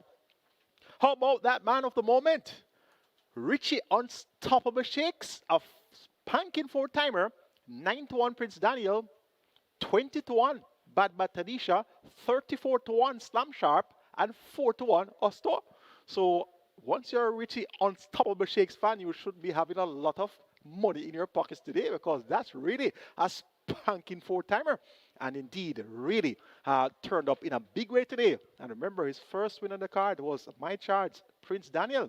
And when I was in the ring, he said to me, Michael, my new name is Unstoppable. So I was quite in tune to his intentions of winning some races today. So duly after he won that race, and then yes, came up later on, spoke to Brian Rickman OD, spoke to Kevin Burnside, and told him that this young man's name is now Richie Unstoppable Shakes, and you heard that forthcoming thereafter. A spanking 4-timer. Congratulations to Hot Apprentice, Richie Unstoppable Shakes. It's now time to have a look at the 9th and final of feature race on the card. 11 horses declared to go posters. They go 1,000 meters straight or 5 furlongs straight.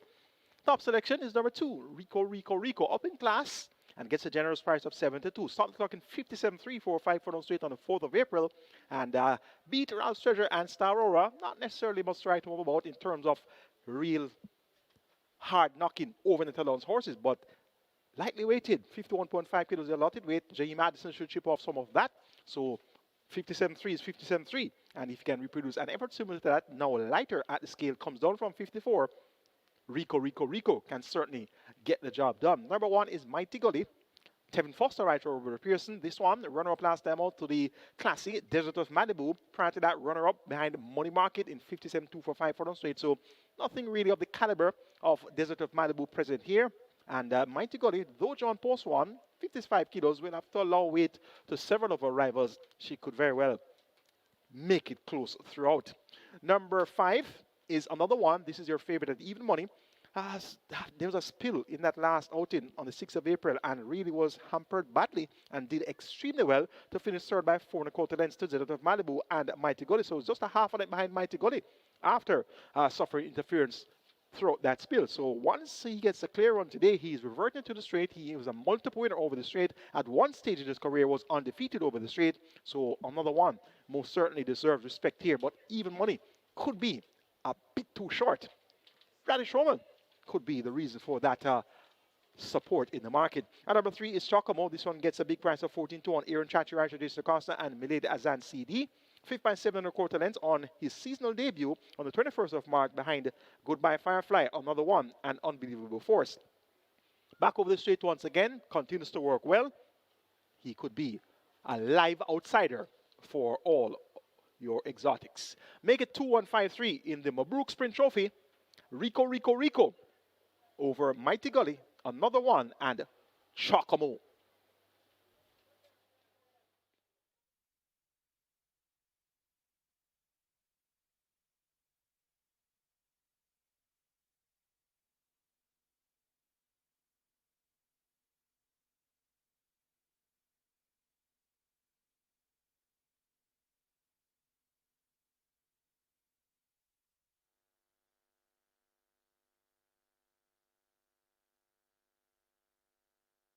Runners arriving at the post for the 9th and final, the MABROUK Sprint Trophy.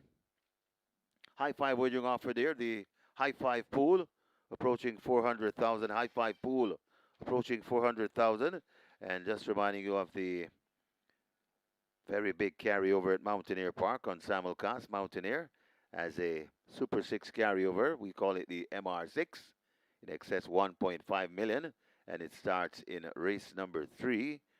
And for the Simulcast fans and everybody else, we have mandatory payouts all week this week. So that's the good news we have for the Simulcast fans. We have mandatory payouts all week this week.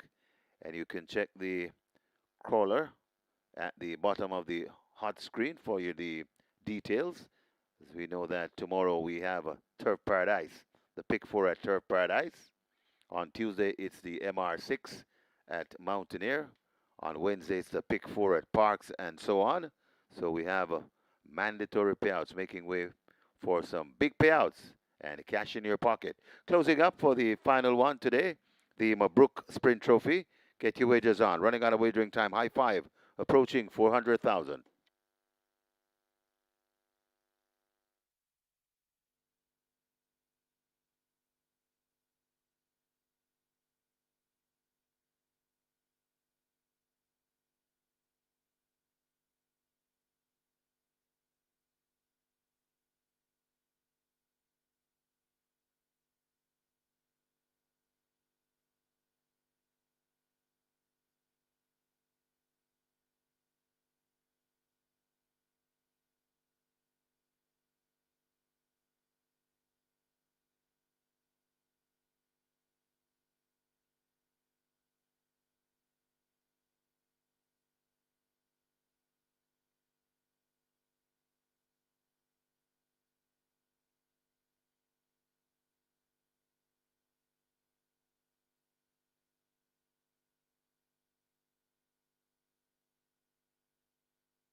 So they've closed up the front of the gates. Money coming in on the high five. It's on its way to $450,000. But you need to hurry. Get your wagers in.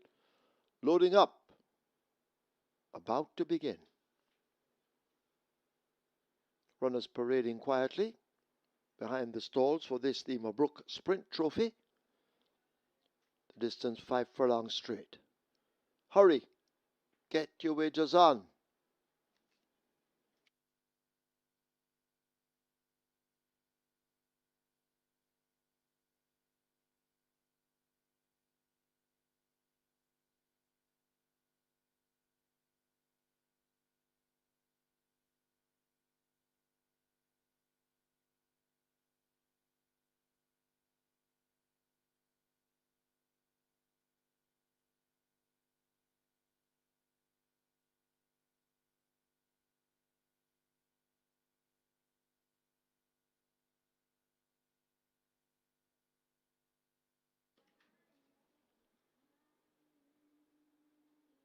Loading up, about to start.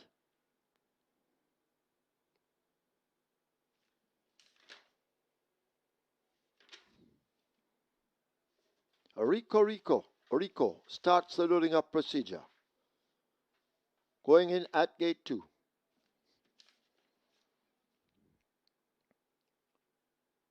So Rico in. Chocomo coming into 3. Hurry, get your wagers on. Time not on your side. Dream to reality. Lining up for 4.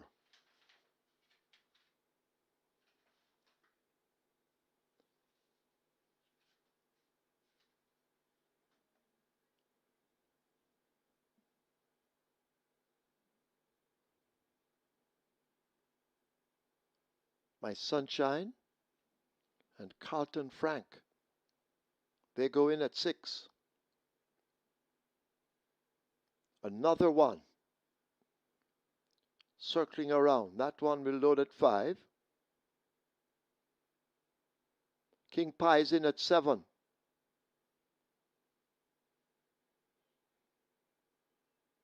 So loading up well underway.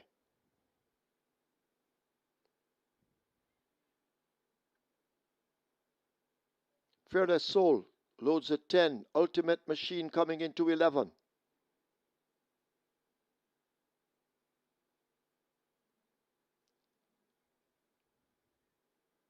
Mighty Gully walking to 1 with terrific Tevin Foster.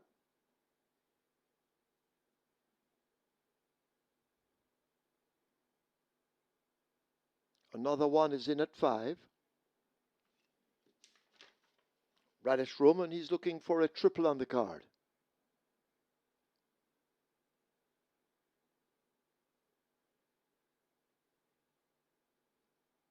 They try with Prince Aman. 8-1. Loads at 9. Major Danger they try with.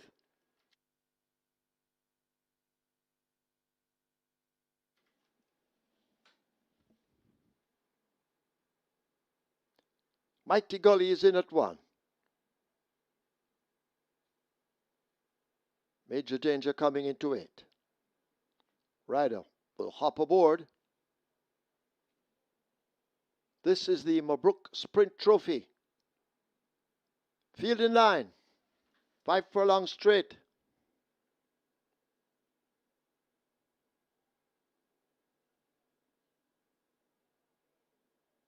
Rico giving problems in gate 2. Now taken out.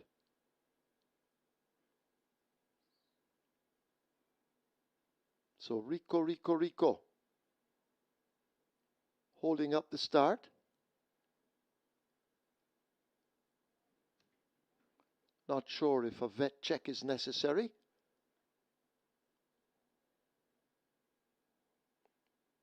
As they're getting Rico back into gate 2.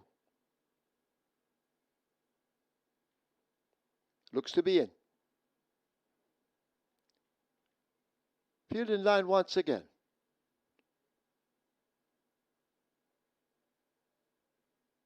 They're off. Prince Aman gets away quickly and is sprinting early. Ultimate Machine racing near the stand fence. Fearless Soul left in behind them. Another one is also showing some good early dash. Coming across from the inside towards the middle of the track. That's Mighty Gully also showing dash in the early exchanges as they run toward the quarter pole. Mighty Gully looks to have the overall lead. Rico is chasing on the inside of that one. Ultimate Machine is racing near the stand fence, but Mighty Gully continues to hold the advantage. Rico under a ride trying to get to him. Another one now being switched toward the center of the racetrack, but it is Mighty Gully coming near to the stand fence. Another one, and Rico in hot pursuit, but Mighty Gully has a 3-length lead. Inside the final 16th, they're not going to stop Mighty Gully and terrific Tevin Foster from winning the MABROUK Sprint Trophy. Another one is second. Rico is third. Major Danger fourth. Fearless Soul is fifth.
In the winners' enclosure, the unofficial winner of race number 9, the MABROUK Sprint Trophy, number 1, Mighty Gully, 4-year-old Bay Filly by Buzz Nightmare, Lady Exotic by Strike While It's Hot, Bred and Owned Fallen Messam, Train Robert Pearson, the winning rider, Terrific, Tevin Foster, and of course Tevin is sponsored by True Shake Nutrition Shake, the groom Cleve Walters second, number 5, another one, third, number 2, Rico, Rico, Rico, fourth, number 8, Major Danger, and fifth, number 10, Fearless Soul. Final time for 5 furlongs straight, 57 and 4.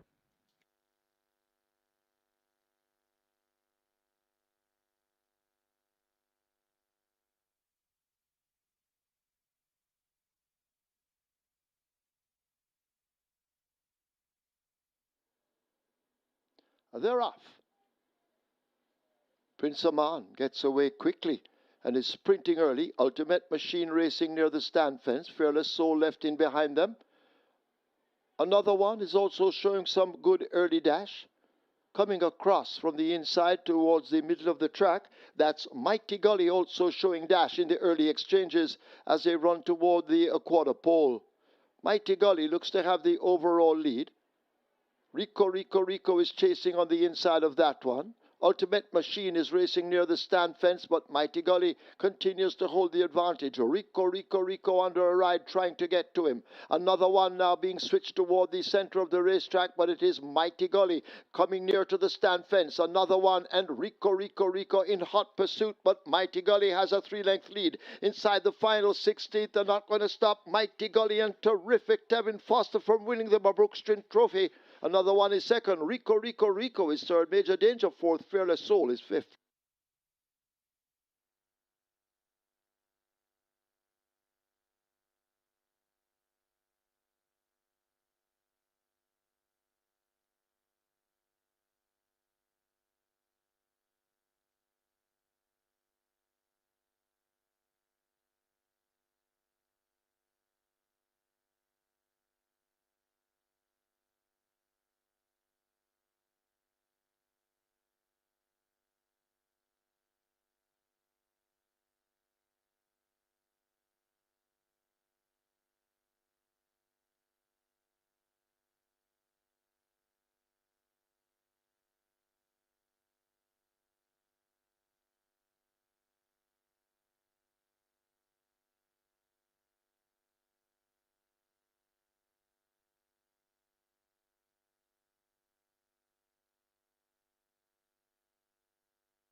Ladies and gentlemen, your attention call to the winners' enclosure for the presentation of the MABROUK Sprint Trophy. Making the presentation, VP Operations Customer Affairs, and Neville Nelson, and he makes it to the winning trainer, Robert Pearson, representing the winning owner, Fallen Messam. Also in the presentation party, Terrific, Tevin Foster, the winning rider. Congratulations to the winning connections, race number 9, the MABROUK Sprint Trophy.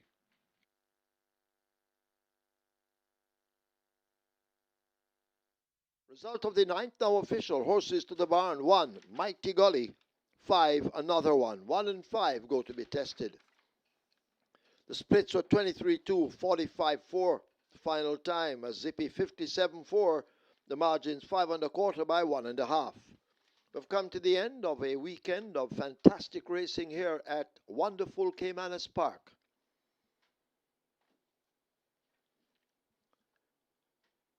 Stand by for your recap. You will have it from racing analyst Mr. Michael Kane.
A great day of thoroughbred racing has come to a closure here once again at Caymanas Park, and we had a great Sunday. And of course, you know, the norm at Caymanas Park is on a Sunday. The outsiders come filing in, and did we have several outsiders today?